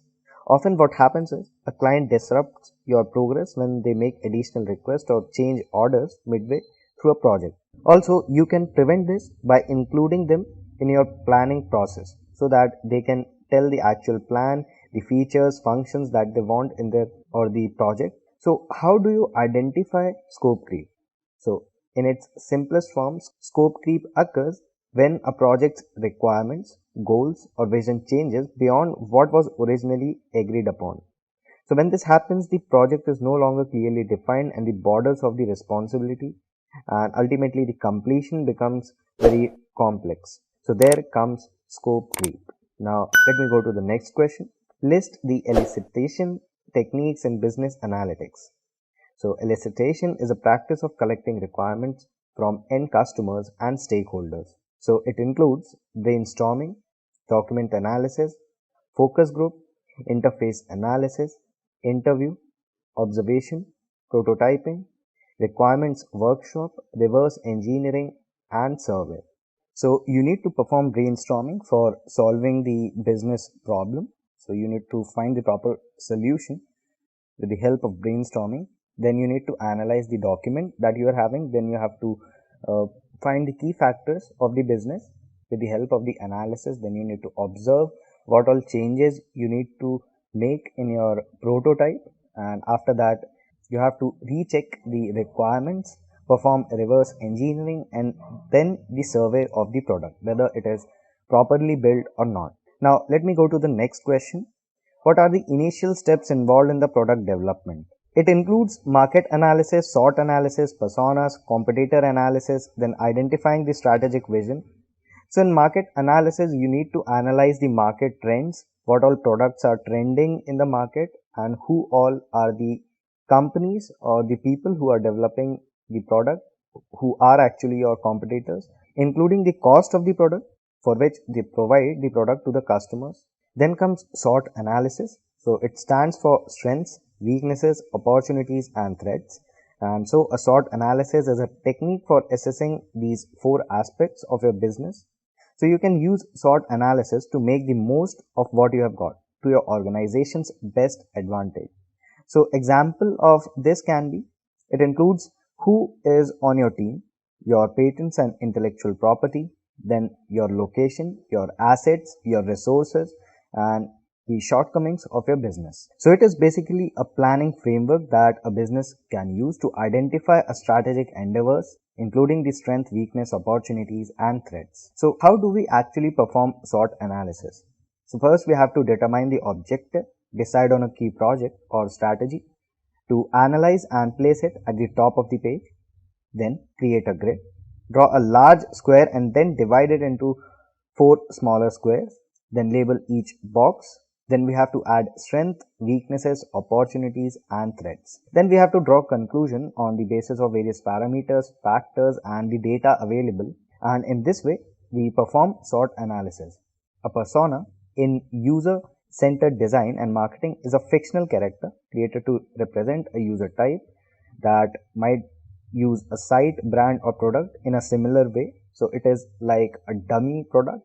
So marketers may use personas together with market segmentation, where the qualitative personas are constructed to be representative of specific segments. So the actual purpose of personas is to create a reliable and realistic representations of your key audience segment for reference. So these representations should be based on qualitative and some quantitative user research and web analytics. Then comes competitor analysis, which is one of the most important factor for any business. So you should know what your competitor is developing or their product, and this helps to understand that to which audience your competitor is targeting and what is the response for their product.